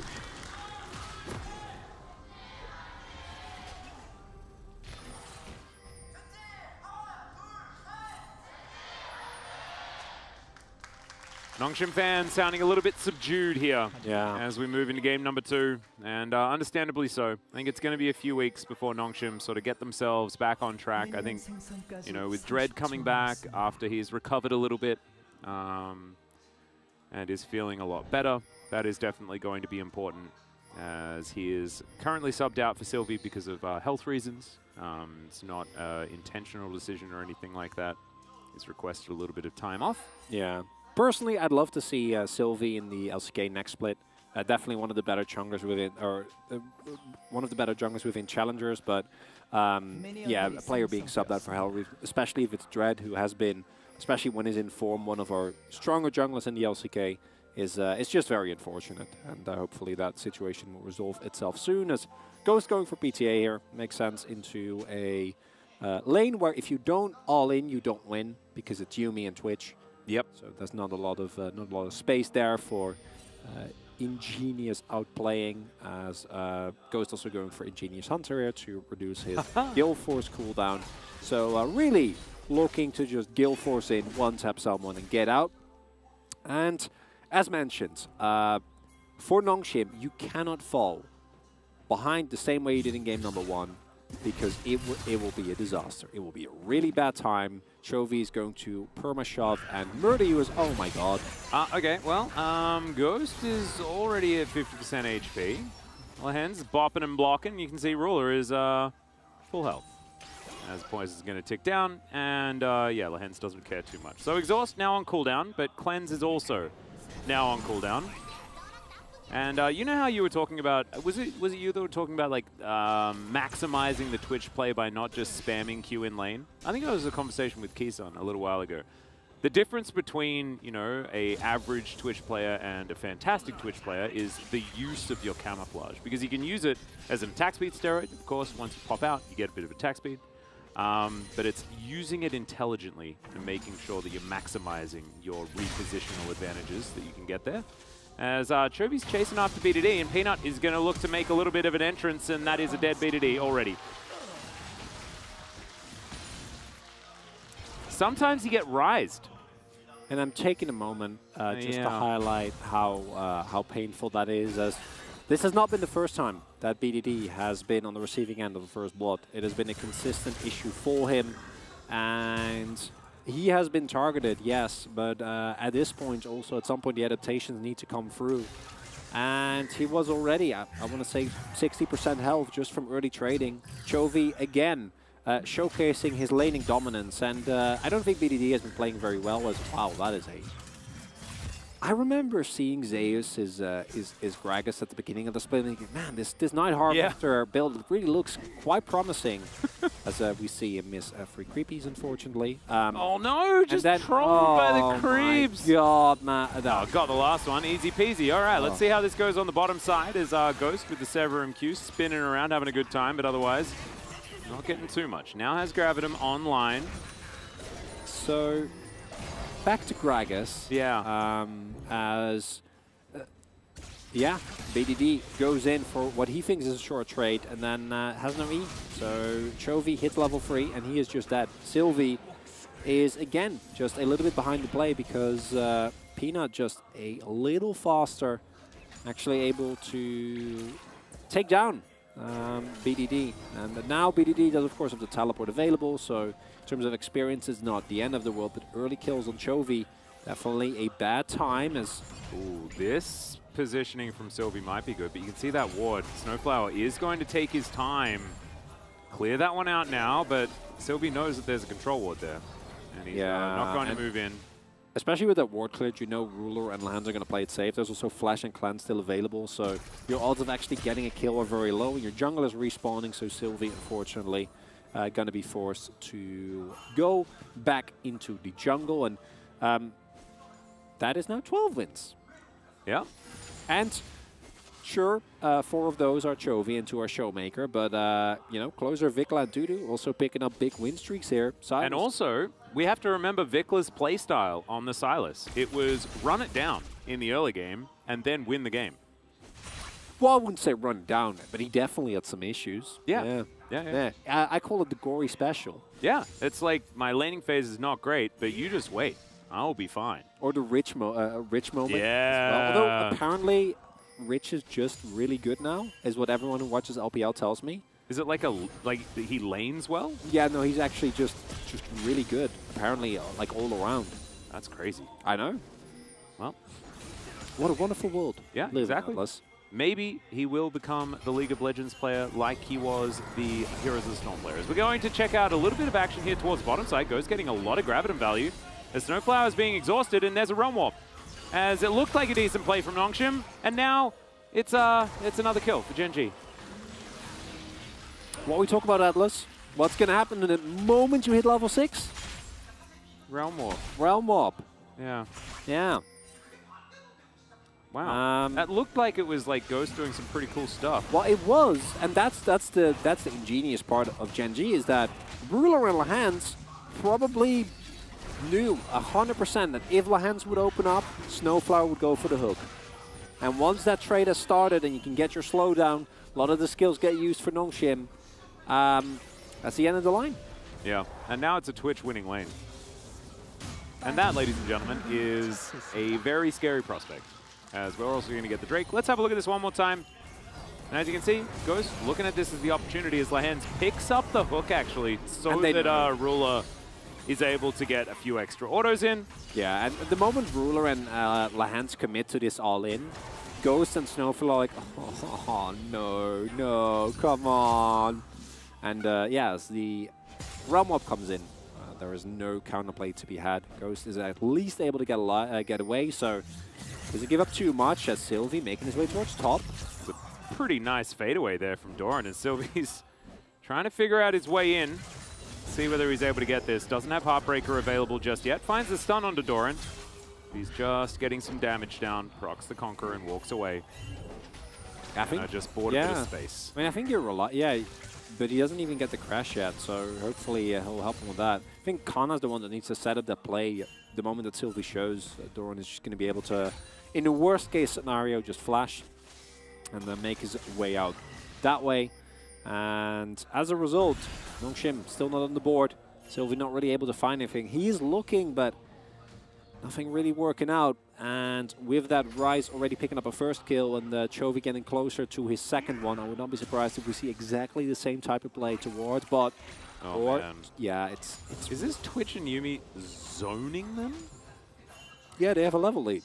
And they have mere presence. Yeah, I guess they hit level 6 first. Yeah, level lead and that'll some do advantage. Because the problem, of course, with Ghost not having flash is that it becomes very easy for Lahans to take you down. with the ultimate, and then you can cleanse, but you still don't have a ultimate, so you can't really do anything. And yeah, textbook play again. Get prio, get objective. I don't know, Atlas. Yeah, put objective in lane, take the structure. Yeah. Get money from structure, have huge lead, kill Nexus. Right? Sort of the way it goes. Yep, that is what is happening. I can't really tell you more about it, as he just throws down the ultimate to make sure that he doesn't get dove here. Sylvie was indeed looking towards that bot side. Yeah. Also, a little bit of extra cooldown reduction from the blue buff. There you go. Yeah. So, no problem. Well, Chovy is looking for Sylvie here, finds him. Doesn't have a whole lot of mana, but does have enough to keep throwing out spell fluxes all over the place. And yeah, Ruler, like you were talking about, does have that blue buff and is going to then clean out yet another wave. You can see CS margins. Chovy is almost ahead of the clock here at 9 minutes in, as Doran is at 300 health, but he has World Ender and gets the flash out from Canna. Peanut looking for the wraparound as well. Gen G gonna crash this wave, and we'll see whether. Yeah. Oh dear. Realm Warp is available, but okay, he's still just going to use it here. And Canna, he spots that there's not going to be too many options here. Sylvie comes on in. Chovy could be in trouble. He will be taken down now as the Cyclone immediately picks up the Viego as he comes out. So it's a 2-for-1 trade. Chovy does die, but they'll even get plates as well. And while that was happening, BDD's just basing, teleport's still available. You got to do something as Nongshim. You can't just sit here and watch Gen G take everything from you. Sylvie getting a counter kill is nice, I guess, but it's again, Gen G has prio, uses very aggressive trading to set up for a play. Peanut walks up, Chovy's there as well. And if this is a 2v2, Sylvie being here can maybe turn it around. But the fact that we do see the roam come through just means that there's nothing to be done. And yeah, as you see, BDD probably low on mana because he was already when Chovy started his roam, so probably cleared the wave, had no mana, then had back to base, and by the time that he actually had the opportunity to teleport, already behind the play. But it kind of, you know this is coming, right? Yeah. Like you just need to drop the wave and make sure that these plays don't happen, because Nongshim is falling for every Gen G trap. Yep, sort of walking into them, and it's looking like Gen G just running the map right now, like they know exactly what Nongshim are going to do. It's so hard. Yeah. And also, when you lack this sort of momentum, what it does to your mentality about the game is just ridiculous. Plus, these are players that have a lot of expectations on their shoulders, right? BDD and Ghost, definitely been around the traps for a very long time. Canna, exactly the same situation here, as Snowflower gonna have to dredge line his way out of here. As we've got Cat and Monkey situation. Sylvie could be in trouble. There's the final chapter. He's gonna get stunned up. Oh dear. Prowling projectile doesn't land, but there's an ignite there. That's another one. Chovy's, of course, here, as Ruler is just going to get to work on this mini wave, as the rest of them need to come over and try and kill him first, I guess, but instead, they're just going to allow this wave to walk towards them. They'll do their best to try and clear it out, and they will be able to do so. So there you go. Doran's proxying. He's taking Sylvie's jungle. Yeah, well, now Ruler is looking to kill Ghost here, as Spray and Pray is out. Contaminate, not quite enough damage there. As the Gravitum does get a bit of a stun. Ruler doesn't have flash as he just used it. Canna's rotating around. Drake is going to go down here as well, as Chovy is right there, so he can help protect his teammate, and everything's fine. You griffin together, you stay together. All right, Chronicler? That's how it works. It's just not fair, Atlas. It's not fair. Oh my goodness. This isn't fair. This is not okay. Yeah. There's just too much going on for Nongshim. And it's like Gen G has 2 extra players on the map. It is, but and we discussed this a little bit, right, about how Nongshim is continuously behind the play. They're not really responding. But I just want to again highlight that Gen G did this exact thing to our 4th place team. Well, that's Cyclone on to Ghost. Nah, yeah, he's going. Should I cancel the play-by-play? I guess we don't need it. Yeah, it's a turret going down, and that's an Aphelios going down. Take it away, sorry. No problem. I mean, this is a conversation. Yeah. I don't know how much acknowledgement of the screen is necessary at this point, because this is a 5.5k gold lead, 2 Drakes at 13.5 minutes. And this inner turret is it's going to go down. So that's another 600 gold. This is like that solo queue game where you're like having an okay time and it's a bit rough, and then you look at your bottom lane and it's like your inhibitor turret's getting sieged and you can't even surrender yet. Plates haven't dropped and they just got an inner. But I want to highlight, because Nongshim clearly have a lot of issues. The players are just not playing that well individually. They're not working well together as a team. But Gen G does the same thing, although admittedly not as insanely oppressive as they do here, to Live Sandbox and to any other team that isn't T1. And as you can see, the problem here is that like Snowflower and Ghost are behind the play because they're already getting shoved in, right? Like they can't actually walk up. They're at great risk of, even if they try to commit to a fight there, you're already behind. And they've basically been behind since minute 1. Because Gen G they fight you, and they fight you, and they fight you, and they'll take any aggressive trait that they can get, knowing that either Peanut will roam, or Chovy will get prio and realm warp to your lane. 한 입만 가려? I don't know why we're getting 15 angles of this. 와, 너무 맛있어. Oh, it's a Martian Soul, which is delicious. That was delicious. I've actually heard a lot of Koreans say that when they're having dinner, and it's particularly nice dinner. That's why I laugh. Anyway, we're looking for this one, but Nongshim are going to get teleported on. Oh, that final chapter value is absurd! Cyclone into the backline. Ghost dies so fast. Oh my... Are we allowed to show this? I don't know whether we're allowed to show this. Oh, this is just brutal. Ruler over the top, and now they're just going to push this wave in. BDD does have a world ender, but I don't know who... Well, I kind of do know whose world is ending.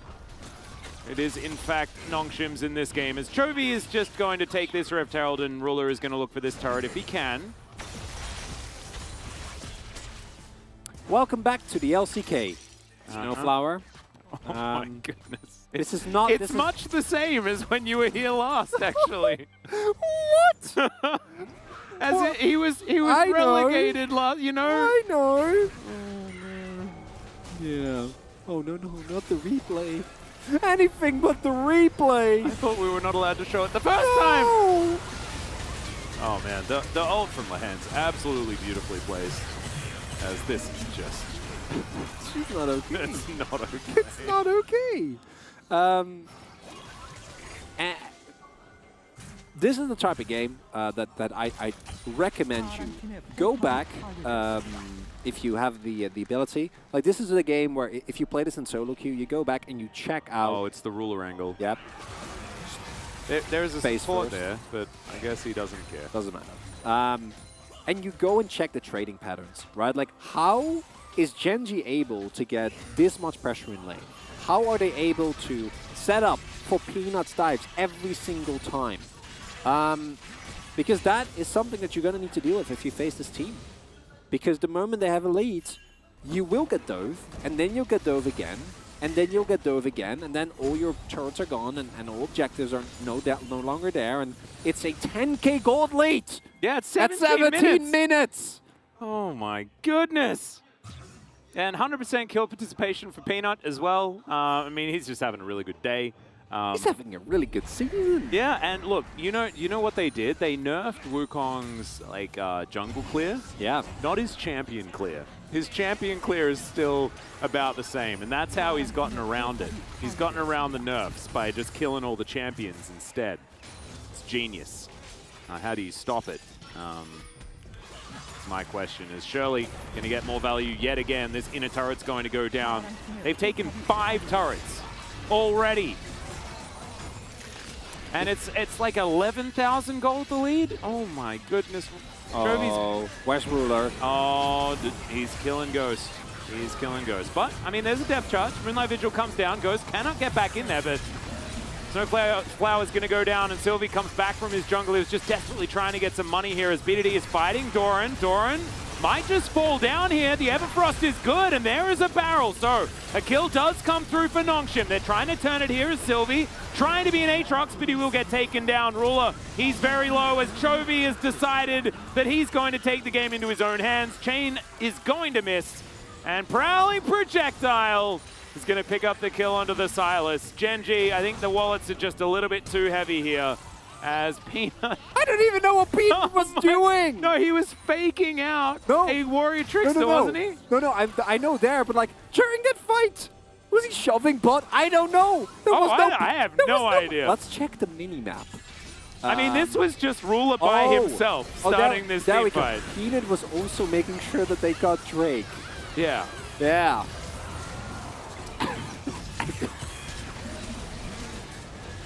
Should we prioritize the minion wave as well? Oh no. But, I mean, this was some signs of life here from Nongshim, being able to pick up the kill onto Doran, but then spray and pray. Yeah, and Yuumi. And Wallets. Chovy, and Wallets. Because at this point, interestingly enough, with the gold lead that they have, they actually are playing with an extra person. Yeah. In terms of power. I mean, they have more than an extra person's it's amount actually, of gold necessary. At this point it might be 2. Yeah. Yeah, no problem. Yeah, it's 12,000 gold. 19 minutes and 30 seconds. I do think, Peanut, you should have been there. You know, if your AD carry wants to go in, then it's your job as a jungler to know that and follow them blindly as Ruler goes in again. Yeah, he's going to get hooked, and he tries to cleanse, but he's just going to die. Okay, Sylvie's going to have a turn at being the Twitch, as he does go stealth. Ghost here trying to get some damage down, as Canna is really dead. Doran, he's very upset that he was killed in the last team fight, and he just dives forward. He's going to die yet again. The Realm Warp to deliver them to BDD, and he is going to go down as well. Double kill for Chovy. This inner turret going to be taken down as well. And whoa, it's a parade of wallet power, and it is really starting to turn into a bit of a party here. Implying it wasn't already a party. Yeah. Yeah. It's hard commentating this level. When shellacking. When Ruler goes in like this, like just walks into a hook and dies, and you still win the fight, that's when you know. Yeah. That's when you know.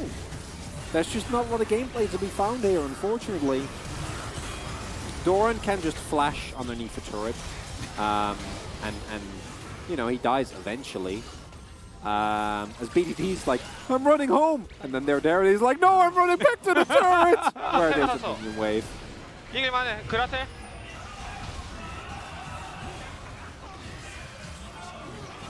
Oh, sweet spot. Q yeah. flash.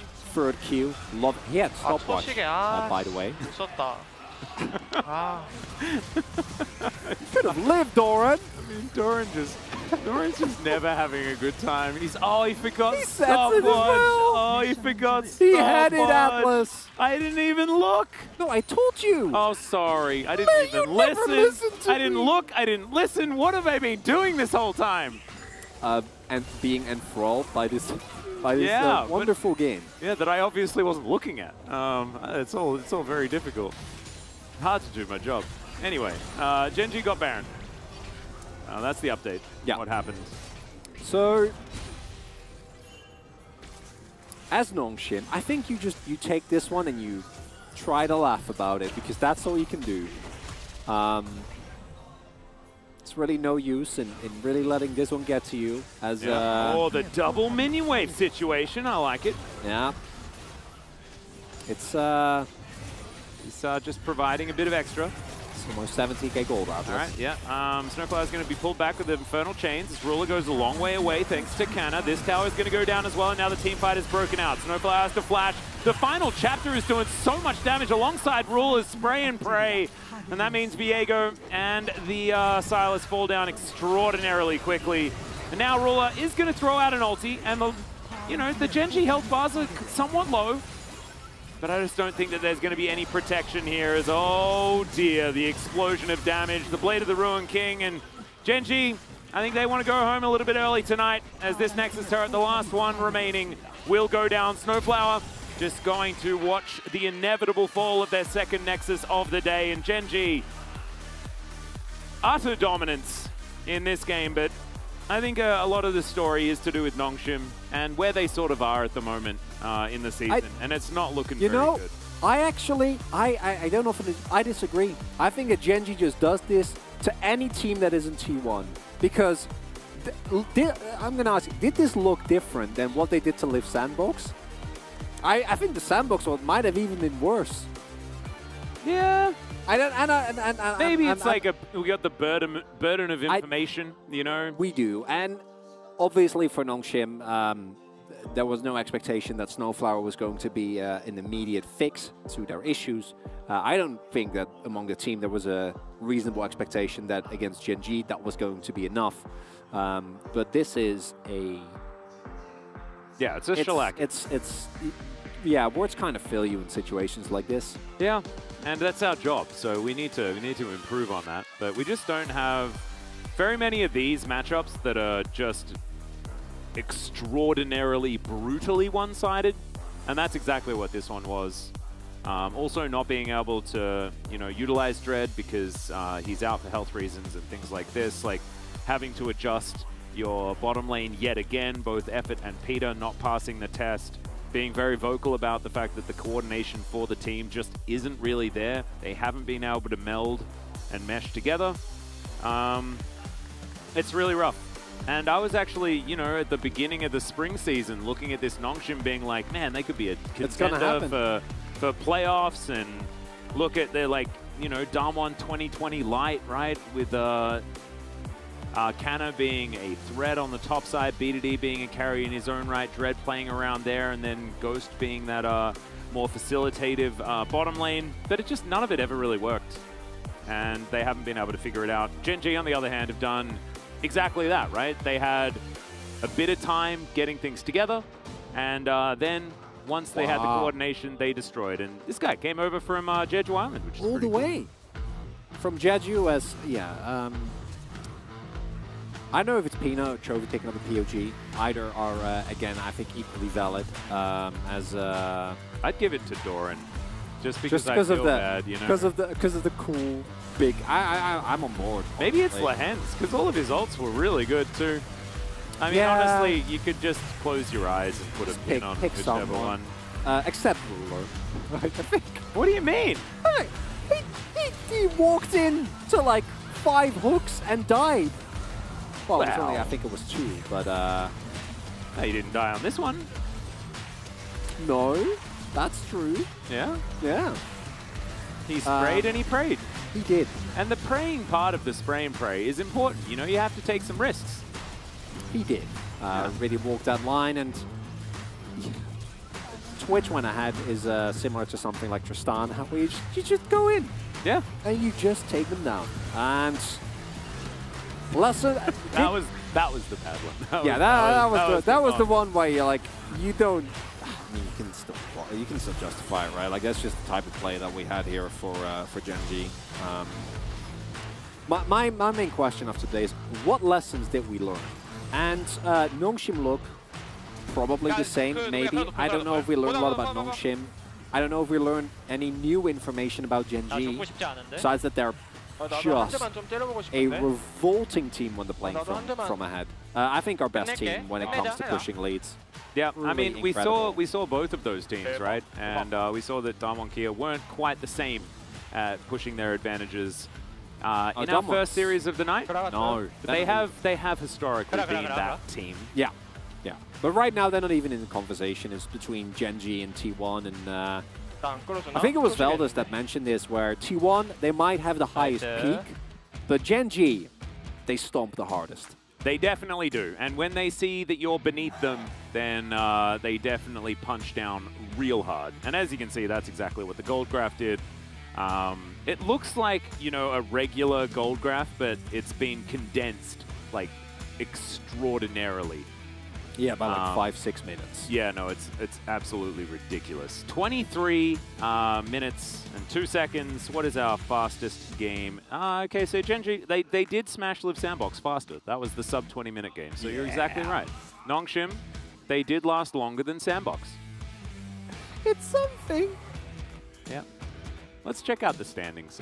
Gen G do reclaim first place. Because, of course, they have now equalized the amount of games played with T1. However, they've got a couple more 2-0s, and that means game score is going to be in their favor by 2 games. And now Nongshim, They are in 8th place, having the fact that they have managed to beat Halma Life Esports as well as Kwangdong Freaks in the first round robin.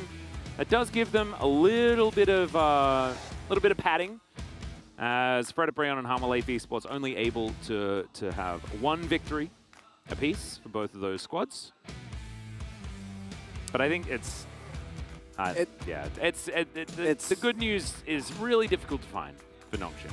And as we get deeper and deeper into the second round, KT and DRX seem to be pretty much in equilibrium. Well, one day they look really good, one day they look pretty lackluster, although DRX subbing in Juhan clearly is a sign that things that are not going that great there.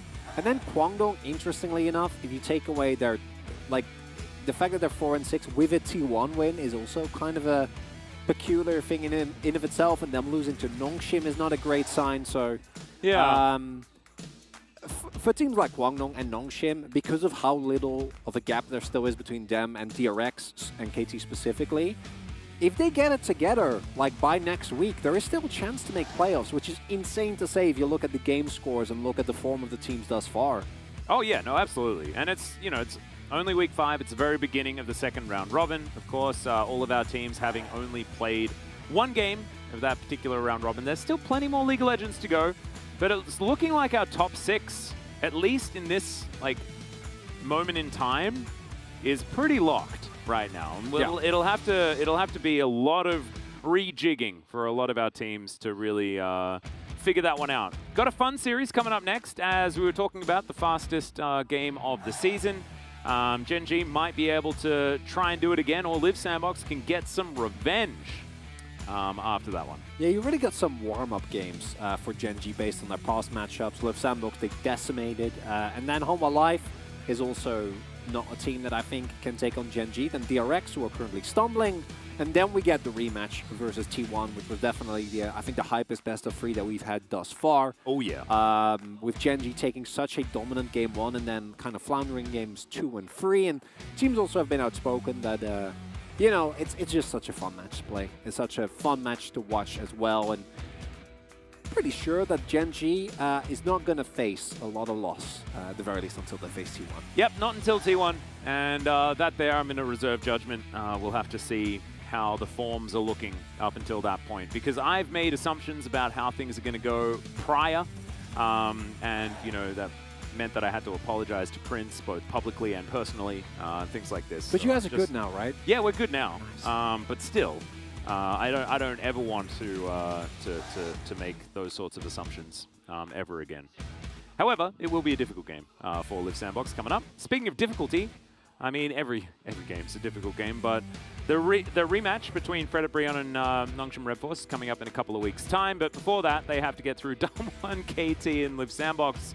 And all of these teams are looking pretty stuck on the left side of the standings. Yeah.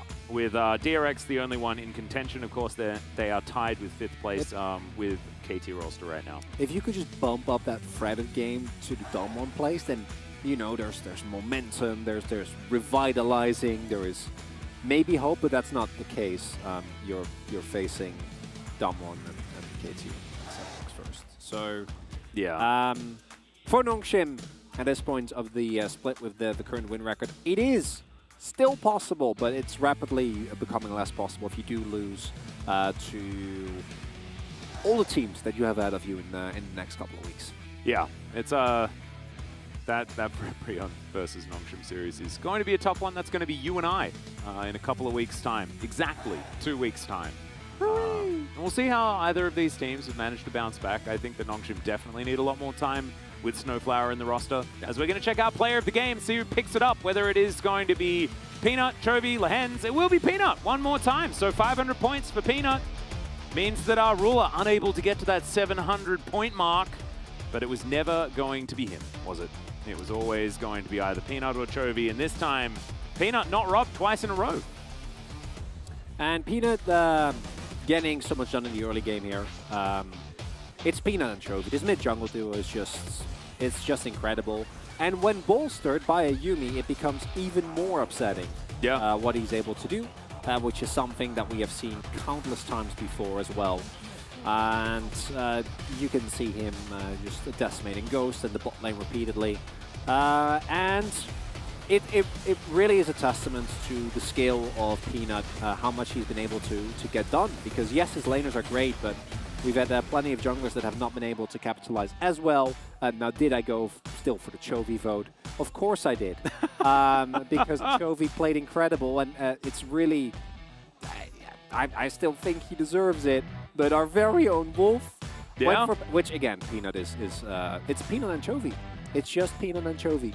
It is. And look, Chovy was playing Ryze. He pressed the Realm Warp button. It was Peanut that was there for the gank level.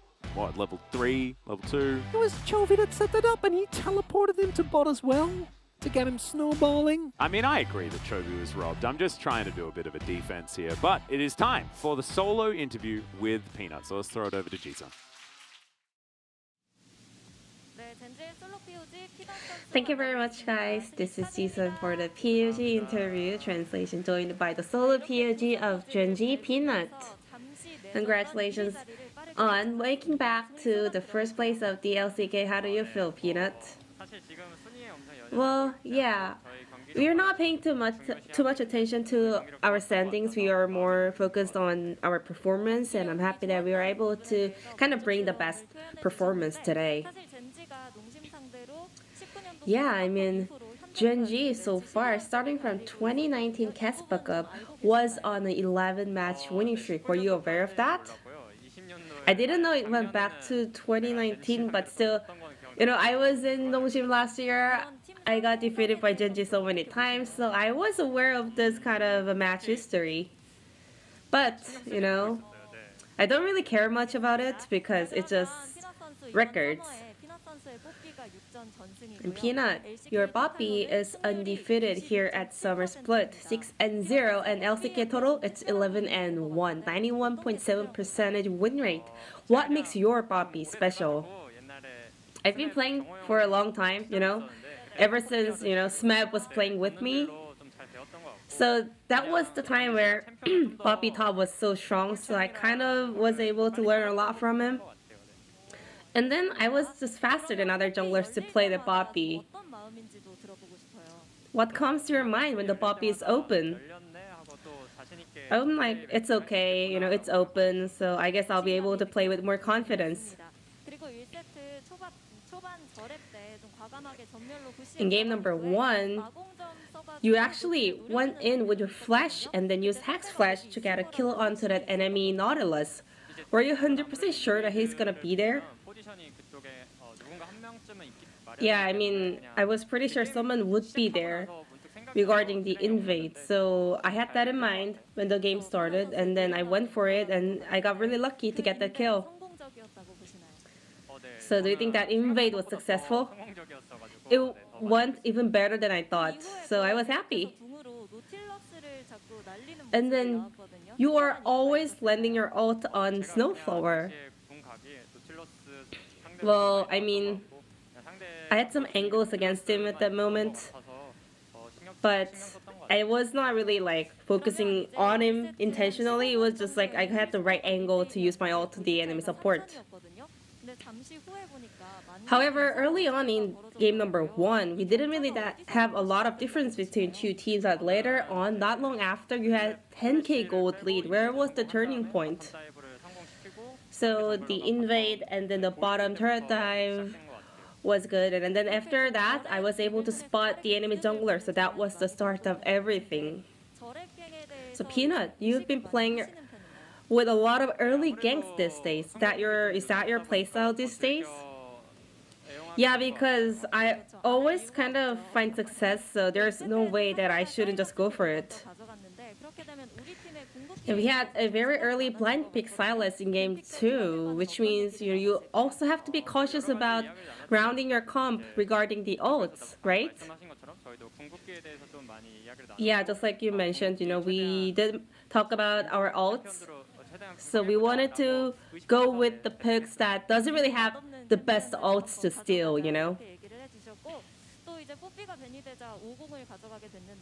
And your Poppy got banned, and then you decided to play Wukong. Tell me about Wukong Yuumi synergy.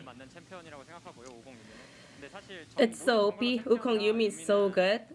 But I think Yuumi is really good with every jungle picks. How was your play today? Did it go as you planned and imagined?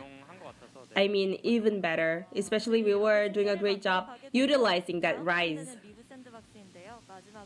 Your next match opponent will be Leap Sandbox. Croco is doing great job these days, so we better do our best. But we did take them down in game the first round robin. So I hope we can do better in round 2 as well. I'm looking for your support. And this is gonna be the end of the interview from Peanut from Gen.G, and I'm gonna pass it back to our casters. Thank you. Thank you so much, Jisun, for the interview translation. Great to hear from Peanut then again as well. And of course, it's his 2,700th day since his debut as well, which is pretty cool. Let's bring up the schedule for next week and see which games we have to look forward to. A lot of exciting ones, as of course we have all of the rematches. So anything that was exciting in spring, possibly going to be exciting again. As Live Sandbox taking on Gen.G, one of our key matchups, and DRX versus Damwon Kia. An opportunity for Damwon Kia to get some revenge, but also an opportunity for DRX to find some form, although they have to beat Frederick Brion first. This is a really big week for DRX, because if they go down and KT have a relatively easy week with Hanwha Life and Nongshim, KT can possibly pull ahead, get some crucial momentum, maybe end up a little bit higher in that race for the playoffs. Absolutely, and now I have Chronicler alongside me as we're going to go through the Challenger schedule as well. Anything that stands out to you here? Gen.G Live Sandbox, really fun match. And DRX T1 I think can be a banger as well. And then on Tuesday, Kwangnong Gen.G always delivers. Oh, that's true. Get a bit of that Ilima, a bit of Bulldog. And Pace. Oh, true. Next big thing. Just wait until he makes it to the LCK. Yep, well, he definitely won't make it on Gen.G, unfortunately, with Ruler playing this extraordinarily well. But that will do it for this week of the LCK. Thank you so much for watching, everyone. We'll see you next week for more.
Break down the wall.